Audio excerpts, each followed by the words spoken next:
Java source file structure. Very, very important, sir. What is that? Can you spell out? Java source file structure.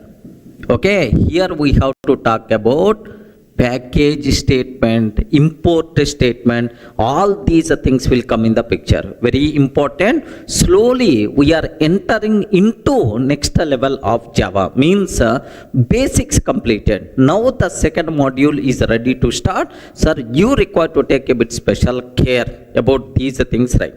Sir, now I have one small doubt, sir. What's my doubt is, in Java program, sir, we write several Java programs. In Java program, how many classes we can take? Can you spell out? How many classes we can take? Is it only one class, or can I take any number of classes? Is it only one class, or can I take any number of classes? Yes, make sure in Java program we can take any number of classes, no problem at all. Suppose I am writing a program, sir. Yes, class A. Class A. Next class B I am taking. Next class C. Okay. Class D I am taking, sir. So total A, B, C, D, like this, four classes are available, right? Okay. Now, sir, this total is a single Java program. Remember this one. A Java program can contain any number of classes. Don't feel, sir, it is applicable, it allowed only one class. No, any number of classes we can take. Okay, well, sir, how many classes are there? A, B, C, D, like 4 classes are there. Can you please tell which class name I want to use for this program name? Can I use A.Java? Or can I save this program with the B.Java name? Or can I save this program with the C.Java name? Or can I save this program with the Durga.java? Have you observed Durga.java? Durga class is not there yet. Can I save this one with the Durga.java? Yes, please confirm. Based on which rule we have to give the name for this Java program? Sir, very simple for you people. Okay? Here, for this example, you can use any name, no problem at all. Regarding any name, no problem at all. Sir, what is the rule to name a Java program? Sir, very simple. A Java program can contain any number of classes. Any number of classes, no problem at all. How many public classes we can take? Have you observed? How many public classes we can take? Sir, you are taking several classes. And any name you can use, no problem at all. How many public classes we can take? Sir, make sure even it contain several classes, but a Java program can contain at most one public class. Regarding what is the word? At most one public class. What is the meaning of at most one? Either 0 or 1. Sir, 0 number of public classes are allowed. Or if you want to take one public class is allowed, at most one public class. By mistake, more than one public class if you declared in the same Java program, compiler will give left and right. Remember that syntactical mistake it is. Sir, how many public classes are allowed? Only one public class is allowed. More than one public class if you are trying to take, immediately compile error by default you are going to get. I hope everyone can able to understand, right? Okay. Sir, now if I can take, if there is no public class, assume there is no public class, any name we can use for Java program. Any name you can use for Java program, no problem at all. But if there is a public class, assume that class B is the public, sir. Class B is the public. Compulsory, the name of the Java program should be B.Java only. Regarding compulsory, name of the Java program should be B.Java only. By mistake, if you are using any other name, immediately compile time error we are going to get. Remember that. Sir, let me repeat again so that you people can feel more comfortable, right? Sir, here observe, a Java program can contain any number of classes, but at most one class can be declared the public. If there is no public class, if there is no public class, any name you can use, no problem at all. But if there is a public class, compulsory name of the public class, name of the program must be same. If a class be the public, the name of the program should be b.java only. Is it clear for all of you, right? Sir, now let me show a small example so that you people can aware much clearly, right? Observe carefully, sir. Here I am taking, here I want to take a separate Java code. Here observe that, sir. I am taking class A, okay, class A. Next, and after that class B. Next, class C I am taking. Next, class D I am taking, sir. Have you observed? Class A, class B, class C, class D. Sir, how many classes are available? Can you please tell how many classes are there? 4 classes are available. Which name I can use for this program? Because there is no public class. Because there is no public class, we can use any name for Java program, no problem at all. Any name you can use, no restrictions, right? That's why I want to save this name, this file as durga.java. Acceptable or not? Why not? Happily you can take. Here just observe. I want to save, sir, I want to save this program. Yes, I want to save this program. Yes, here observe that durga.java I'm taking, sir. Durga.java, like this I'm taking. Have you observed? Sir, now which name I used? Which name I used? If you observed, at the bottom you can able to see durga.java. Are you getting? At the bottom you can able to see durga.java, right? Now let me compile this code, sir. Let me compile this code. Here D colon Durga classes. Here let me compile Java C. Java C. What is the name of the program? Durga.java. Perfectly it's going to work. No problem at all, sir. Yes, happily the code compiles fine. There is no syntactical mistake. That's why itself is acceptable, right? Suppose if I declare B as the public, I want to declare B class as the public. If I declare B as the public, what will happen, sir? Observe that. If I declare B as public, compulsory name of the program should be b.java only. By mistake, if you are using any other name, immediately error you are going to get. Have you observed, right? Class B is the public. Compulsory name should be b.java, but I used the name durga.java. Are you getting? I used the name durga.java. That's why. So take a bit special care. Now if I can ask the compiler will give left and right. Hey Durga, class B is the public, should be declared in a file named b.java, but you are saving inside durga.java. Sorry, I can't accept this code to compile. Like observe carefully, right? Now here just have a look once. Now I am trying to compile Java C Durga.java. Immediately compile error you are going to get. Have you observed? Class B is public, should be declared in a file named b.java. Class B is public, should be declared in a file named b.java. This is the compile time error you are going to get, sir. So to avoid this compile time error, I have to save this program as b.java. If I save this program as b.java, happily the code is going to compile. Have a look once. I'm trying to compile. I'm trying to save as b.java. b.java. I use which name, sir? b.java. Now I hope you can able to see. You can able to see what is the name I used? b.java. Are you getting? Now let me compile this code b.java. Let me compile this code b.java. Java C b.java. Happily the code compiles fine. There is no problem at all. So the important conclusion is a Java program can contain any number of classes, but at most one class can be declared as public. So more than one public class is not allowed, because public means outside person can access. So that outside person, only one class should be exhibited. Remember this one. So a Java program can contain any number of classes, but at most one class can be declared as public. Remember, if there is a public class, the name of the public class, name of the program must be matched. If there is no public class, then we can use any name for Java program, no restrictions, right? Are you able to understand, right? Suppose if I can take two public classes, if I can take two public classes, immediately compiler will get left and right, because more than one public class in the same program not allowed. Correct, right? Sir, now B is already public. B is already public. C also I want to declare as the public, sir. Observe that. C also I want to declare as the public.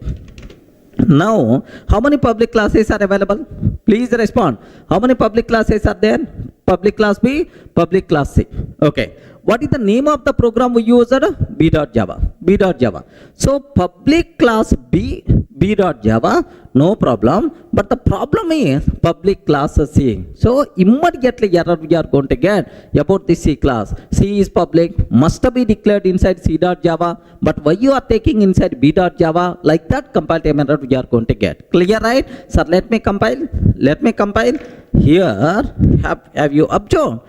Have you observed? Immediately compile time error, class C is public, should be declared in a file named C.Java. Class C is public, should be declared in a file named C.Java. This is the compile time error by default we are going to get. Everyone in the position to understand, right? So, a Java program can contain any number of classes. Any number of classes, but at most one class declared as a public. If there is a public class, if there is a public class, name of the public class, name of the program must be matched.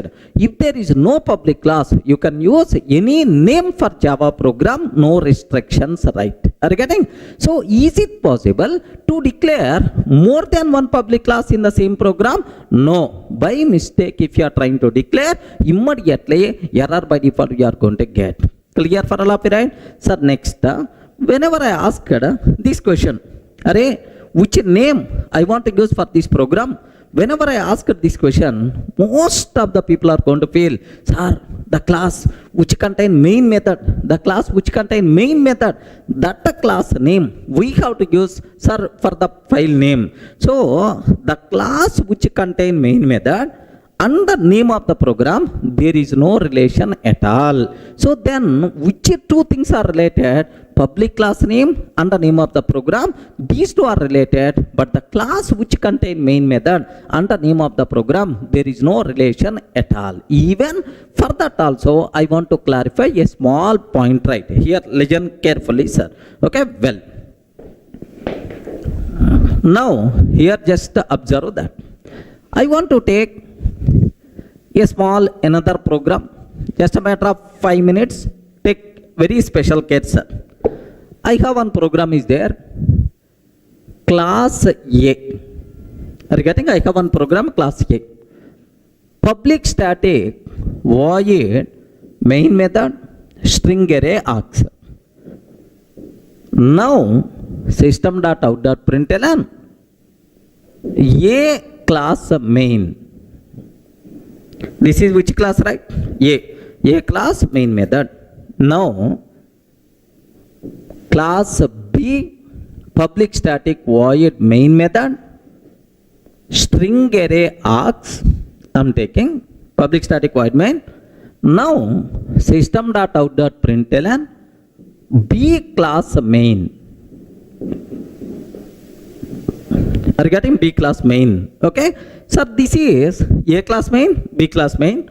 Now, class C I am taking. Public static void main string array args. String array args. Now, system.out.println C class main. Like this I am taking, sir. So, how many classes are there? 3. A class contain A class main method, B class main method, C class main method. One more class I am taking, class D, sir. Now observe. Total, how many classes are there? 4 classes are there. Now can you please tell, this total is a single program only. Assume single program only. Can you please guide which name I have to use for this program? Yes, friends. Think a bit very carefully and then tell the answer. Which name I have to use for this program? Either A.Java, B.Java, C.Java, D.Java or any name. Why you are thinking? Any name. Can I use any name? Yes, yes, you can use any name, no problem at all. What is the reason for that? Is there is no public class. If there is no public class, any name you can use. Now I want to use name of the program as Durga.java. Perfectly acceptable. Are you getting? I'm taking Durga.java, perfectly acceptable, right? Because there is no public class. Are you getting? So the class which contain main method, name of the program, no relation at all. Remember this one. So any name you can use because there is no public class. Okay, well, now I want to compile. Then immediately you ask, sir, a program contain these many classes. Every class contain main method. If I run this program, which main method has to execute? That thing you should have clear clarity. Here, I want to compile this code. Observe, Java C, Durga.java, Durga.java. Can you please confirm how many dot class files will be generated if I compile this code? How many dot class files will be generated? Very simple. In this, how many classes are there? A, B, C, D. Total how many classes are? 4 classes. A, B, C, D. Like 4 classes are available, right? Now, the important conclusion, the important point is, whenever we are compiling a Java program, for every class present in that program, a separate dot class file will be generated. Remember, for every class present in that program, a separate dot class file will be generated. That's why. So how many classes will be generated? A dot class, B dot class, C dot class, D dot class. Very unfortunate, Durga dot class file is not going to be generated because there is no Durga dot class. Clear, right? Now, here observe A dot class, B dot class, C dot class, and then D dot class. So total, how many classes are going to be generated? A dot class, B dot class, C dot class, D dot class. 4 classes are going to be generated. Okay. Now, if I run A class, because observe that we can compile a Java program, Java source file, .java file.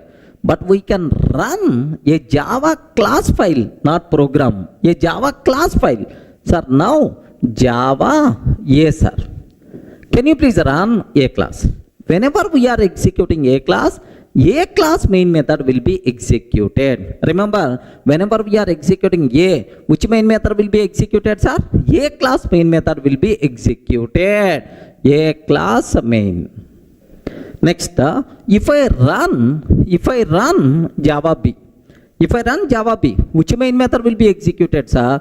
B class main will be executed. Sir, if I run B class main method. If I run A class main method. If I run C class main method. That's why Java C.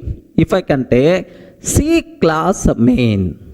Regarding C class main, then immediately you may ask. Observe very carefully, sir. If I can take Java D, sir. Java D. Can you please tell, is the D class contain main method? No, D class doesn't contain main method. Whenever we are executing a class, if that class doesn't contain main method, immediately we will get an error. Regarding boss, main method is not available. Please declare main method. Yes, public static void main. Error we are going to get. Clear, right? Suppose if I can ask Java Durga. Immediately error we are going to get. Hey, Durga dot class file is not available. How you are going to ask me to run, man? Durga dot class file is not there. Again error saying no class def found error, or something like some error saying class definition not available, dot class file is not available, like that. Are you able to understand? So, a Java program can contain any number of classes where every class can contain main method. Remember, whenever we are executing a particular class, that class main method will be executed. If that class doesn't contain main method, error we are going to get. If that dot class file is not available, we will get error. Everyone can able to understand, right? Sir, please make sure this knowledge must be required. Sir, let me execute this code so that you people can feel more comfortable, right? Observe carefully. Let me take one separate program. Okay, here I'm taking separate file. I'm taking, sir, class A. What is this one? A class main method. Like this I'm taking, sir, class A class main method. Now B class main, next C class main, and then class D. Like this I'm taking, sir. Let me change the names. Class A, next class B. This is the B class main method. Next class C, sir, C class main method. Like this, I'm trying to change the names. A class, B class, C class, D class, all. Sir, can you please tell how many classes are available? A class, B class, C class, D class. Can you please tell which name I have to give? Any name you can use, because there is no public class. That's why here what I'm trying to take, let me save this code as durga.java. Are you getting? I want to save inside D colon Durga classes. Inside D colon Durga classes, I want to save this code as durga.java. Okay, like I'm taking, sir, durga.java. Now I want to compile this code. Java C Durga.java. If I compile this code, how many dot class files will be generated? For every class, a separate dot class file will be generated. A dot class, B dot class, C dot class, D dot class. Okay? So now let me compile this code. Java C Durga.java. How many? 4 dot class file. If I execute Java A class main method, right? Okay. Now observe A class main method. If I execute Java B class main method. If I execute Java C class main method. If I execute Java D, can you please observe? D class doesn't contain main method. Are you getting? D class doesn't contain main method. Immediately error we are going to get. Observe carefully, right? Sir, Java D, error, main method not found. Main method not found in class D. Please define as public static void main. Like that we are going to get the error, right? Okay. Now my target is Java Durga I'm taking. Sir, Durga dot class file is not there because there is no class named with Durga. Durga dot class file is not there. What will happen, sir? Error. Could not find or load main class of Durga. Are you getting? Here main method is not available, but here dot class file is not available. Like this it's going to tell. Okay?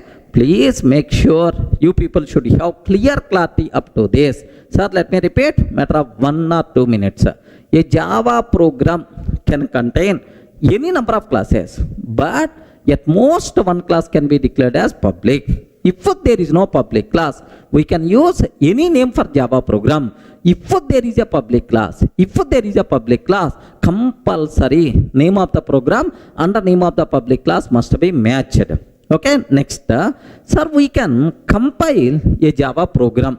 Whenever we are compiling a Java program, for every class present in that program, a separate dot class file will be generated. Are you getting that? A separate dot class file will be generated. Suppose, sir, whenever we are executing a Java class, sir, we can compile a Java program .java file, but we can run a dot class file. Whenever we are executing any dot class file, the corresponding class main method will be executed. A class main, B class main, C class main, like that, right? If the corresponding class doesn't contain main method, then we will get an error saying main method is not available. If the corresponding dot class file is not available, then we are going to get error. Are you able to understand, right? This is first thing what you people should be aware about Java source file structure. Clear, right? Sir, in the last video, we covered very clearly within a Java program, how many classes we can take, how many main methods you can take, how many public classes we can take, how to compile, how to run, all the things are very clear. Now, the next important concept, import statement. Let me perform postmortem on this concept. Observe carefully, sir. Sir, I'm taking class test. public static void main method, public static void main method, string array args. Public static void means string array args. Here array list L is equal to new array list. Array list L is equal to new array list. Like this I am taking, sir. Sir, if I am trying to compile this code, if I am trying to compile this code, sir, what I am doing? I am taking a class test. Within that main method, inside main method, I am creating an object for array list class. Array list is a class which is present inside java.util package, collections. Array list, I am creating array list object. Now the point is, can you please confirm if I will compile code, is it going to compile or not? Respond.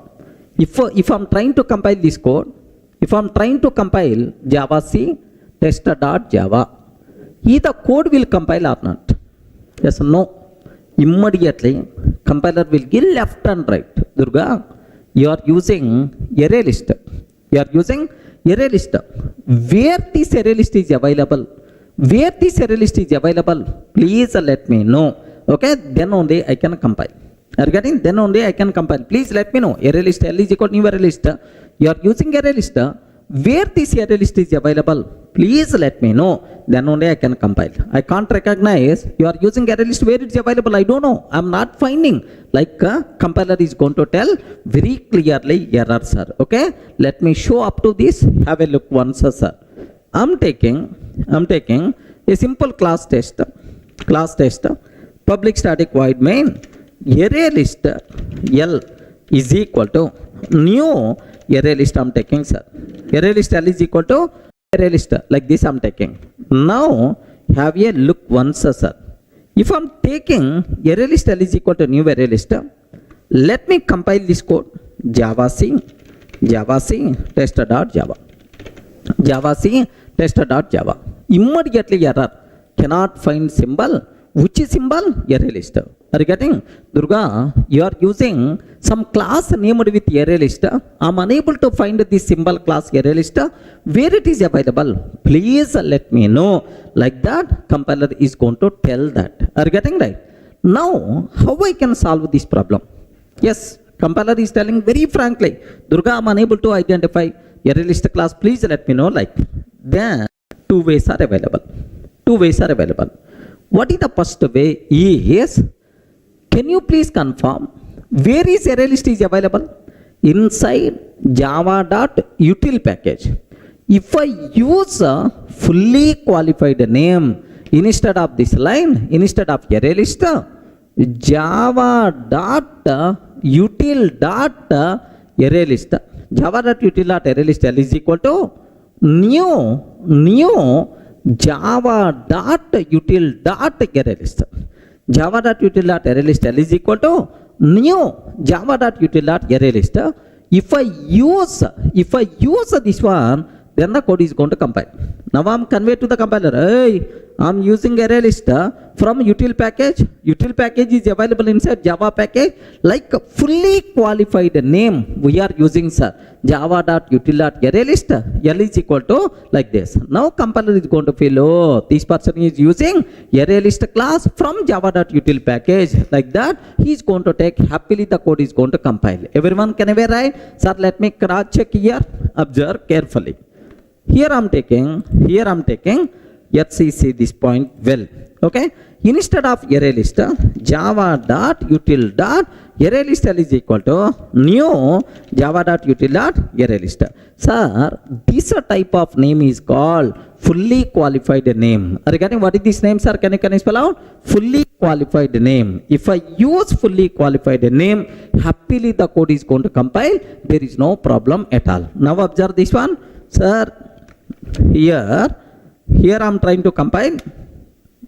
Happily the code compiles fine, no problem at all. Yes, the code compiles fine, sir. We are not seeing any error. So, sir, whenever we are using fully qualified name, automatically the code compiles fine. But it is not permanent solution. The reason for that is 10 times I want to use array list. How many times? 10 times I want to use array list. 10 times you have to take java.util.arraylist, java.util.arraylist. Unnecessary. Length of the code is going to increase. Readability by default is going to be down. Are you getting? Java.util.arraylist, java.util.arraylist. Readability by default is going to be down. Remember that, okay? Sir, best example. Let me consider 10 times. 10 times. If I want to create 10 array list object, how the code looks like? Yes, have you observed how the code looks like? Java.util.arraylist, java.util.arraylist, something like it is the design kind of thing. Are you getting? Something like it the design kind of thing, which is never be recommended. Readability is going to be down, length of the code is going to be increases. Are you getting? So for that, some shortcut I want. Are you getting? Some shortcut I want. So I have to convey to the compiler. Array compiler, whenever I'm using array list, can you please consider from java.util package? Can you please consider from java.util package? I have to convey. What is the way for that is import statement. Are you getting what is the way, sir? Import statement. Now observe carefully, sir. Sir, now whenever we are using import java.util.arraylist. Import java.util.arraylist. Anyway, full form, sir. Import java.util.arraylist. Whenever we are importing this, then we can use short names directly. Are you getting? We can use what? Short names directly. So the biggest advantage of import statement is we are not required to use fully qualified name. Length of the code is going to be reduced. Readability by default will be improved. Everyone can aware, sir. Length of the code will be reduced. Readability by default is going to be improved. That is the biggest advantage of import statement. Everyone in a position to understand clearly, right? Are you able to understand, right? So how many times we are going to use import statement? Only once. So, but every time, how many times I can use short name? Any number of times you can use short names. Length of the code will be reduced. Readability by default will be improved.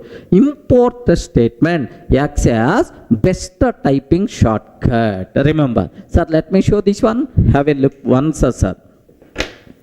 Now, I don't want to use fully qualified name. Observe.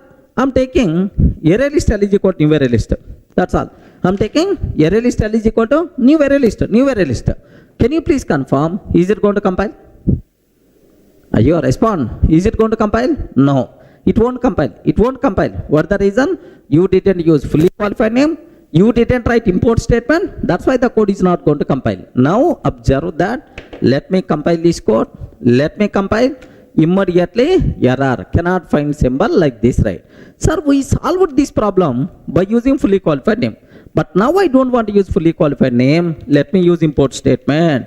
Import java.util.arraylist. Import java.util.arraylist.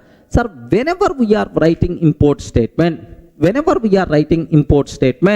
now you can use a short names directly. We are not required to use fully qualified name. Are you getting? Whenever we are using import statement, we can use a short names directly. We are not required to use fully qualified names. Clear for all of you, right? Okay, that's all. Sir, now observe very carefully about this one.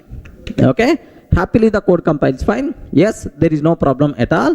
Happily the code runs up fine also. Itself is acceptable. Clear, right? So what is the need? What is the purpose of import statement? Clear? If you want to use a short names directly, compulsory at the top, import statement must be required. Import statement whenever we are using, we are not required to use fully qualified name. Clear?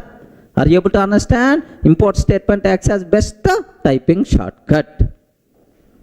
Now, I hope you people are getting some clarity about import statement. What is the advantage of import statement? How to write import statement? Okay. Sir, now there are two types of import statements are there. What is the first one is explicit import. Are you getting what is the first one, sir? Explicit import. Remember this one. If the first one is the explicit, Automatically second one. Respond. What is the second one? Implicit import. Implicit import. Sir, what is the first one? Import. Sir, let me go for a small example for this. Import java dot util dot array list. Sir, explicitly I am specifying, boss, I want this class. Are you getting? I want this class java dot util dot array list. Directly we are specifying, right? But implicit means import java dot util dot star. Are you getting? Import java dot util dot star like this, right? Okay. Now the point is all classes present inside java dot util package. Can you please make it available?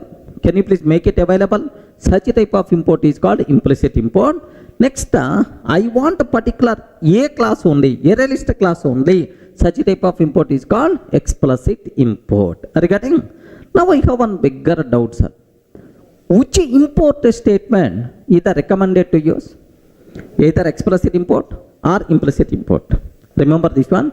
Just for the sake of exam. For exam point of view, it's not required. For your day-to-day coding, compulsory you people should aware on good programming practice. Most of the people are going to feel, sir, if you are using one or two classes, better to go for explicit import. If you are using multiple classes, huge number of classes, better to go for implicit import. Some people are going to feel like this. No.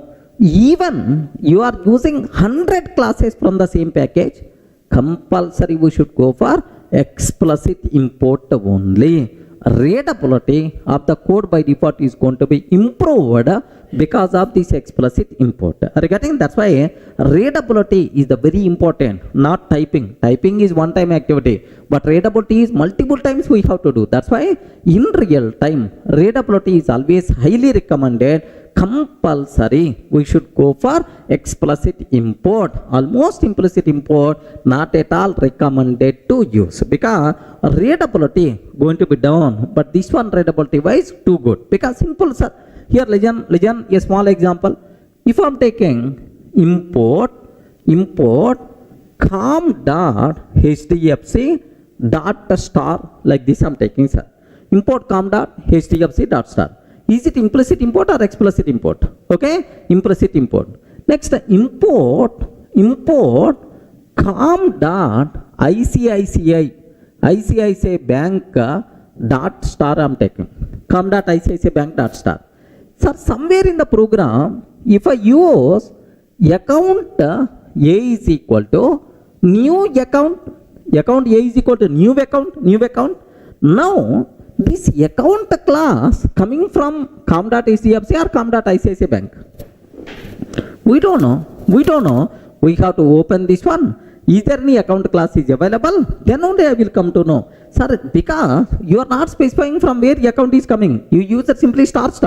Suppose I am taking loan L is equal to new loan. Can you please tell loan class is coming from which package? Loan is coming from which package? We don't know. We didn't specify explicitly, sir, star. That's why readability wise explicit class import is good, but not implicit class import. Are you getting? Suppose this implicit class import I want to remove, and here I'm using loan. Here I'm using account. Now, is it implicit or explicit? Respond, man. Is it implicit or explicit? Explicit import. Are you getting right? Explicit import. Now, can you please observe? Account class is coming from which package? Account class is coming from which package? com.icici bank dot account. Oh, from com.icici bank account is coming. Next, loan class is coming from which package?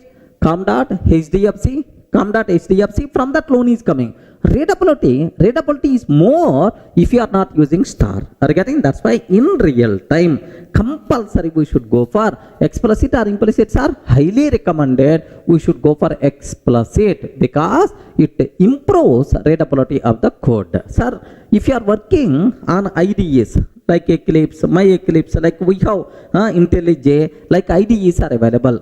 in the IDEs, we are not required to write import statement.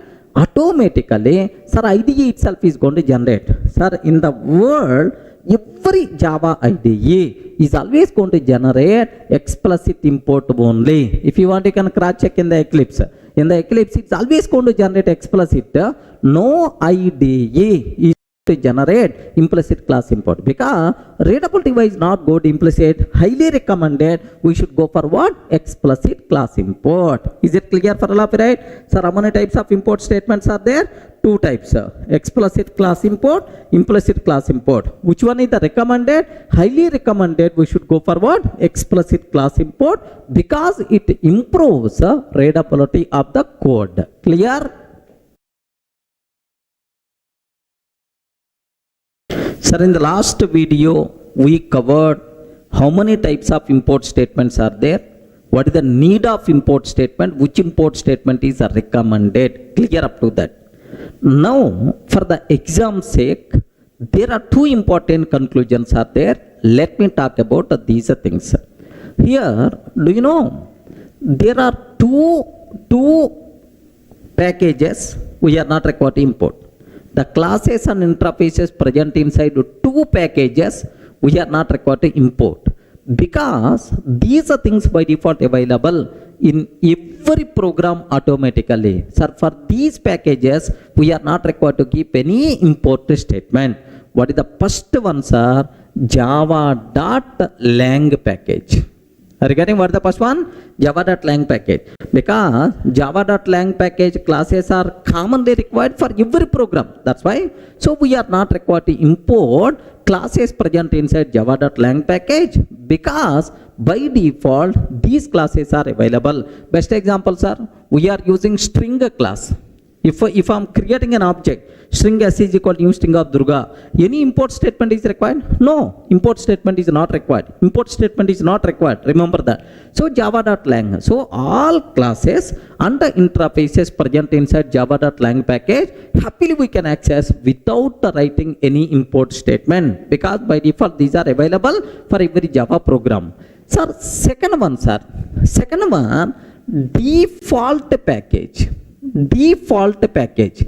Which is the default package, right? Current working directory. Again, which is the default package, right? Current working directory. Remember this one. So if any class present inside current working directory or in the current package, we are not required to import. Regarding, if you want to use from outside package, compulsory import statement must be required. If we are using the classes present in the same directory or same package, import statement is not required. Sir, if you are using from outside package, import statement is required. Remember that. So these two packages, import is not required. Are you able to understand, right? Let me show a small example for this. Here, observe, I'm taking a class test. Have a look once, sir. I'm taking class test. No import statement. No import statement. I'm not taking any import statement, right? Now, string s is equal to new string of Durga. String s is equal to new string of Durga. Thread t is equal to new thread. Thread t is equal to new thread. Next, exception e is equal to new exception. Next, string buffer sb is equal to new string buffer. Like this I'm taking, sir. Have you observed? These many classes I'm using. One is string object I'm creating. Second one is thread object I'm creating. Exception object I'm creating. String buffer object I'm creating. But I didn't write any import statement. Are you able to understand? Sir, can you please tell either code is going to compile or not? Array, respond, man. Either code is going to compile or not? Yes. Perfectly the code is going to compile. No problem at all. What is the reason? For that is, yes, can you spell out what the reason? Because all these classes present inside java.lang package. Because the classes present inside java.lang package, we are not required to keep any import statement. Automatically available for every Java program. Clear, right? Have a look once, sir. Observe carefully. Here, Have a look once. The code compiles fine. The code runs fine. No problem. Happily the code compiles and runs fine. So the class is present inside. The class is present inside java.lang package. We are not required to import because all classes and interfaces present inside java.lang package by default available for our program. One important conclusion. Second one, sir. Assume I took a test class. I am taking test class inside D:Durga classes folder. Do you know inside D:Durga classes I took a test class, test.java file, of course a test class, right? If any other class present inside same folder means current working directory. If any other class present inside same folder, to access this class, import statement is not required. I told right, all classes present inside current working directory automatically by default available for our program. We are not required to import. Sir, let me test this condition also. Observe carefully. Here I am taking another program. I want to take another program. Sir, here class student, like this I am taking, sir. Class student like this I am taking, and one method also, public static void m1 method I am taking, sir. Here student class static method like this, just student class static method like this I am taking, sir. Student class static method like I am taking. Sir, where have you observed, right? It is the class student. It is the class student. Student class contains static method m1. Where I want to save this program is where test.java is available in the same location, D:Durga classes. Let me save this code here. Let me save. Can you please observe my location, sir? Inside same location, D:Durga classes. Here I am taking student.java I am taking, sir. Inside D:Durga classes, student.java, I am taking like this. Now, sir, where test.java is available? In the same location only. Have you observed? Test.java is available in the same location only. Now, inside test.java, let me create student object. Student s is equal to new student. Next s dot m1 static method you can call by using object reference also, no problem at all, or otherwise class name like this, right? Now I have one bigger doubt. I am creating student object, I am calling student class m1. Can you please tell any import statement is required? Please respond. Any import statement is required? No, import statement is not required because student class is available in the same location where test class is available. That's why all classes present inside current working directory by default available to our program. We are not required to keep any import statement. Clear, right? Observe carefully. Here what I'm trying to take. Let me compile this code, sir.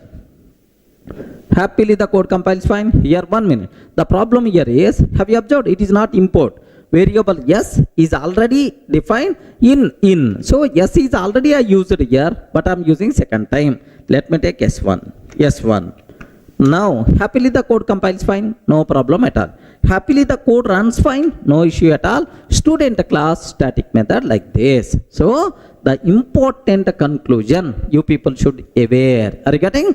All classes present inside current package, current working directory by default available for our program. We are not required to keep any import statement. All classes and interfaces present inside java.lang package by default available for every Java program. For lang package, import statement is not required. Clear? Sir, the next important conclusion related to import statement, a bit dangerous point, very important for the exam sake. Take special care.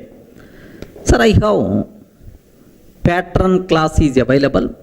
This pattern class present inside java.util.regex package. Are you getting? What is the package? java.util.regex. In that pattern class is available. Observe that. So regex is the sub package present inside util. Util is the sub package present inside Java. This regex came in the 1.4 version of Java, sir. Remember. Now my important conclusion is I want to use this pattern class in our program. But how to use that while discussing regular expressions you may learn, but currently not required. How to use? Just observe. I'm taking class test, public static void main method, string array args. Public static void means string array args. Let me create pattern object. Pattern p is equal to pattern dot compile of ab. Pattern dot compile of ab. Like this I'm taking, sir. So what is the meaning of this line? Don't worry, it is not in our context. Just I'm creating pattern object. That's all you should aware.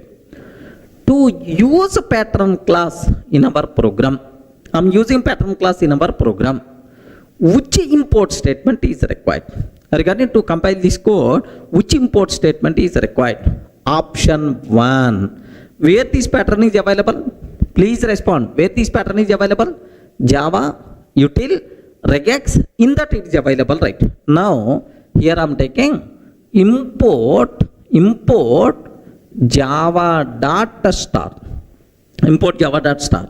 Second option, import java.util.star. Import java.util.star.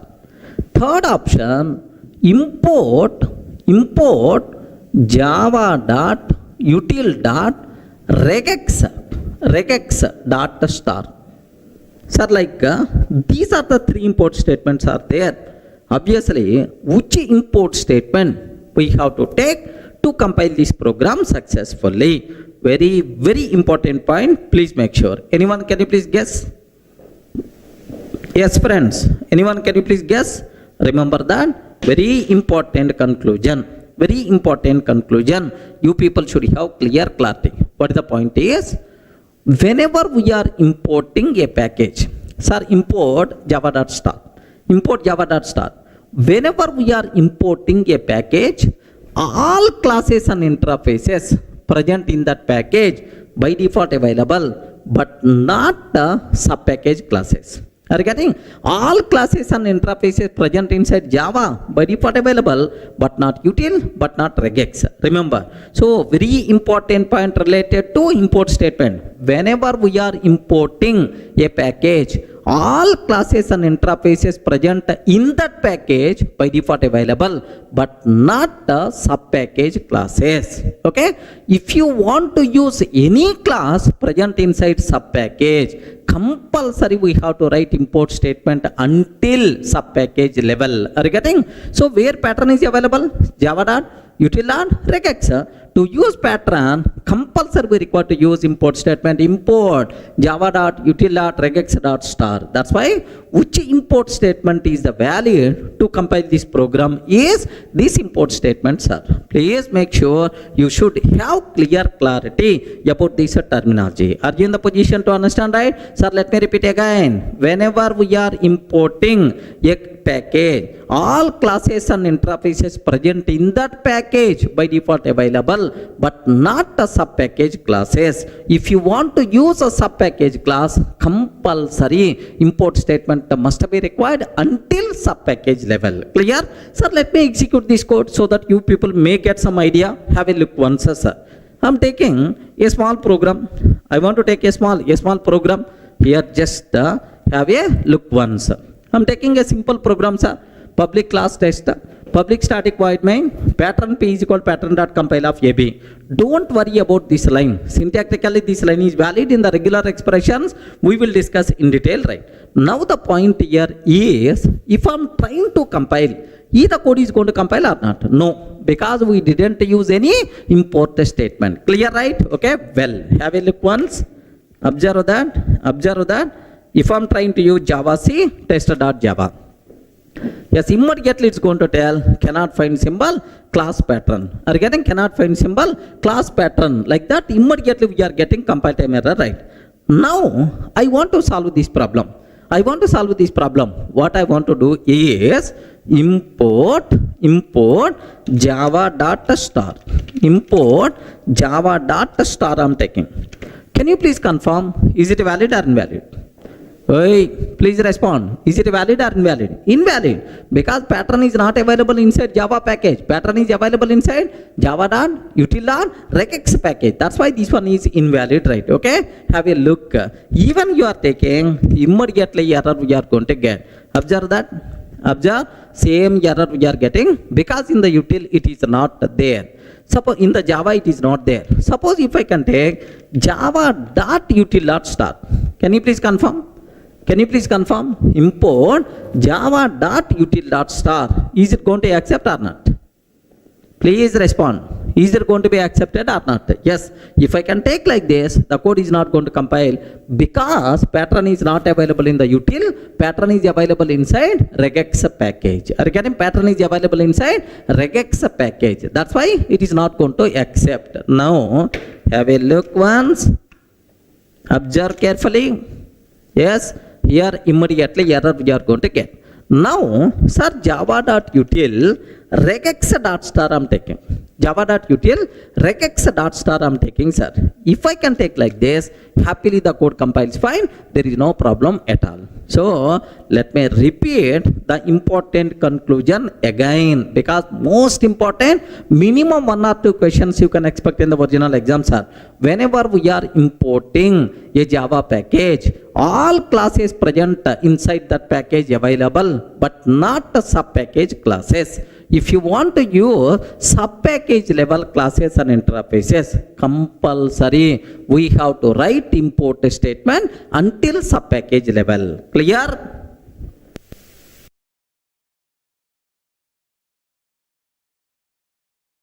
In the last videos we covered what is import, what is the purpose of import, what are various important points related to exam. But do you know, related to import, there is a big story is there. But I'm not covering all those things at the part of this course. So because this course purely meant for exam specific. So for the exam, whatever points are required, just only those things I'm discussing. The people who are very much interested, just to go through the material. In the material, I added all those things. Don't worry, sir. Sir, next, after import, the next thing what I have to discuss, packages. Are you getting package statement? Sir, what is a package? Package. Do you know we have Europe tour package, US tour package. Okay, like we have core Java, Java package. Okay, advanced basic Java package. Next a frameworks package, something like. What is a package? Package is a group of related items. A group of related things is nothing but package. Sir, same in the programming, what is a package, right? A group of related things, a group of related classes and interfaces are grouped into a single unit, which is nothing but package. Best example for you. Sir, I want to perform database operations. DB, database operations I want to perform, sir. So, to perform database operations, the required classes and interfaces are grouped into a separate unit, which is nothing but java.sql package. Regarding what is that, sir? Java.sql package. Java.sql package. So, package is an encapsulation mechanism to group related classes and interfaces into a single unit. Regarding it is an encapsulation mechanism to group related classes and interfaces into a single unit. Java.sql package contain all classes and interfaces which are meant for database operations. Clear, right? Similarly, suppose, sir, I want to perform IO operations. Sir, I want to write some data to the file. I want to read some data from the file. IO, input, output operations I want to perform. If you want to perform IO operations, all required classes and interfaces are grouped into a separate package, which is nothing but java.io package. Are you getting java.io package? So what is package? Package is a grouping mechanism, encapsulation mechanism to group related classes and interfaces into a single unit, which is nothing but package. Everyone in the position to understand what the package, right? Now the next important terminology what you people should aware, sir. Okay, sir, how to write package statement, how to compile, how to run. Sir, before that, what are various advantages are there because of package statement? There are multiple advantages are there, sir. Do you know? In Java, there are two date classes are available, sir. Two date classes are available in Java. One is inside the SQL package, inside the util package. Are you getting inside SQL package? Inside util package. Now how many date classes are there inside Java? Two date classes. One is date present inside SQL, another date present inside util. Sir, how two date classes are present? Yes, what is the possibility? Because of package statement only. So by using package, I can able to differentiate java.util.date, java.sql.date. I can able to differentiate. So if a package statement is not there, then it is impossible to have two date classes. That's why the biggest advantage of package statement is naming conflicts we can able to resolve. Naming conflicts we can able to resolve, sir. Uniqueness, unique identification will be there for our components.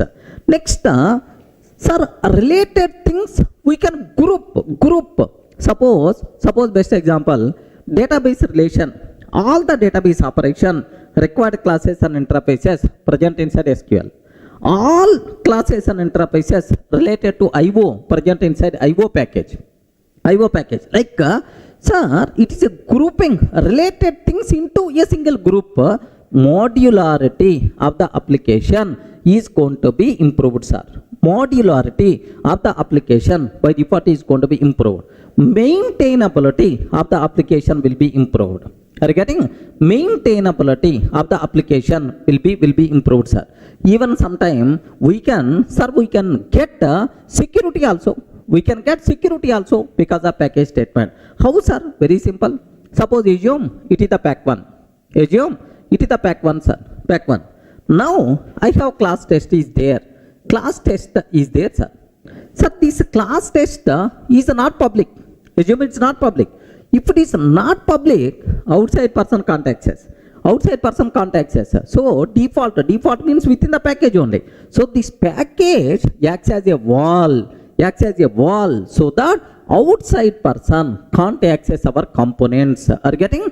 Package itself is going to provide security also for our components. Everyone can aware? Sir, there are lot of advantages are there because of package statement. Sir, compulsory recommended to use packages in the real time. Sir, best example, we have several classes are there like a string class, a string buffer, system class like. Can you please tell how string class is there? String class present inside which package? Java.lang package. String buffer is there present inside Java.lang. Array list is there present inside Java.util package. File reader is there present in Java.io package. Are you getting? Present in Java.io package. Like, sir, do you know every class in Java, almost around 5,000 plus classes are there. All those things part of some package, man. Okay, it is a mandatory. It's a part of some package. That's why while defining our classes also highly recommended to make the part of package. If you are not writing package statement, clear indication that this person is not coming from the real time. He is coming from, he is just a learner. Like, so the person who is seeing your code definitely is going to feel that. So in real time, every class, every interface should be part of some package. Remember, package statement is good programming practice, compulsory we require to use. Almost it is mandatory. Almost it is mandatory, but not really mandatory, but highly recommended to use package statement. Clear, right? So what is package? What are various advantages are there? Can you please tell what is the package? Array, respond, man. What is the package? It is an encapsulation mechanism to group related classes and interfaces into a single unit. What advantages are there? We can resolve naming conflicts. Modularity of the application is going to be improved. Maintainability is going to be improved. Security by default is going to be improved, sir. Are you getting? So these are various advantages are there because of package statement. Clear for you people? Any doubt? Okay. Sir, now I hope you people got what is package, what advantages, right? Now, how to write package statement, how to compile, how to run. Just observe carefully, sir. Here I am taking package. Sir, we can write package statement by using package keyword. Regarding package is a keyword in Java. Package, sir, com dot Durga soft dot OCJA. Like this I am taking.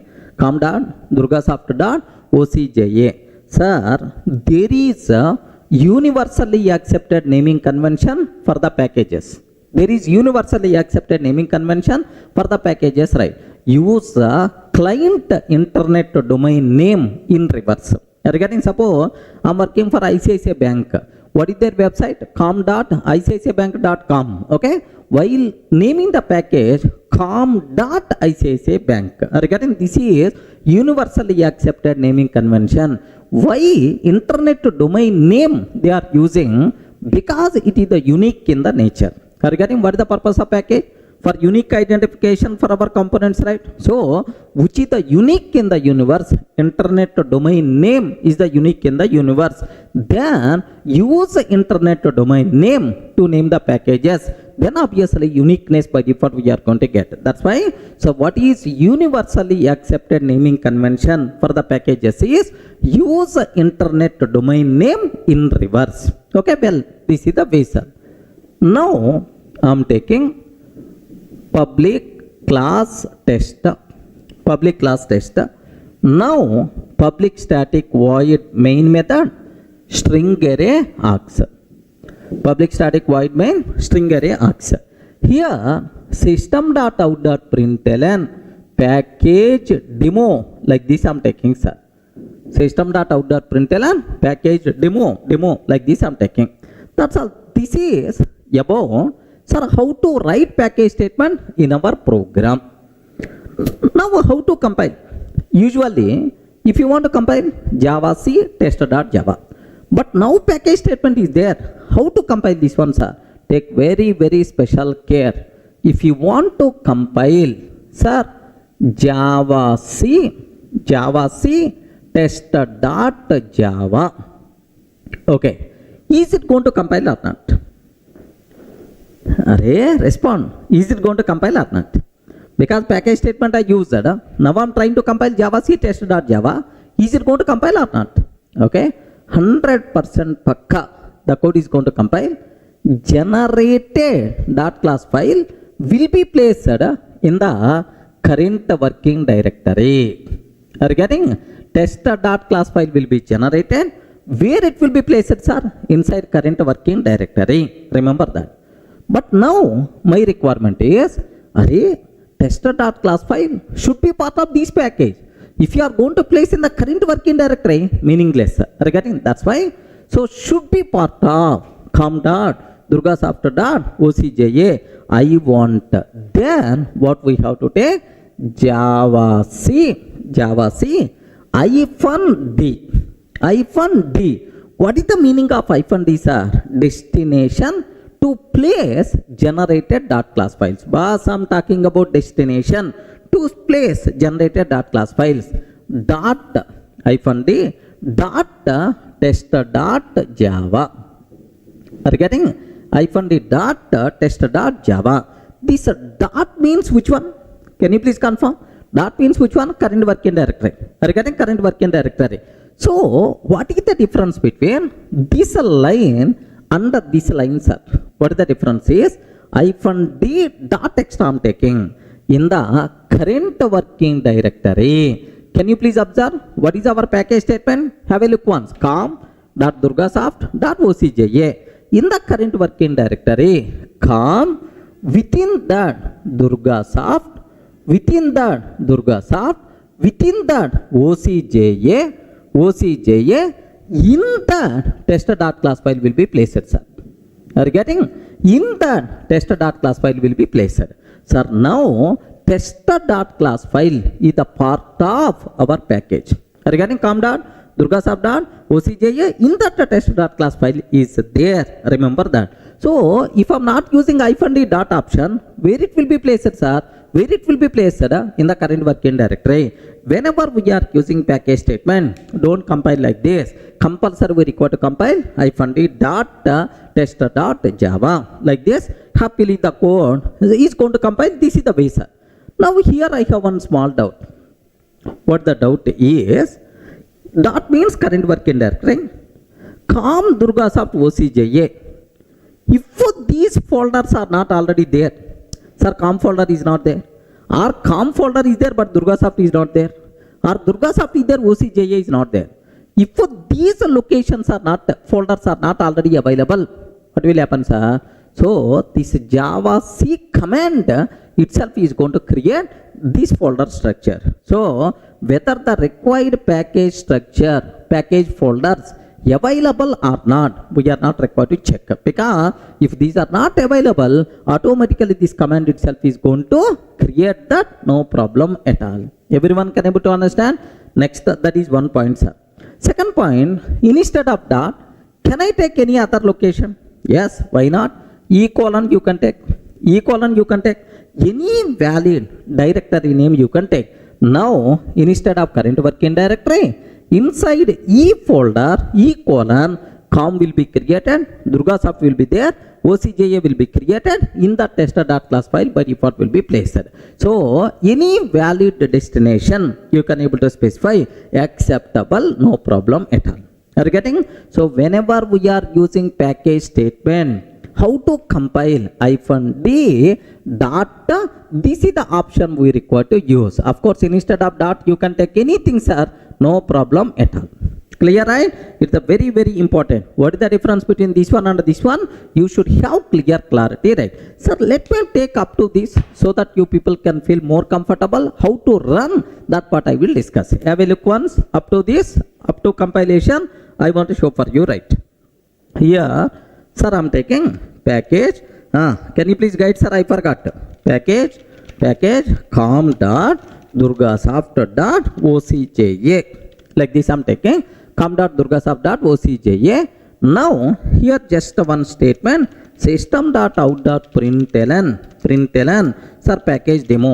Okay, package demo, like this I'm taking, sir. Okay, well, sir, here if you observe Java C test.java, happily the code is going to work, no problem. Now dir test.class, can you please observe where it will be placed, sir? In the current working directory. In the current working directory, it got placed. Are you getting? Current working directory it got. Sir, now I don't want Java C -d dot test.java, test.java. If I can take Java C -d dot test.java, now generated.class file is going to be placed in the current, it will be generated.class file will be placed in the corresponding package structure. Now observe this one. Now observe. Yes, happily the code compiles fine. In our current working directory, com will be there, Durgasoft will be there, inside ocja will be there, in that ocja test.class file will be placed. Now observe that. Now here cd com, next cd Durgasoft. Yes, cd com, cd Durgasoft, cd ocja. In that if you observe test.class file by default there. Regarding test.class file will be there, sir. So this is what you people should aware clearly, right? Are you in the position to understand, right? Whenever we are using, whenever we are writing package statement, how to compile, this is what you should aware. Sir, I have to run this code. I want to run this class. If you want to run this class, there is one special care you have to take. Java test.class file is available where? Inside com Durgasoft OCJA. Com Durgasoft OCJA.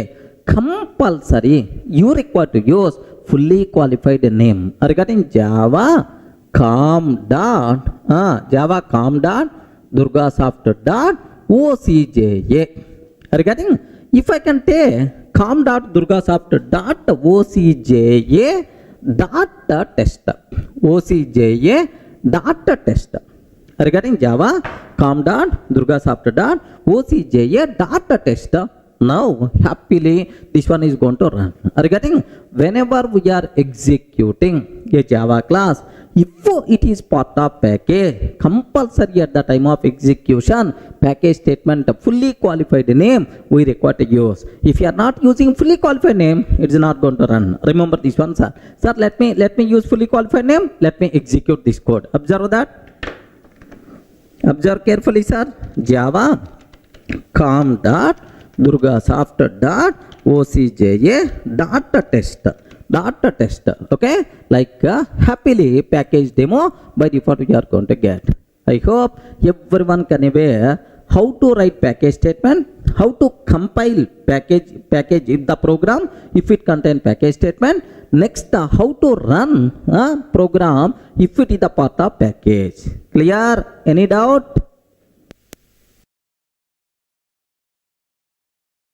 Sir, in the last videos we covered what is package statement, how to compile, how to run if our program contain package statement. Okay, clear for you people, right? What is the next concept we have to talk? Sir, related to this package statement, there are two important conclusions are there. These two things I have to explain. Have a look once, sir. I'm taking package pack1. Of course, this type of naming convention is not good, but syntactical checking purpose I'm taking package pack1.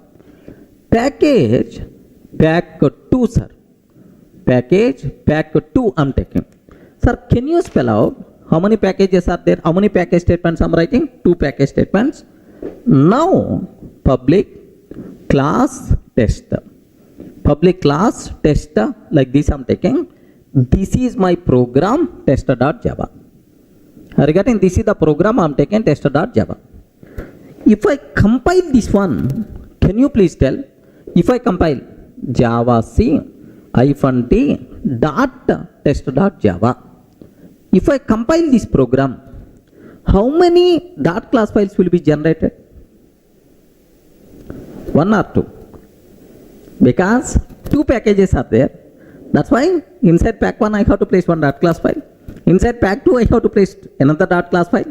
That's why 2 dot class files will be generated. Yes or no?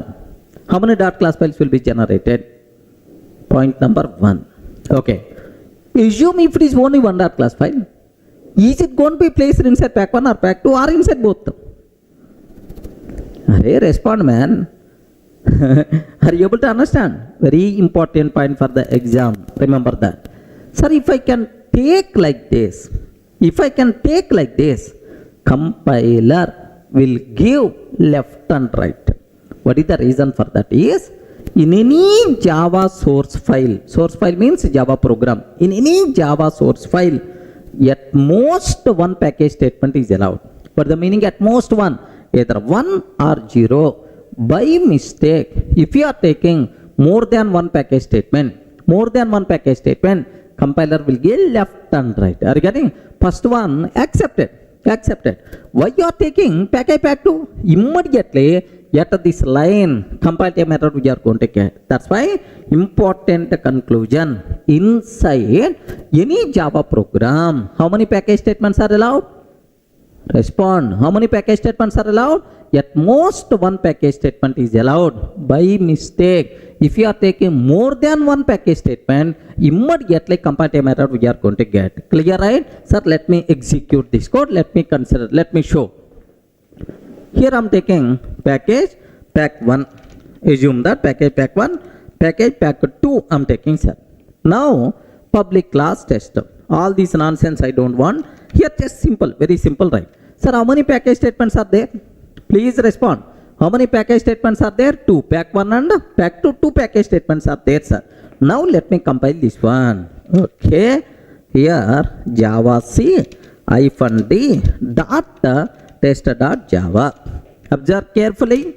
Immediately error by default you are going to get. Yet which line the problem is coming? Package pack 2. Class interface are enum expected, but not this package statement. Are you getting? But not this package statement. Like this compile time error we are going to get. So the important conclusion what you people should be aware, in any Java source file, at most one package statement is allowed. Clear for all of you, right?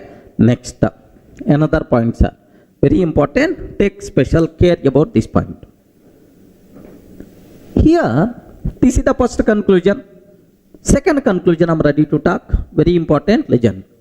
Sir, I am taking import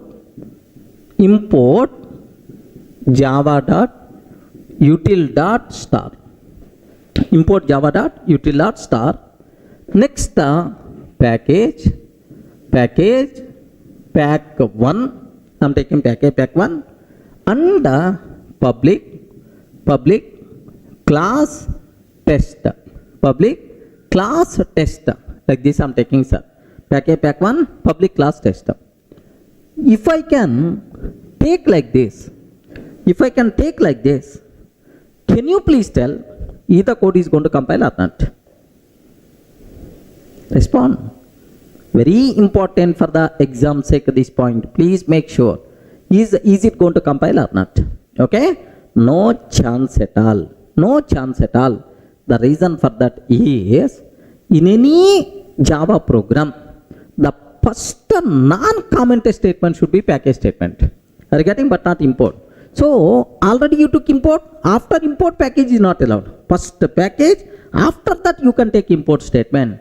The first non-comment statement should be package statement. That is, if you want to take package, compulsory first package, after that import, after that classes, any number you can take. So order is very important. First what we have to take? Package. After that import, sir, by mistake, after import package, immediately error we are going to get. Very important for the exam sake. Remember that. This point especially. Sir, after package, after import, you should not take package statement. Package statement must be first statement. Comments anywhere you can take. Other than comment, package statement must be first statement in our program. Clear for all of you, right? Now let me execute this code, sir. Here I'm taking import java dot util dot array list. Import java dot util dot array list like this. So first import statement, after that package statement, and then I'm trying to take a class. Now invalid immediately error by default we are going to get. Have you observed, right? Same error we are getting. Sir, here package statement is not allowed. Instead of package, class or interface are enum expected. Like that, right? Clear, friends? So these two are very important statements related to the package statement. Clear for all of you? So what are the first points, sir? So how many package statements are allowed? Only one. At most one package statement. More than one package statement is not allowed. Next, the compulsory package statement should be first statement only. After that you have to take important classes, right? Now let me give the finishing touch for this point, sir. Observe carefully. First we have to take package statement. Sir, after package statement, we can take import statements, import statements, and then we can take either class or interface or enum declarations we can take. Okay. Now this is, sir, first what? Package statement. Second one, import statement. Third one, either class or interface or enum. Okay, like you can able to take. Sir, please make sure this order is very, very important. Order is important. Order is important. Remember. So first compulsory package and then import and then class or interface or enum. Next, how many package statements you can take? Hey, respond man. How many package statements you can take?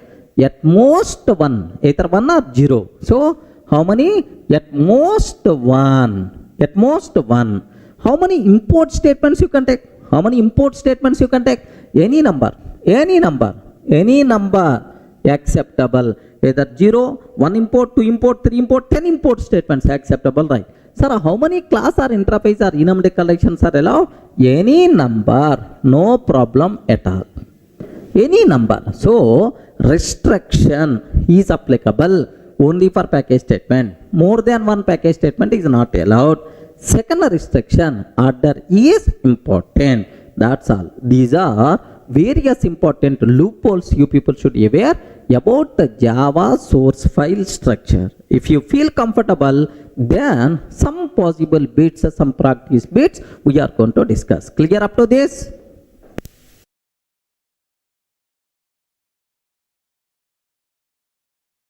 Hi friends, in the last videos we covered what is Java source file structure, what about import statement, package statement, how many types of import statements are there, important loopholes and practice bits also we covered. Sir, now the next topic, very important concept, class modifiers, class level modifiers. That concept we have to discuss. Sir, what class level modifiers, right? Very important concept, class level modifiers concept. Just observe that. Sir, whenever we are writing a class, sir, I am writing a class test.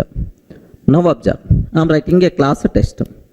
Whenever we are writing a class test, we have to specify some information about our class to the JVM. Regarding, we have to specify some information about our class to the JVM, like whether this class can be accessible from anywhere or not. Regarding whether this class can be accessible from anywhere or not, whether child class creation possible or not, whether object creation possible or not, like we have to specify some information about our class to the JVM. How you can specify this information about our class is by using corresponding modifiers. Regarding modifiers describe the behavior of the class. Regarding modifiers describe what? The behavior of the class. Suppose this class accessible from anywhere or not. This class is accessible from anywhere or not. How you can specify, sir? By using public. Okay, remember, if the class is public, then you can sir, access this class from anywhere within the package, outside package, no restrictions at all. So how you can specify is by using public. Sir, if the class is not public, default means where you can able to access, where we can able to access only within the package. Regarding default means if it is not public, default means where we can access only within the package only. Remember. Similarly, sir, whether for this class object creation is possible or not. For this class object creation is possible or not. How you can specify? By declaring abstract, sir. If the class is abstract, then object creation is not possible. If the class is not abstract, happily you are allowed to create object. So how the JVM can decide whether object creation is possible or not? Sir, simply based on abstract modifier. If the class is abstract, object creation is not possible. Instantiation, object creation is also known as what? Instantiation. Instantiation is not possible. If the class is not abstract, happily instantiation is possible. JVM will consider this behavior based on this abstract. Next, whether child class creation is possible or not. In the OOPS concept I will discuss in detail, don't worry. Child class creation is possible or not. How you can specify, sir? By using final modifier. If the class is final, then child class creation not possible. If the class is not final, then the child class creation is possible. So means that by using appropriate modifier, we can describe the behavior of our required class. Everyone can able to understand, right? So whenever we are creating a class, we have to specify information about our class to the JVM. How you can specify this information about our class to the JVM, sir? By using corresponding modifiers. Clear for all, right? So JVM, based on these modifiers, JVM is going to use these modifiers while using this class, while accessing this class. Clear, right? Okay, that's all. Now the next point is which modifiers applicable for these top level classes. Are you getting? Can you spell out what are various allowed modifiers for the top level classes? Very important, man. Which modifiers are applicable for top level classes? Please make sure. Okay. But for our OCJA exam, we are not required to be aware all the modifiers. Just the basic idea about the minimum modifiers itself is enough. The people who require complete information just to go through the material, right? So which modifiers applicable for top level classes? Just aware. Happily we can declare top level class as public.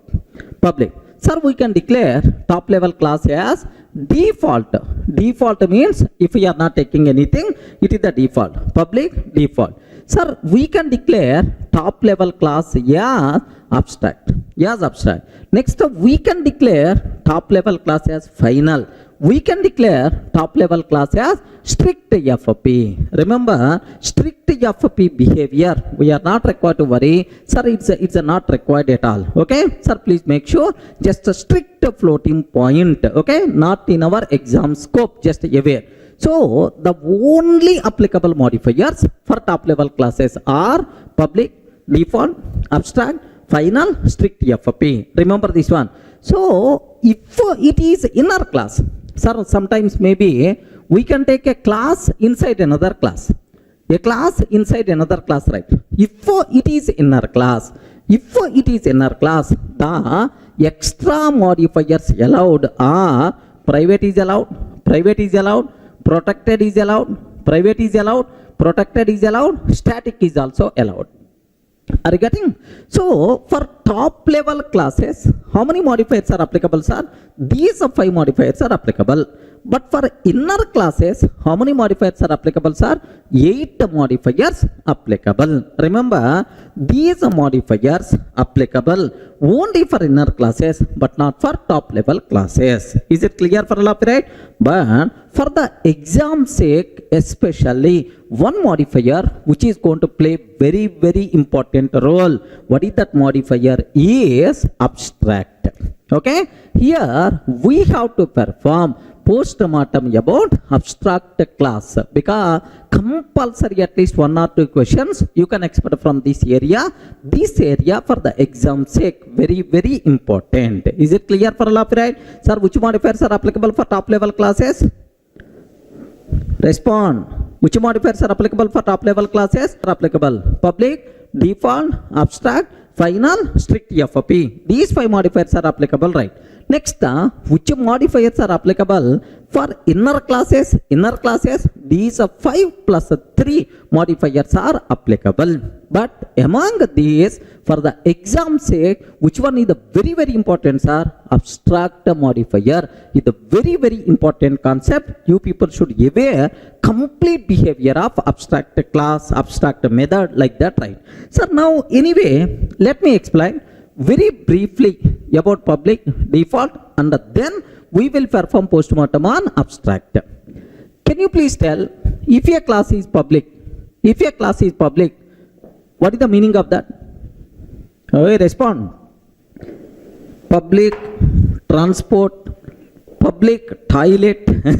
Are you getting? Public toilet, public transport. What it means? Any person, public telephone, any person is allowed to use. Are you getting? Any person is allowed to access. Okay, like. So if the class is declared as the public, sir, I have package pack1 is there. Assume that, sir. Package pack1 is there. Now I have public class A is there, sir. Public class A is there. Sir, if the class declared as public, we can access this class from anywhere, either within the package or outside package. Anywhere you can access, no restrictions at all. Now I'm taking here, just observe package pack2, sir. Package pack2. Now, sir, public class B. I'm taking public class B. Public static void main method I'm taking. Main method I'm taking string array args. String array args. A is equal to new A. I'm taking, sir. A is equal to new A. Next, sir, if you want to access a class from outside package, import statement must be required. Import pack1.a. Now, can you please tell, is it valid or not? Perfectly valid. The reason is class is what? Public. If a class declared the public, you can access that class from anywhere, no restrictions at all. Are you getting? Within the same package or outside package, anywhere you can access, no problem at all, right? Clear for all of you, right? Sir, if the class is not public, what will happen? That behavior we are going to discuss. Sir, now let me go for a small example. Let me execute this code. Observe carefully, sir. Here I'm taking just a small here. I'm trying to take package pack1.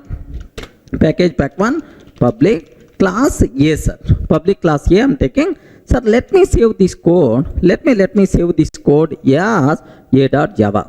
Here d::Durga classes. Inside d::Durga classes, just I'm taking a.java.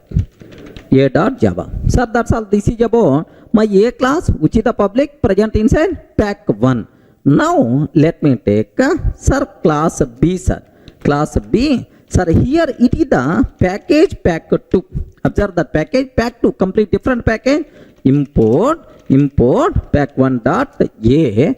Now I'm trying to create A is equal to new A, sir. Regarding A is equal to new A I'm taking, sir. And sir, this class B, let me save this code as here, just observe that. Let me take this code as b.java. Okay, b.java like. Can you please confirm? Is it valid or not? Please respond. Is it valid or not? Yes, what is the problem? This A present inside pack1 is the public. Happily we are allowed to access from anywhere. No restrictions right now. Let me compile a.java and b.java. Here, let me go to d::Durga classes java c -d dot a.java. Are you getting? Java c -d dot a.java. Immediately compile. Of course, happily the code compiles fine, sir. Sir, java c -d dot b.java I'm taking. If I can take b.java, happily the code is going to compile, no problem at all. So it's a very clear for you people. Sir, if the class declared the public, then you can access that class from anywhere within the same package or outside the package, no restrictions at all. Clear, right? Now I have one small doubt, sir. My doubt is, if this class is not public, sir, up to this, what is the meaning of public class? It's very clear for you people. What is the meaning of public class, right? If a class declared the public, from anywhere you can access that class, either within the same package or outside package, no restrictions at all. Clear, right? If the class is not declared the public, sir, I didn't declare this class as the public. If we are not declaring class as a public, means it is default. Are you getting? It is default. What is the meaning of default classes? What the meaning? What the meaning of default classes? Very simple, sir. If a class declared as a default, means that if we are not declaring public, okay, if a class declared the default, then we can access that class only within the current package. Outside of the package, we can't access. Are you getting? Outside of the package we can't access. Within the same package you can access, no problem at all. But outside of the package, sorry, we can't access. Are you getting? Now I'm trying to access inside pack 2. Sir, which is the outside of pack 1? I'm trying to access inside pack 2, which is outside of pack 1.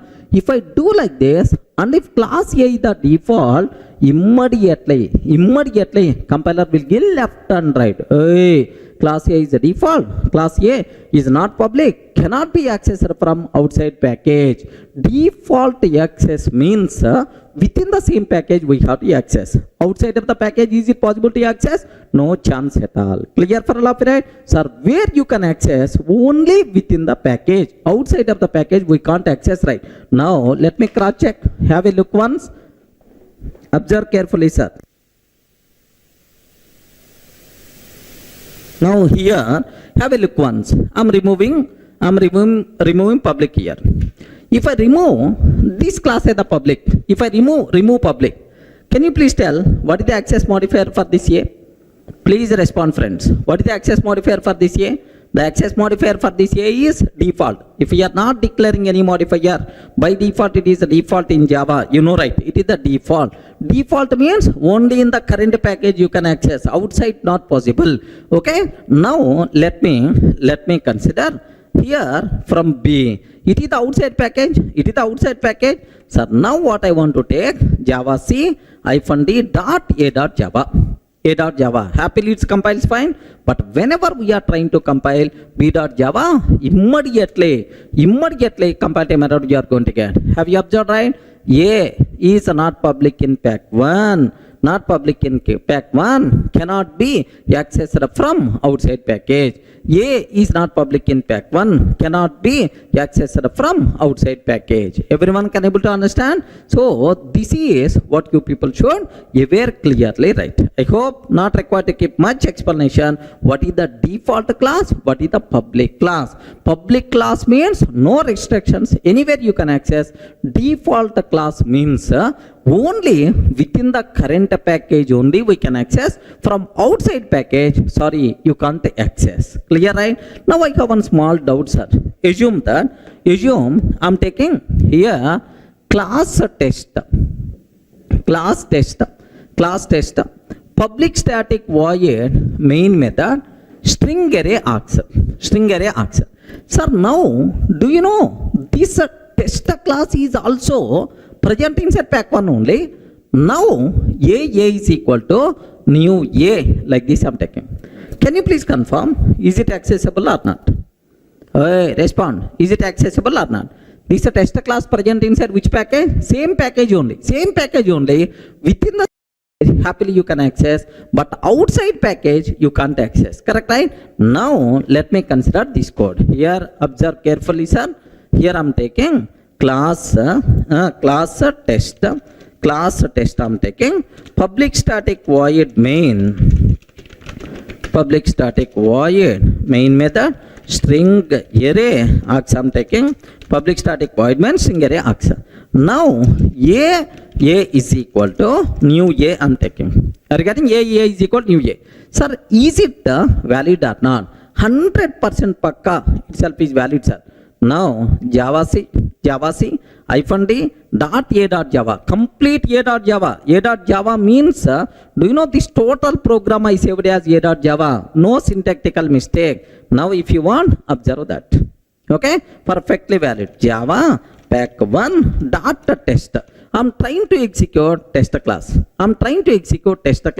Now is it going to work or not? Yes, perfectly. We are not going to get any error, right? So what it means, what you people should aware clearly, the important conclusion, public class means from anywhere you can access.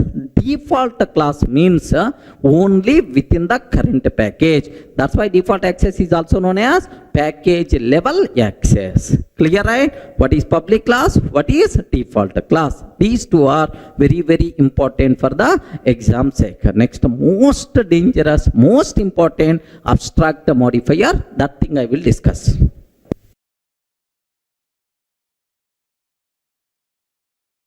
Sir, in the last video, we covered about class level modifiers, public and default.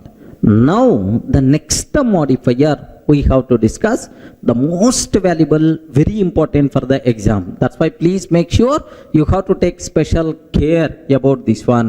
What is that modifier? Is abstract modifier. Regarding what the modifiers are? Abstract modifier, you people should aware, sir.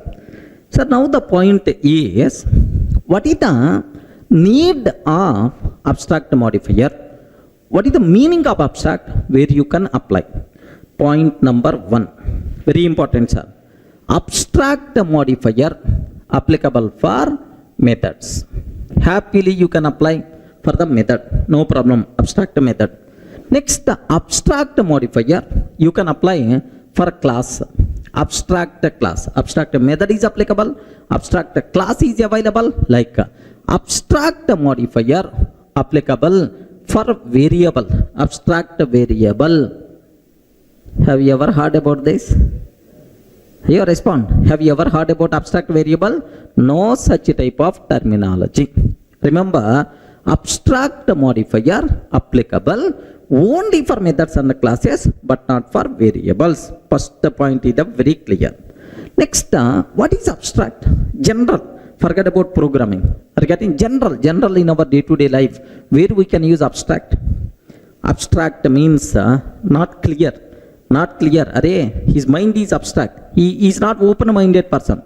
It is not completed. Just only abstract. Abstract means not complete. Something partial implementation, partial. Such type of terminology is the abstract. Okay? Just K, which is not complete. Just the partially completed, which is nothing but abstract. Keep this point in your mind. Okay? Anyway, now let me talk about what is abstract method, what is abstract class. These two things I will discuss. Very important for the exam. Please make sure, take special care. So first, what is abstract method? What is abstract method, sir? Sir, very simple. I have one vehicle class is there, sir. Public class vehicle. Public class vehicle class is there. Every vehicle contain number of wheels, 2-wheeler, 3-wheeler, 4-wheeler, like wheels are there. Public int get number of wheels. Public int get number of wheels. Assume, can you please tell how many wheels vehicle has? I have to return some number. Some number I have to return. How many wheels vehicle has? Can you spell out? Yes, friend. How many wheels vehicle has? Can you spell out? How many wheels vehicle has? We don't know. That depends on type of the vehicle. Sir, I have bike, 2-wheeler. I have car, 4-wheeler. I have bus, 6-wheeler. I have auto, 3-wheeler. Like, so if we don't know the type of the vehicle, then we can't tell how many wheels this vehicle has. Sir, even though we don't know about implementation, still we can declare a method. Are you getting? I don't know about implementation. I don't know how many wheels, which number I have to return. I don't know. Even though we don't know about implementation, because sometimes I may not aware implementation for the method. If you don't know about implementation, no problem. Happily we can declare a method with the abstract modifier. Remember this one, sir. You don't know about implementation. If we don't know about implementation, okay. If we don't know about implementation, keep semicolon and declare this method as abstract. Are you getting right? So, what is the meaning of abstract method? Abstract method has only declaration, but not the implementation. So, sometimes we don't know about implementation. Still, is it possible to declare a method in Java? Yes, possible by using what? Abstract method. Abstract method has only declaration but not implementation. That's why abstract method declaration ends with a semicolon but not curly braces. Are you able to get very important question? Abstract method declaration should end with the curly braces, but should end with a semicolon, but not the curly braces. Are you able to understand? One scenario, right? Sir, one more scenario. I will explain. Suppose I have public class, fruit class is there, sir. Okay, mango, apple, orange, like there are lemon, like multiple fruits are available. Now my question is, every fruit having taste, correct or not? Every fruit having taste. Now, sir, public string, get taste, like this. I have to return some string. Regarding I require to return some string. What the taste of the fruit? Respond, man. What the taste of the fruit? Sir, if it is the mango, very sweet. If it is a lemon, a bit some other taste by default. So until if you don't know the type of the fruit, we can't tell what is the taste. If you can't tell what is the taste, then how you can declare that method? No problem at all. Even though we don't know about implementation, still we can declare a method with the abstract modifier. That's why what you can take, just keep semicolon, and let me take this class, this method, abstract. Regarding abstract method has only declaration but not implementation. Remember, who is the responsible to provide implementation? Child classes are responsible to provide implementation. That part we are going to take care next step. First, aware what is abstract method? The method which has only declaration but not implementation. Such type of methods are by default considered as abstract method. Abstract method should compulsory answer with semicolon. Remember that. Now, sir, you are telling vehicle, fruit. Sir, can you please give a programming example? You people may ask, sir, best example. Here, see. I want to implement loan module. Are you getting loan module, right? Everyone is going to be attracted if there is a loan facility is there. Assume that loan module. What is the interest rate? Sir, if I can take class loan, sir. Public double get the interest rate. Are you getting public double? Get the interest rate like this, right? Sir, I have to return interest rate. Sir, 10.5, 13.4, 8.5 only. Like, do you know? Sir, interest rate. What is the interest rate of loan? Array, which loan? If it is a personal loan, 15% or 15. If it is the gold, if it is the car loan, 12% or 12. If it is the house loan, 8.5. Something like the interest rate, you can't tell at the loan level. It is varied from loan type to loan type. Sir, we don't know about implementation. No problem. Happily, you can declare this method with the abstract. This method with the abstract and the compulsory, this method should answer with the semicolon. Everyone can able to understand, right? Now I hope you have some basic idea by seeing this vehicle, by seeing fruit, by seeing the loan. Everyone can be right? Sir, can you please tell what is abstract? Please respond. What is abstract? Abstract method? The method which has only declaration but not implementation. Who is the responsible to provide implementation, right? Child classes are responsible to provide implementation. But as of now, I don't know about implementation. Then such a type of method we have to declare with the abstract modifier. Everyone can able to understand, right? That's all. Now, from this exam sake, what important question is there? Let me talk very important points, sir. Let me talk about this one. Here I am taking public public abstract, public abstract, void m1. I'm taking, sir, public abstract void m1, okay, like this. Next, public void m1, like this I'm taking. Public abstract void m1, like this I'm taking.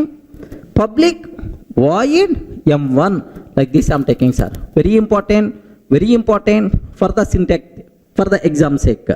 Now take a bit very special care. Can you please tell, is the first one valid or not? Among these four, which are valid, which are invalid? This knowledge must be required for the exam sake. Out of public, default, all these abstract, very special for the exam sake. Can you please tell which is valid? Can you please tell, is it valid or not? First one. If I can ask compiler, can you please compile my code? Compiler, can you please compile my code? Compiler will give left and right, because the reason is you are declaring this method as abstract, but you are providing implementation. Curly brace open and close means implementation. Abstract methods cannot have body. Abstract methods cannot have body. This is the compile method we are going to get. Point number 1. So this is invalid. Can you please tell if the second one is valid or not? Observe carefully, man. If the second one is valid or not? Public void m1. Public void m1. Array, you didn't provide implementation. You are keeping semicolon. If you didn't provide implementation, compulsory we have to declare this method as abstract. Compulsory we have to declare this method as abstract. But you didn't declare this method as abstract. You didn't declare this method as abstract. Then without abstract, compulsory you should provide implementation, but you didn't provide implementation. That's why immediately error by default we are going to get. Remember that. Sir, next the third one. Sir, public abstract void m1 semicolon. Oh, meaningful. Public abstract void m1. Yes, sir, it's the meaningful because the reason for that is it is abstract method not having implementation. Ends with semicolon, right? Acceptable. Sir, public void m1 curly brace. It is not abstract. That's why having the body meaningful, no problem at all. Are you getting? So very important, this is syntactical thing you should aware. How to declare abstract method. Very important point. Clear for all of you, right? Sir, how you can declare the abstract method?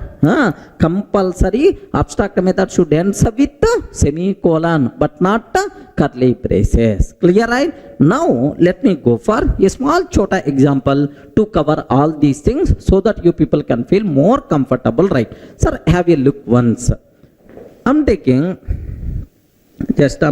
here, observe that carefully. Here I'm taking class test. Assume that class test.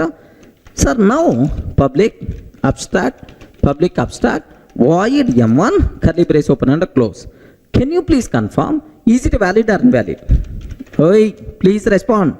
Is it valid or invalid? Class test public abstract void m1. Is it valid or invalid? Compiler will give left and right because the method is abstract, but you are providing the body. Curly brace open and close means body you are providing. That's why it is invalid. Now observe, if I can ask the compiler, can you please compile this code? Java C test.java. Are you getting? Java C test.java. Here, what is the compile method we are going to get? Abstract methods cannot have a body. Are you getting? Abstract methods cannot have a body. Like this compile method we are going to get, sir. Clear for all of you, right? Suppose I'm taking semicolon. Okay? Sir, is it valid or not? Very important point. Is it valid or not? What is the problem? Perfectly it is valid. A small point is missing. That I will explain in detail. If a class contain at least one abstract method, compulsory classes should be declared as abstract. Remember this one. Can you please repeat again? If a class contains at least one abstract method, compulsory we have to declare class as abstract, otherwise it is syntactical mistake. Okay, anyway, this class contain at least one abstract method, that's why I'm taking the class also as abstract. What is the reason? I will explain soon, don't worry sir, I will explain. Sir, now either code is going to compile or not? Yes, perfectly itself is valid. Again, perfectly itself is valid, sir. Suppose I'm taking public void m1, public void m1. Can you please tell, is it valid or invalid? Public void m1, is it valid or invalid? Invalid. Because you didn't declare the body, you didn't declare the body, you didn't declare method as abstract. So if you don't want to provide body, compulsory you have to declare method as abstract. But you didn't do that, that's why error we are going to get. Have a look once, observe that carefully, sir. Here, what that compile error? Please sir, missing method body or declare abstract, missing method body or declare abstract. Okay, now I'm taking like this, public void m1. Sir, I'm providing the body, I'm providing the body, then happily the code is going to compile. Okay, that's all. So what is abstract method? What is abstract method? How to declare abstract method? These two things must be very, very important. Okay, what is abstract method? Abstract method having only declaration but not implementation. Remember, so that's why abstract method declaration should compulsory ends with semicolon. Okay, but not curly braces. Who is the responsible to provide implementation? Child classes are responsible to provide implementation. Clear? Any doubt?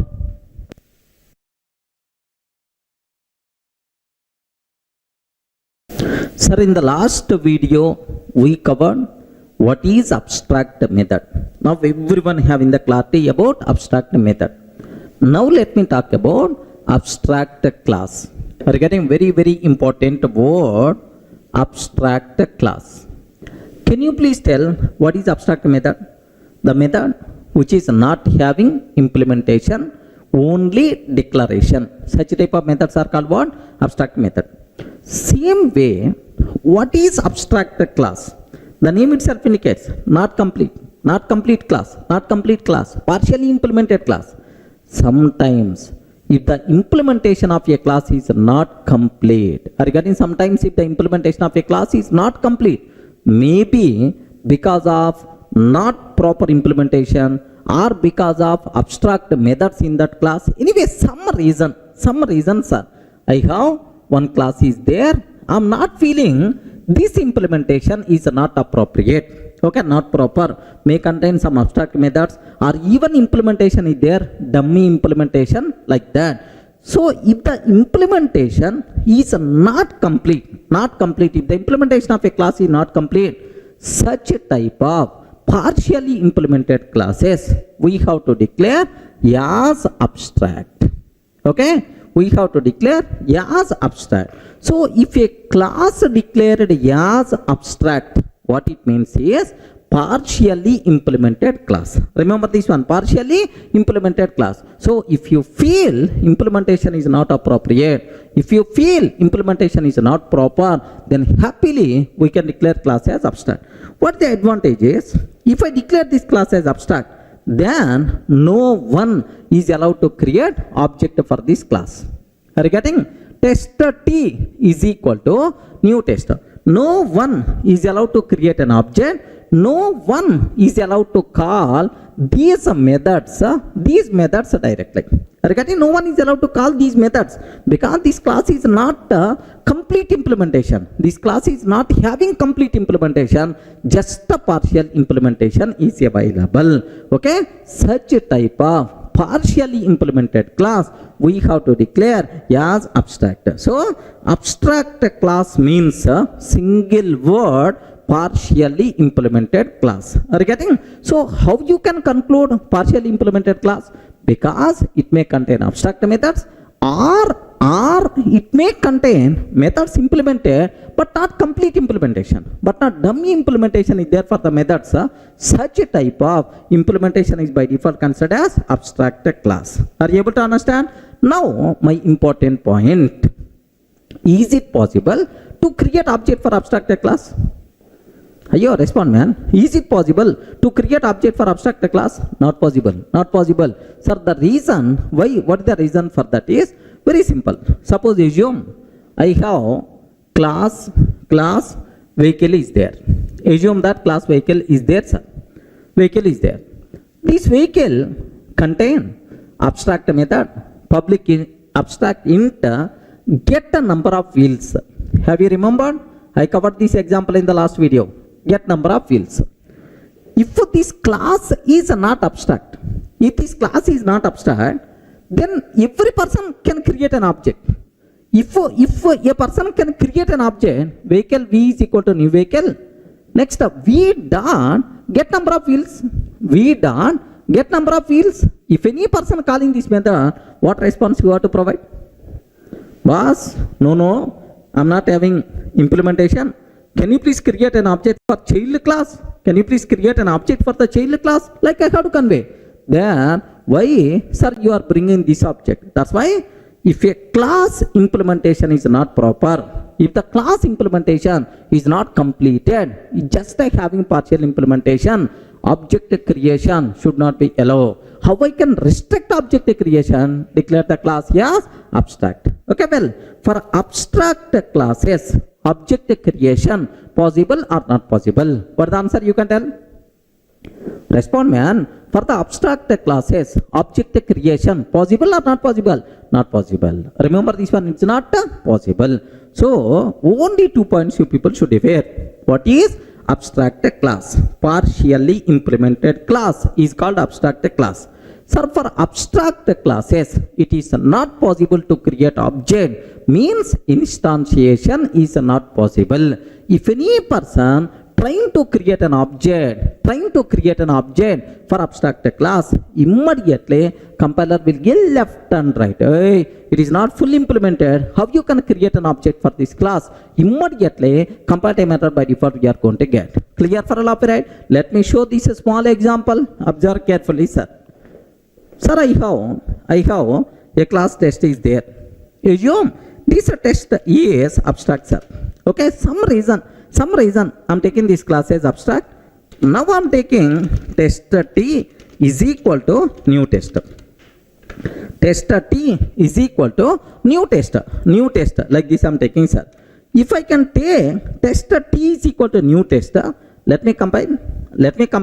Can you please tell, is it valid or invalid? Please respond. I'm trying to create an object for test class, but the test class is abstract. Immediately compile method we are going to get. Okay, let me show this one. Here, have a look once, sir. What is the error? By default we are going to get test is abstract, cannot be instantiated. Regarding test is abstract, cannot be instantiated. Suppose assume class test is not abstract. Assume class test is not abstract. Then is it acceptable or not? Yes, perfectly it is acceptable.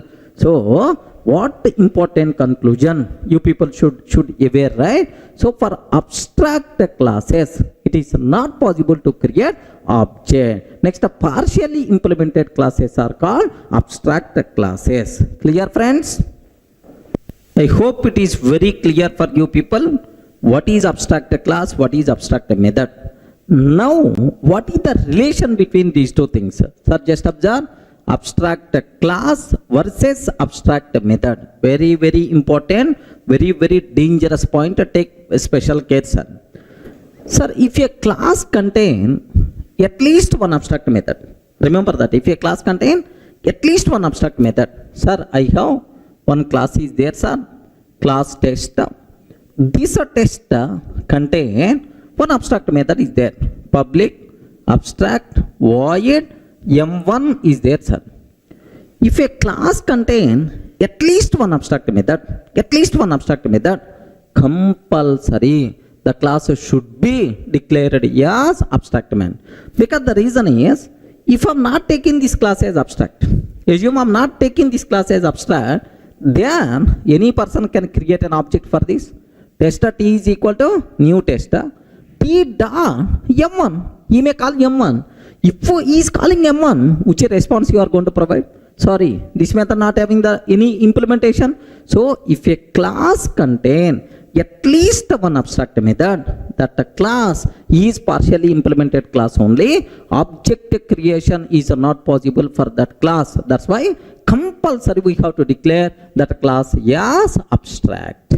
Regarding compulsory, that class we should declare as abstract. Remember this one. So abstract class can, if a class contain at least one abstract method, compulsory the class should be declared as abstract. Otherwise, compiler will give left and right, compile time error we are going to get. Remember, very, very important point. Let me repeat again. If a class contains at least one abstract method, compulsory we have to declare that class as abstract. Otherwise, compile time error. Sir, let me show up to this one, right? Have a look once. I'm taking a simple example, test.java.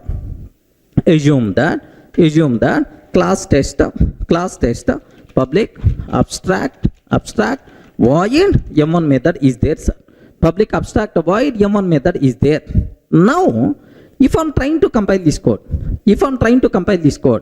can you please tell if the code is going to compile or not? Class test public abstract void m1, is it going to compile or not? No chance at all. Compiler will get left and right, because the class contains at least one abstract method, but the class you didn't declare as abstract. That's why observe carefully.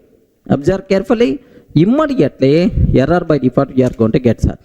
Have a look once. Test is not abstract and does not override abstract method m1 in test. Test is not abstract and does not override abstract method m1 in test. This is the compile time error we are going to get. But if I declare class as abstract,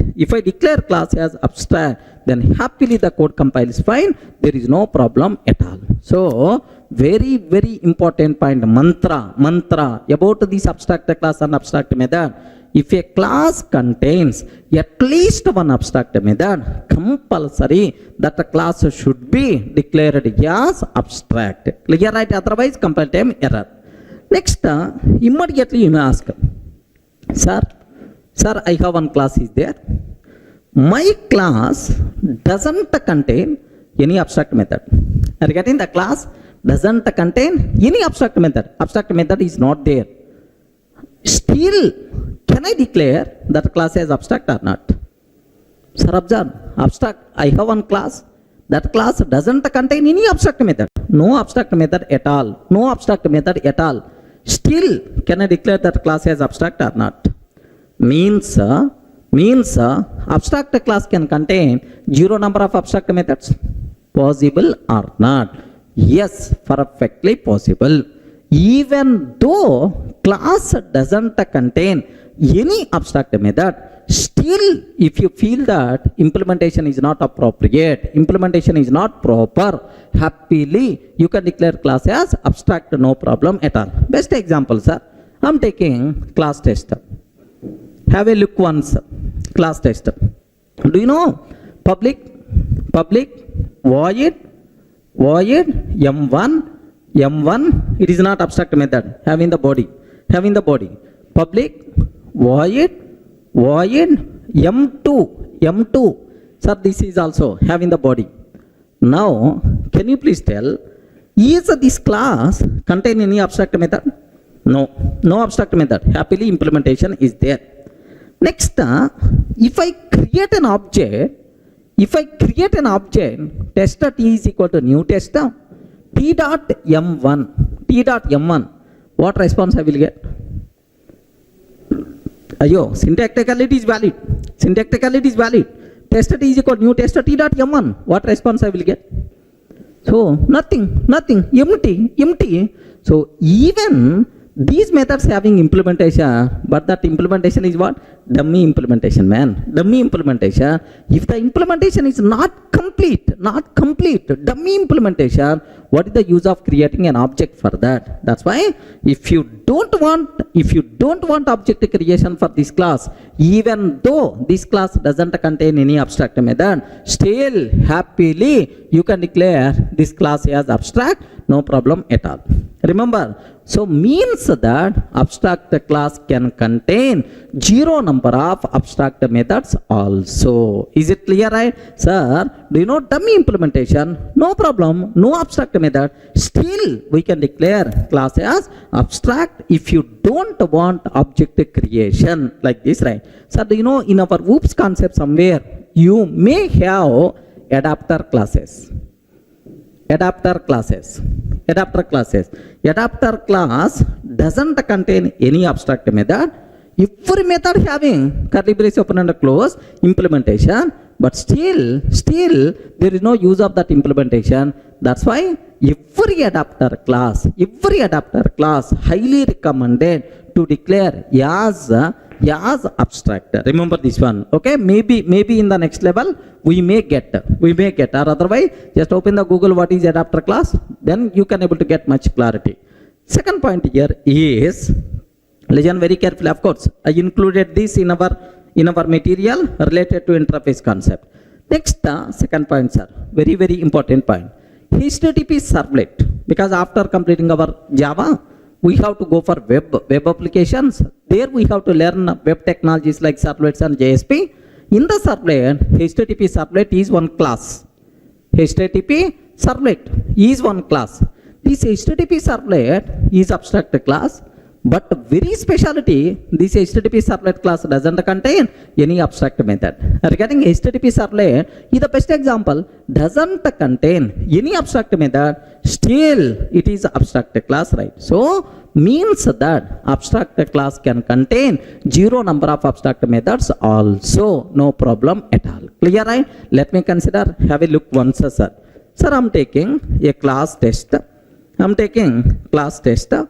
Sir, public void m1 having the implementation m2, m3, m4, m2, m3, m4. Oh, 4 methods are there, but all the methods are empty implementation only. Curly brace open and close. What is the use? Nothing. Like it may be adapter class. It may be adapter class, something like we are going to use. Sir, now I want to declare this class as abstract. Is it possible or not? Yes, why not? Happily. Can you please observe that? I am declaring this class as abstract. Now happily the code compiles fine, no problem at all. Clear for all of you, right? We are not getting any compile error. Happily the code compiles fine. So meaning that, very important terminology, meaning that, sir, just even though class doesn't contain any abstract method, still we can declare class as abstract. Abstract class can contain zero number of abstract methods. Is it clear for all of you, right? Only 2 points. Point number 1. If a class contain at least one abstract method, compulsory we should provide if a class contain at least one abstract method, compulsory we should declare class as abstract. Even class doesn't contain any abstract method, happily we can declare class as abstract. That's why abstract class can contain zero number of abstract methods also acceptable. Clear?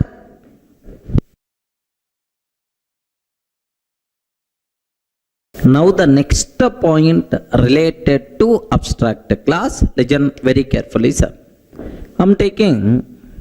I have one abstract class test is there, sir. Abstract class test is there. Public abstract void m1 method. Public abstract void m2 method is there. Now listen very carefully. I have one abstract class is there. Sir, public abstract void m1, public abstract void m2. There are two abstract methods are there, sir.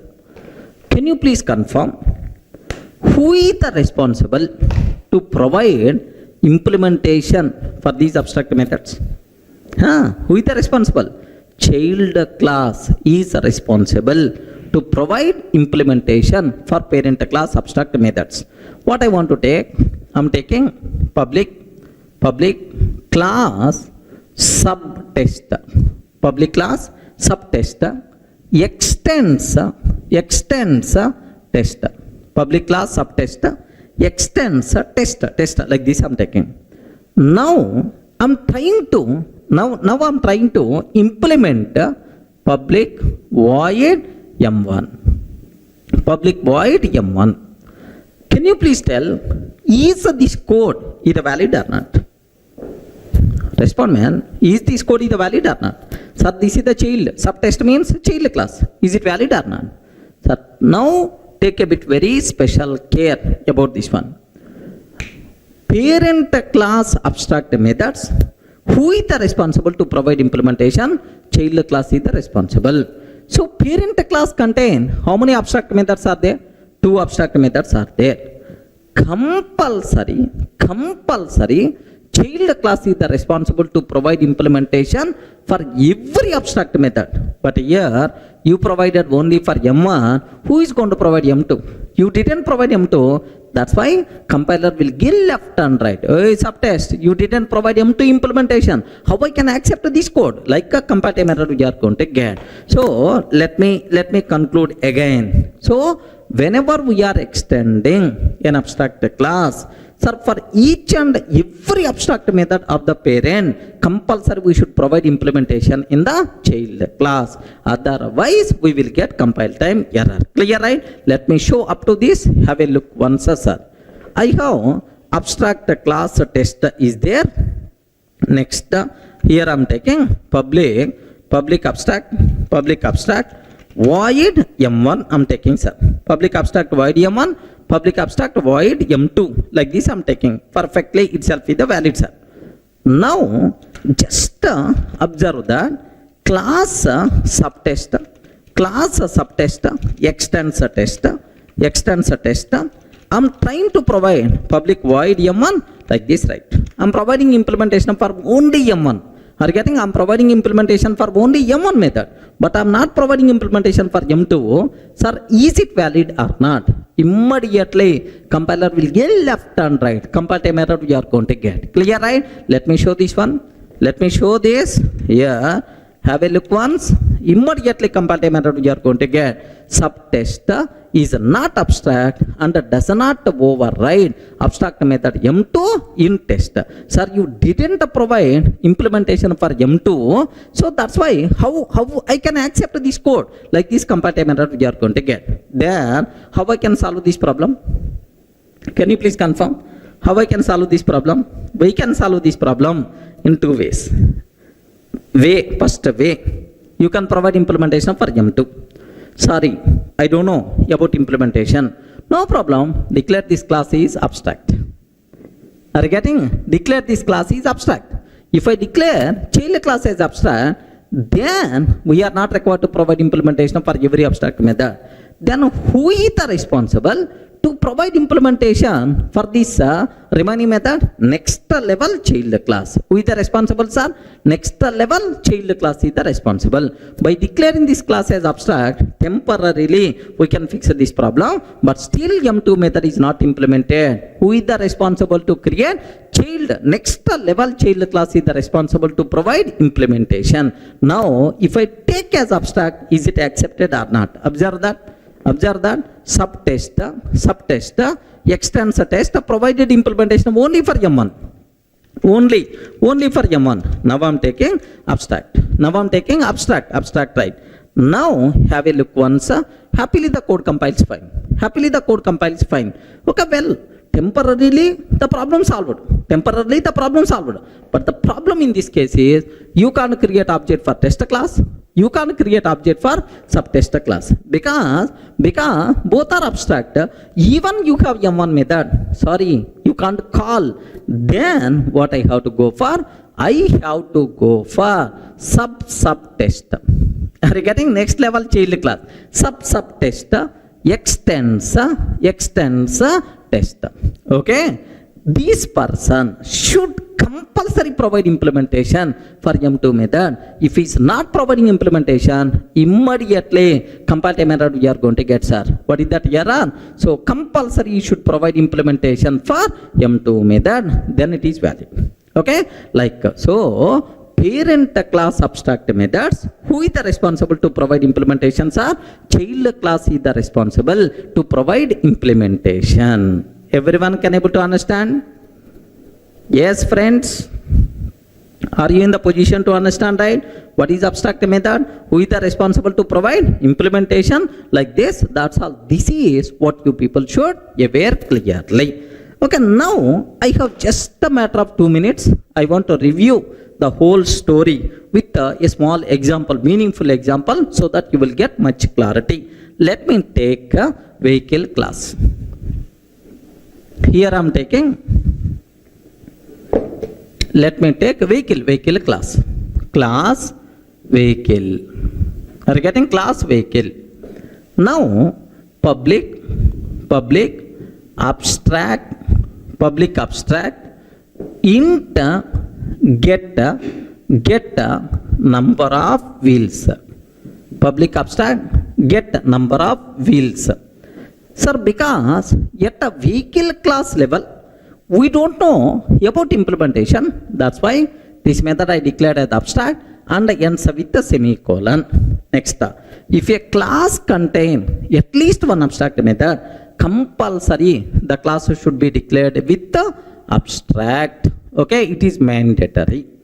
Now I am taking class bus.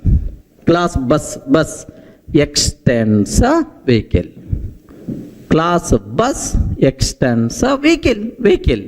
Now bus can tell how many wheels it has. Are you getting?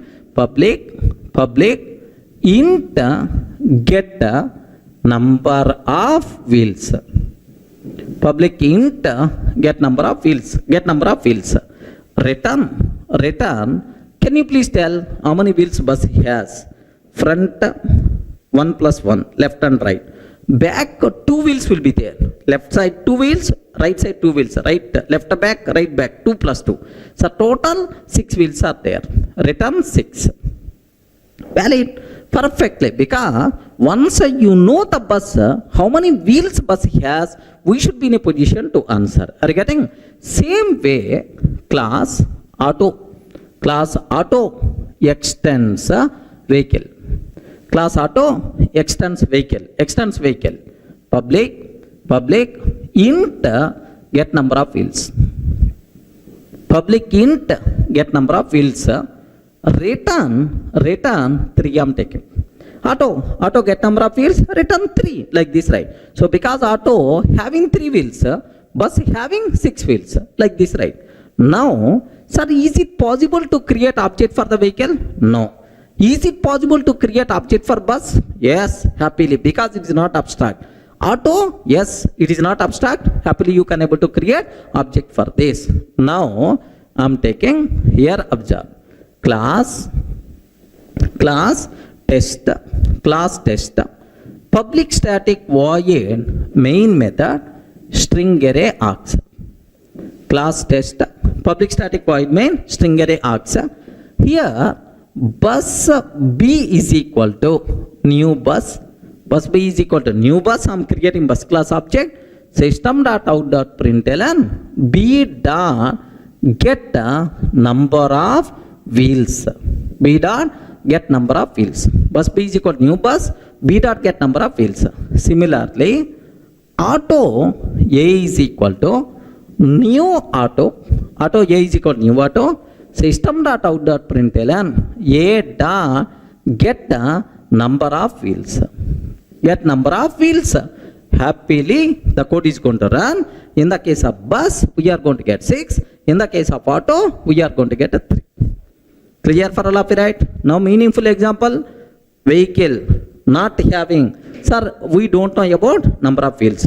Abstract method. Who is the responsible to resolve that abstraction? Child classes are responsible. Now, happily, what is the output by default we are going to get, sir? Simple 6 followed by 3. Clear, right? Sir, let me execute this code so that you people can feel more comfortable. Observe that. Okay, now observe that. Sir, we have abstract class vehicle. Under this vehicle class contain one abstract method get number of wheels. Because at vehicle level, we don't know how many wheels he has.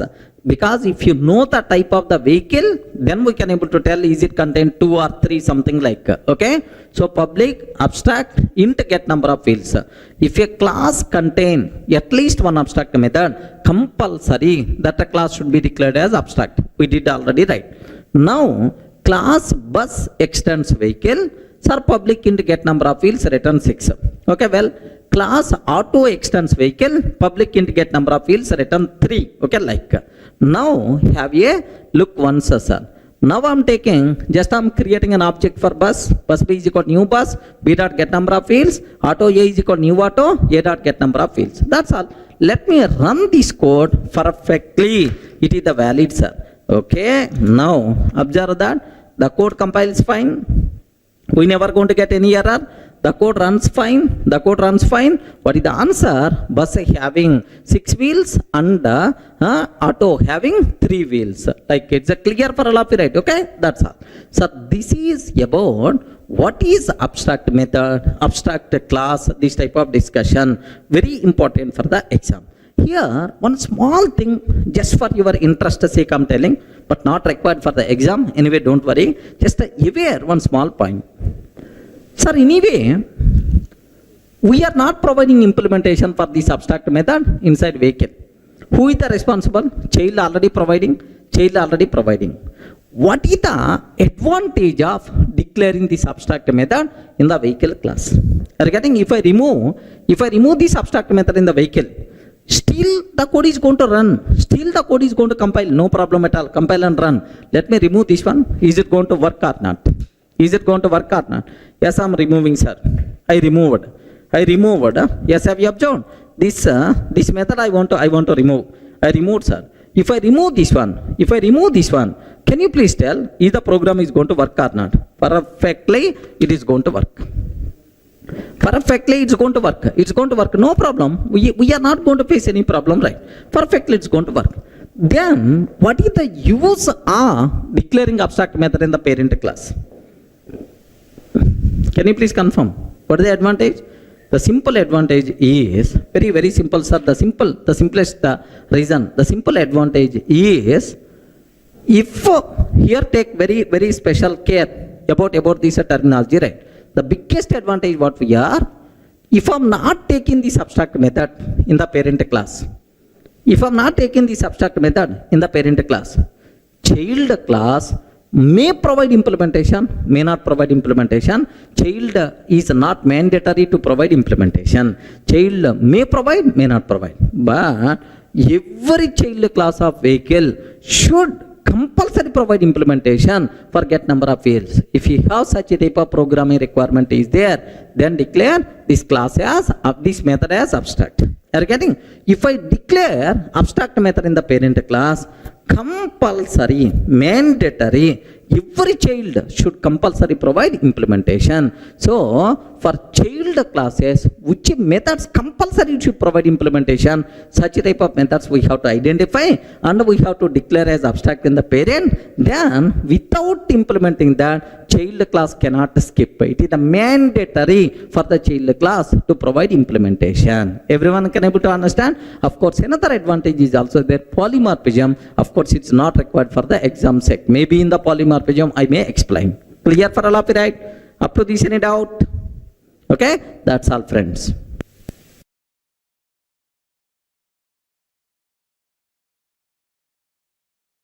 Hi friends, in the last video we covered about class level modifiers. Sir, if I declare class as the public, default, abstract, like we did, we performed a great postmortem on that. Sir, now I have to explain, sir, member modifiers, variable declared as the public, method declared as the public, what will happen? Are you getting? So what is the topic we have to discuss? Member modifiers. Member means it may be a variable or it may be a method. So for method, which modifier applicable? For variable, which modifiers are applicable? Member modifiers. Okay, these are things we have to discuss. But anyway, one thing you should aware. So just for members, public, private, protected, default, like 12 modifiers are there. All those 12 modifiers Happily we can apply for some methods, for some variables and so on, right? But anyway, we are not required to talk all those 12 modifiers for the exam sake. Just the required things are public, private, protected, default. Anyway, abstract we covered already. Final, we are not required to worry. If it is required, I will discuss for that, right? Okay. Purely this video course based on for our certification exam. It is not to learn each and every concept, right? Clear, right? So now the important point what we have to discuss. For member modifiers, first modifier, public member. Public, sir. Sir, if I declare a variable or method as public, I declare a variable or method as public, then, sir, we can access that member from anywhere, either within the class or outside the class, either within the package or outside package, no problem at all. Sir, public means any person is allowed to access. If a member declared as public, it may be a method or it may be a variable, we can access that member from anywhere, either within the same package or outside package, within the same class or outside the class. Okay, clear, right? Sir, now let me go for a small example, and here there is one small twist is also there. Observe carefully, right? Sir, I'm taking, okay, I have a package, pack 1. Observe very carefully, sir. Package, pack 1. I'm taking a class A class, right? Class A. Now, here I'm taking public void M1. Regarding public void M1, system.out.println, okay, A class method, like this I'm taking, sir. Now take very special care.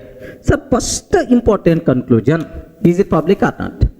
Yes, friends, is it public or not? Yes, this method is the public. You can access this method from anywhere, no problem at all. Now, here I'm taking, sir, this is a.java. Regarding this total file, I saved as a.java.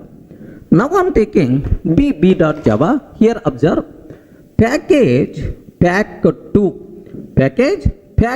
sir. It is a different package, pack 2.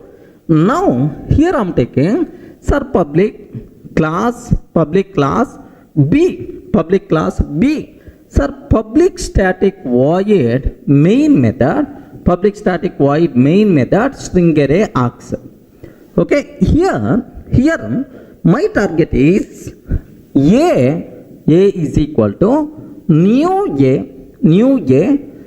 dot M1 method. So I'm creating an object for this and then I'm calling A.M1. Sir, first, if you want to access any class from outside package, compulsory, we require to use either fully qualified name or import statement. Let me write the import statement. Import pack1.a. That's all. Sir, first I will compile this code. I will compile this code. Java C -d dot a dot Java. Happily the code is going to compile. No problem at all. The code will compile, sir. But if I compile this code, can you please tell, is it going to compile or not? Array, very important. Is it going to compile or not? Yes, compiler will give left and right. The reason for that is, array, it is the public method. You can call, but corresponding class is not public. Regarding corresponding class is not public. Sir, if the class is not public, so you can't access that member from outside the package. Regarding from outside the package, because even though member is the public, but class is not public, that's why you can't access. Immediately, compiler will give left and right. Remember, so if a member declared as a public, you can access that member from anywhere, either within the package, outside package, no problem at all. But make sure the corresponding class also visible. If the class is not visible, the member is the public, there is no use. Are you getting right? So class should be public, method should be public, then only we are allowed to access. Sir, let me show this one, sir. Have a look once. Sir, here I'm taking, sir, A class. I'm taking A class, right? Same, whatever I explained on the board. Sir, package pack 1, class A, class is not public, but method is the public. Are you getting? Method is the public. Now, let me go for, sir, b.java. Here b.java, I'm trying to access A is equal to new M1, like this, right? First, let me compile a.java. Here, Java C -d dot a.java. Happily, a.java will be compiled, no problem at all. Now let me compile Java C -d b.java. If I'm trying to compile b.java, compiler will give left and right, because the reason is A is not public. Are you getting? A is not public. How you can access from outside? Like immediately we are going to get the problem right. Sir, observe that. How many compile errors are there? 3 errors. A is not public in pack 1. Cannot be accessed from outside package. Okay, like immediately we are going to get the problem right. Are you in the position to understand, right? So even though method is public, but class is not public, that's why the problem is coming. So the conclusion here is, before checking visibility of member, compulsory we have to check class visibility. If the class is visible, then only we have to think about member visibility. Clear, right? So now let me take this class is also here the public. Class is accessible because it is the public. Member is accessible because it is the public. Happily, this code is going to compile, sir. Now let me compile Java C -d dot b.java. Happily, the code compiles fine, no problem. Now Java pack 2 dot b, sir. Because B class is the part of package, compulsory fully qualified name we have to use Java pack 2 dot b. Happily, this method is going to get the chance. Clear for all of you, right? Now have a look once, observe carefully, right? So now let me take A is the public. Public, right? Okay. So class is public, and the method is also public. Regarding both are public, happily we can allow to access, no problem at all. Now let me compile a.java. The code compiles fine. Let me compile b.java. The code compiles fine, no problem at all. Java pack 2 dot b. Let me run B class. Happily, B class is going to run. A class method will be executed. Everyone in the position to understand, right? So, if a member declared as the public, we can access that member either within the package or outside package, no problem at all. But make sure corresponding class should be accessible. If the class is not accessible, even though member is the public, there is no use at all. Are you able to understand the important twist? If the class is not public, even member is the public, there is no use at all. Up to this is the clear for all of you, right? Next, there is one small next modifier, right? So up to this, what we covered? Public member. Regarding up to this, what we covered? Public member. Public member, anywhere you can access. Suppose, if I am not taking this method as public. Observe that. If I am not taking this method as public. If I am not taking this method as the public, what is this one? Default member we can access only within the same package. Outside package you can't access. Regarding within the same package we can access. Outside package you can't access. By mistake, if you are trying to access M1 from outside package, immediately compatible error we are going to get. So if a variable or method declared as default, declared as the default means if we are not taking any modifier. Regarding if we are not taking as the public or private, if you are not taking any access modifier, then it is considered as default. If a member declared as the default, we can access that member only within the current package. That's why. So default access is also known as package level access. Are you getting? Now can you please tell, is it possible to access M1 from outside package? No chance at all. Immediately compiler will give left and right. Remember, have a look once.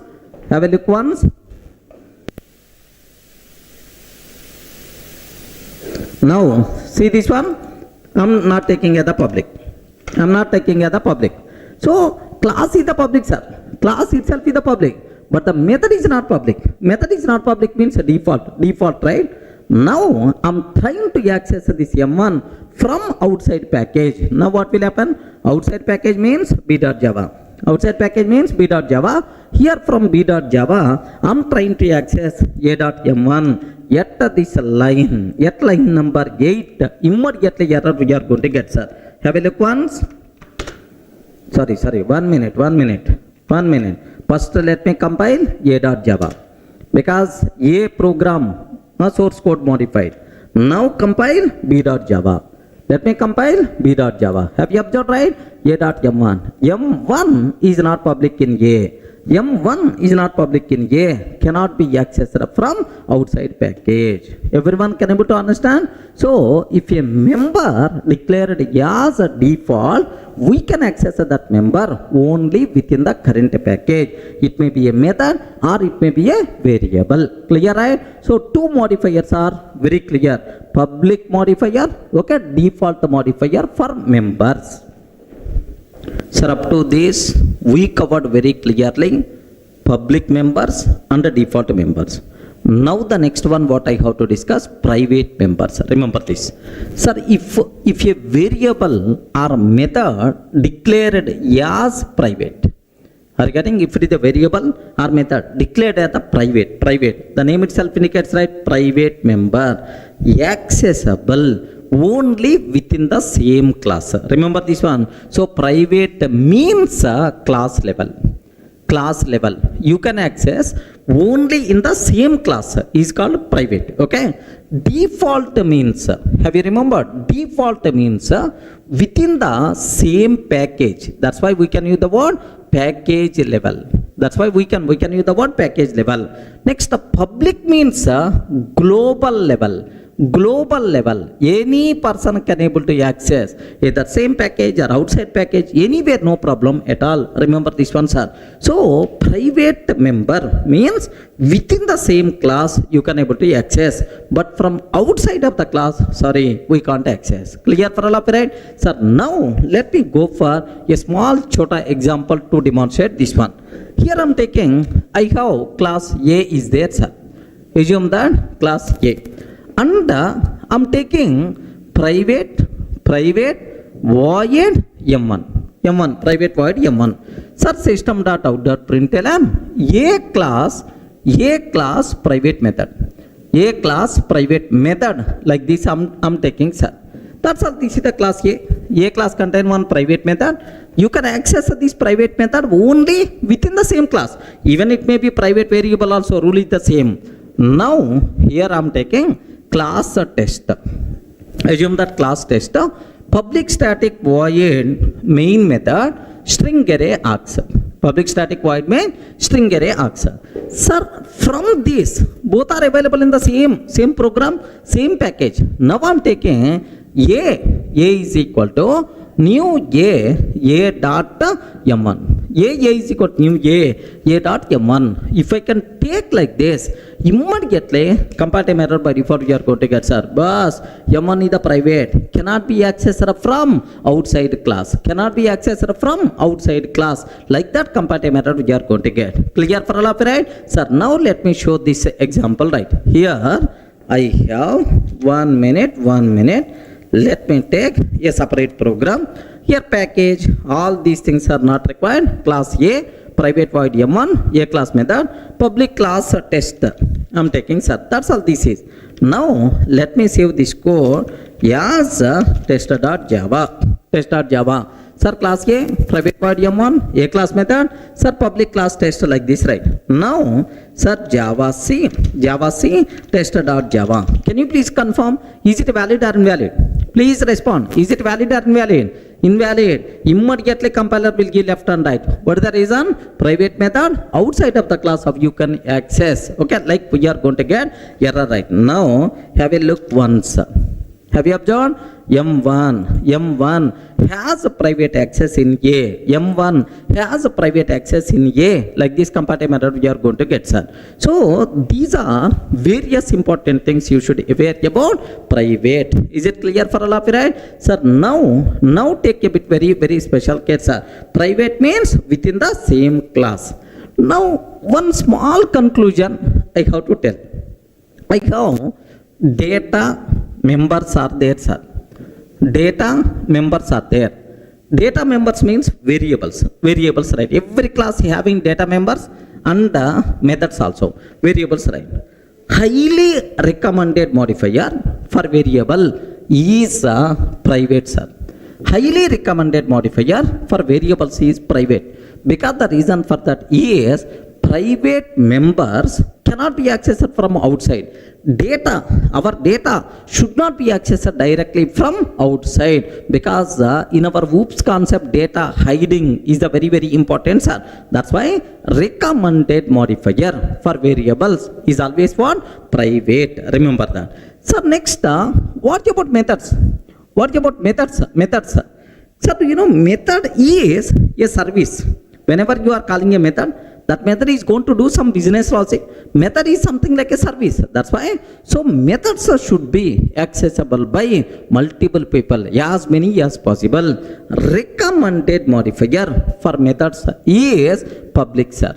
Observe carefully, sir. Recommended modifier for variable is private. Recommended modifier for method is public. Very important points you should aware. So what is public member? Default member, private member. Public member, any person is allowed to access. Default member, within the same package only. Private member within the same class only. That's it. Sir, in the last video we covered public member, default member, private member. Now the next one what I have to discuss, protected members. What is that, sir? Can you spell out? Protected variables, protected methods.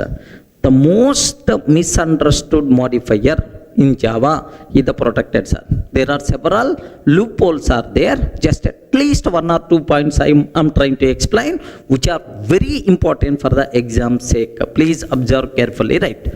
Sir, what is the first important conclusion? Listen a bit carefully, sir. If a variable or method declared as protected, if a variable or method declared as protected, where you can access within the current package, anywhere you can access, no problem at all. Within the current package, anywhere you can access, but from outside package only in child classes. Are you getting right? So within the current package, anywhere you can access, but from outside package only in child classes. That is nothing but protected. Sir, can I use the word protected is equal to default? Protected is equal to default means what? Within the current package, anywhere, but outside package only in child classes. Child class is nothing but child classes. This is nothing but protected. Of course, I will explain with an example so that you people can feel more comfortable. Next, one more small twist is also there. That twist I will explain, sir. So what is the meaning of protected, sir? If a variable or method declared as protected, then we can access that member within the same package anywhere, but outside package only in child classes. Okay, well. Next, before going our main example, sir, just aware, I have one class A is there, sir. I have one class A is there. Assume. Sir, now public void M1 method is there, sir. Public void M1. Sir, parent class members automatically available to the child class. Correct or not? Sir, class B extends A. So parent class methods and variables automatically available to the child class. Now you can call, sir, A is equal to new A dot M1. This is one style. If you want to call M1, this is one style. Remember that. Sir, or B is equal to new B. Sir, I'm creating B object, B object and B reference, B dot M1. Are you getting B dot M1? Yes, on the child reference, happily you can call parent class method, no problem at all. Next, do you know parent reference can be used to hold child object. A is equal to new. Sir, parent reference can be used to hold child object, no problem at all. But on this, I am calling M1 method.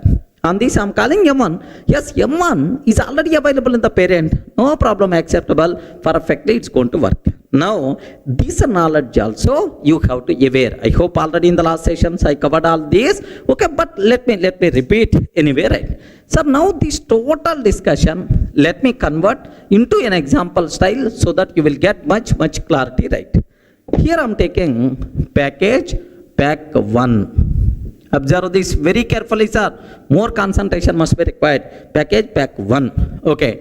Now I am taking public, sir, R simply I am taking class A. This class having protected void M1. Sir, do you know system.out.println A class protected method. A class protected method like this I am taking, sir. That's all. Sir, class A is the part of pack 1. Under this A class contain protected method like this, right? Now, sir, class B extends A I am taking. Class B extends A. Sir, it is the child class of A and the class B is also part of pack 1 only. Now, here observe public static void main method string array args. Public static void main string array args I am taking, right? Now my target is very important, sir. I want to call M1. Within the same package, anywhere you can access, no restrictions, right? That's why what I'm trying to take, A is equal to new A.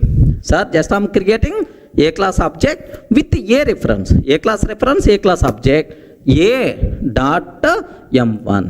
A class object, A class reference, A dot M1. First way, sir. Second way, yes, valid, don't worry. Second way, parent class member by default available to the child class. Because B is the child class, right? That's why it is now B is equal to new B I am taking B dot M1. Again, B is equal to new B dot M1. Perfectly it is going to work. So you can call A dot M1, you can call B dot M1, no problem at all.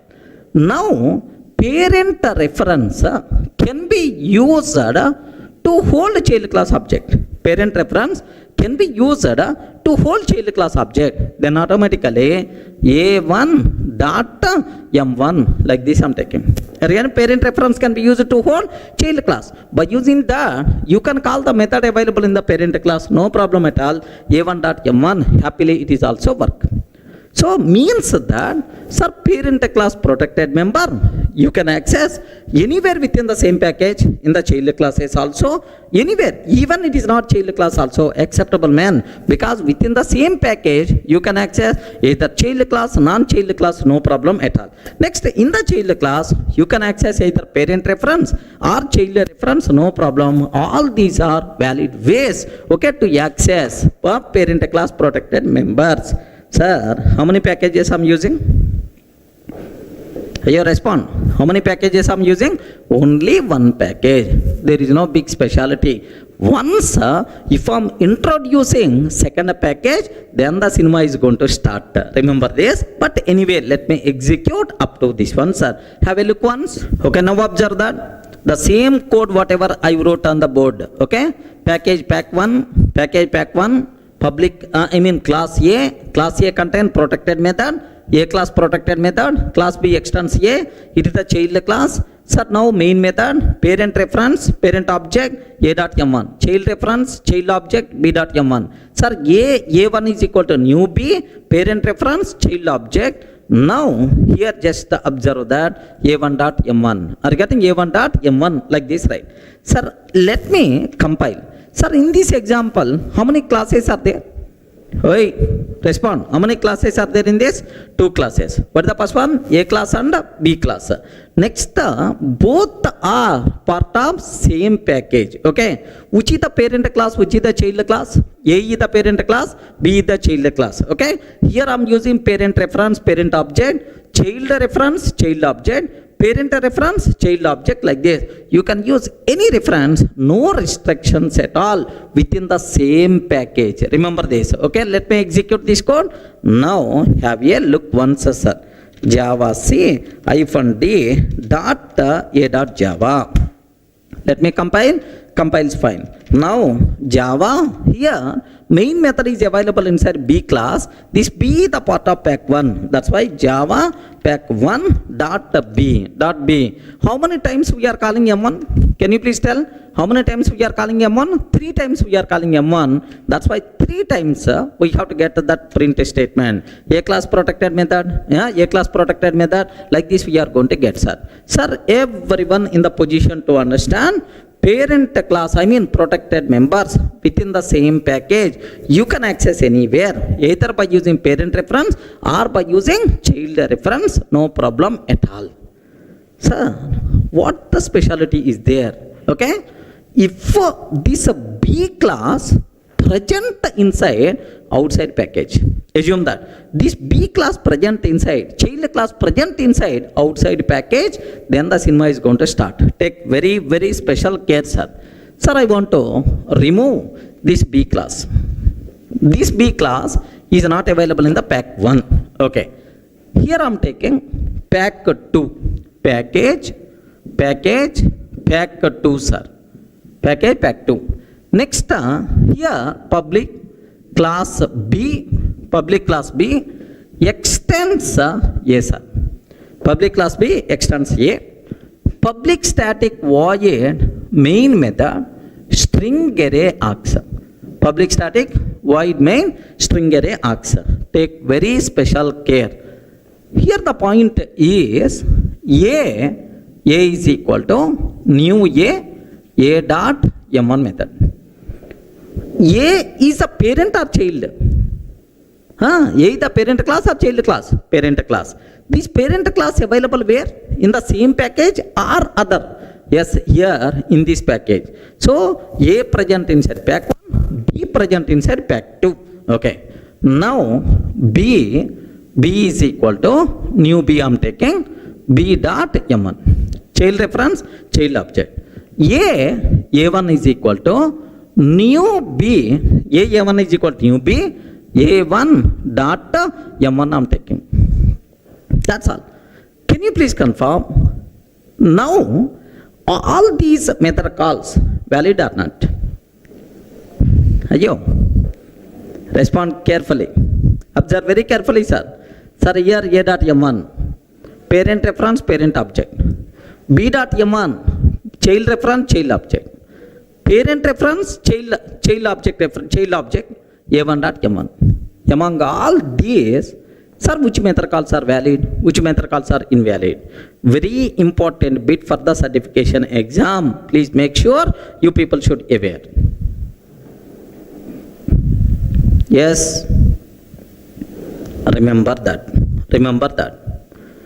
Parent class protected members, of course, protected members we can access anywhere within the same package, no restrictions.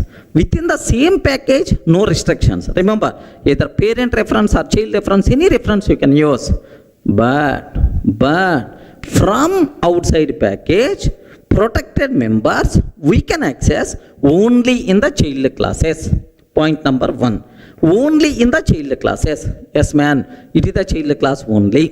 Public class B, it is the child class only. And we should use that child class reference only to access protected members from outside package. Remember that. So means that, let me repeat again, sir, protected members from outside package you can access only in the child classes. Okay, well, within the same package, anywhere you can access. But outside package, only in child classes. And extra masala here is compulsory we should use child class reference only. It is also one restriction. So if you want to access protected members from outside package, parent reference cannot be used to access. By mistake, if you are trying to use parent reference, compiler will give left and right. Remember that.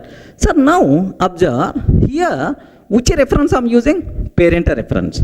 Parent reference. That's why immediately compile time error we are going to get. Are you getting? Next, which reference I'm using? Child reference. Child reference. Perfectly it is the valid. Now, which reference I'm using? Parent reference. Parent reference. Immediately compile time error we are going to get. Okay?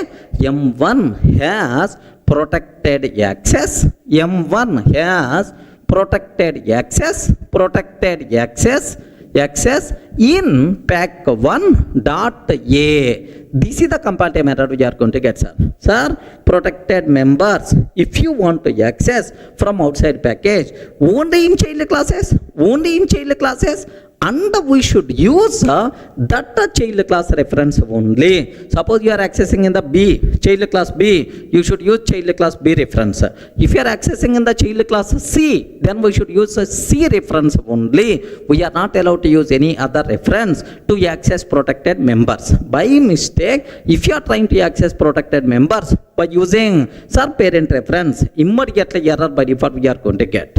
Are you getting the point, right? So this much time I spend only to cover this important point. Let me execute this code so that you people can feel more comfortable, right? Observe that. Last example. Observe that. Last example. Let me remove B class from here. Are you getting? Package pack1 class A. Class A is available inside pack1, and let me take class A the public. Otherwise you can't call this M1 method outside. Okay, class is the public. Now let me take b dot java. Okay, let me take this is b dot java. Here what I'm trying to take here is just have a look once, sir. Public class B. Okay, extends A, main method A like this. So total how many files are available? This is a.java, pack1 a.java. And this is pack2 b.java. Are you getting? This is the pack2 b.java. Now, sir, inside pack2 be the child class of A, and the M1 method is the protected method inside pack1. Now, can you please tell, sir, among these three method calls, which method calls are going to work? Only this method call. Because from outside of the package, we can't use parent reference to access protected members. Here I am using parent reference. That's why immediately compile time error we are going to get. Remember this, okay? So let me comment. Of course, I am not going to take any comment. Observe. Have a look once. Let me compile a.java. Happily a.java compile is fine. Let me compile java c -d.b.java. If I can take b.java, immediately compile time error we are going to get. Have you observed? M1 has protected access in A. Line number 8, line number 14. These are the two areas, right? Line number 8 and line number 14. Have you observed, right? Line number 8 and line number 14. These two places we are getting the problem. Let me comment these two lines. Then happily the code compiles fine, because we are not calling, right? Yes, the code compiles fine. Java pack2.b I can take, then a class protected method like this, right? So please make sure you people should aware very clearly, right? Parent class protected members, if you want to access from outside package, compulsory we should use a child reference only. Parent reference cannot be used to access protected members from outside package. Everyone can able to understand? This is a very, very important conclusion, right? Okay, please understand, very important for the exam.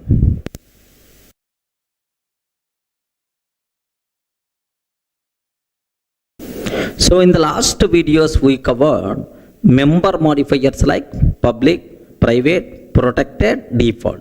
Just let me summarize all these modifiers, right? Sir, observe that visibility. Are you getting visibility? Sir, if it is the public, protected, default, private, four modifiers are available within the same class. Sir, I'm in the same class. Within the same class, public member. Yes, happily you are allowed to access. Public members are visible in the same class.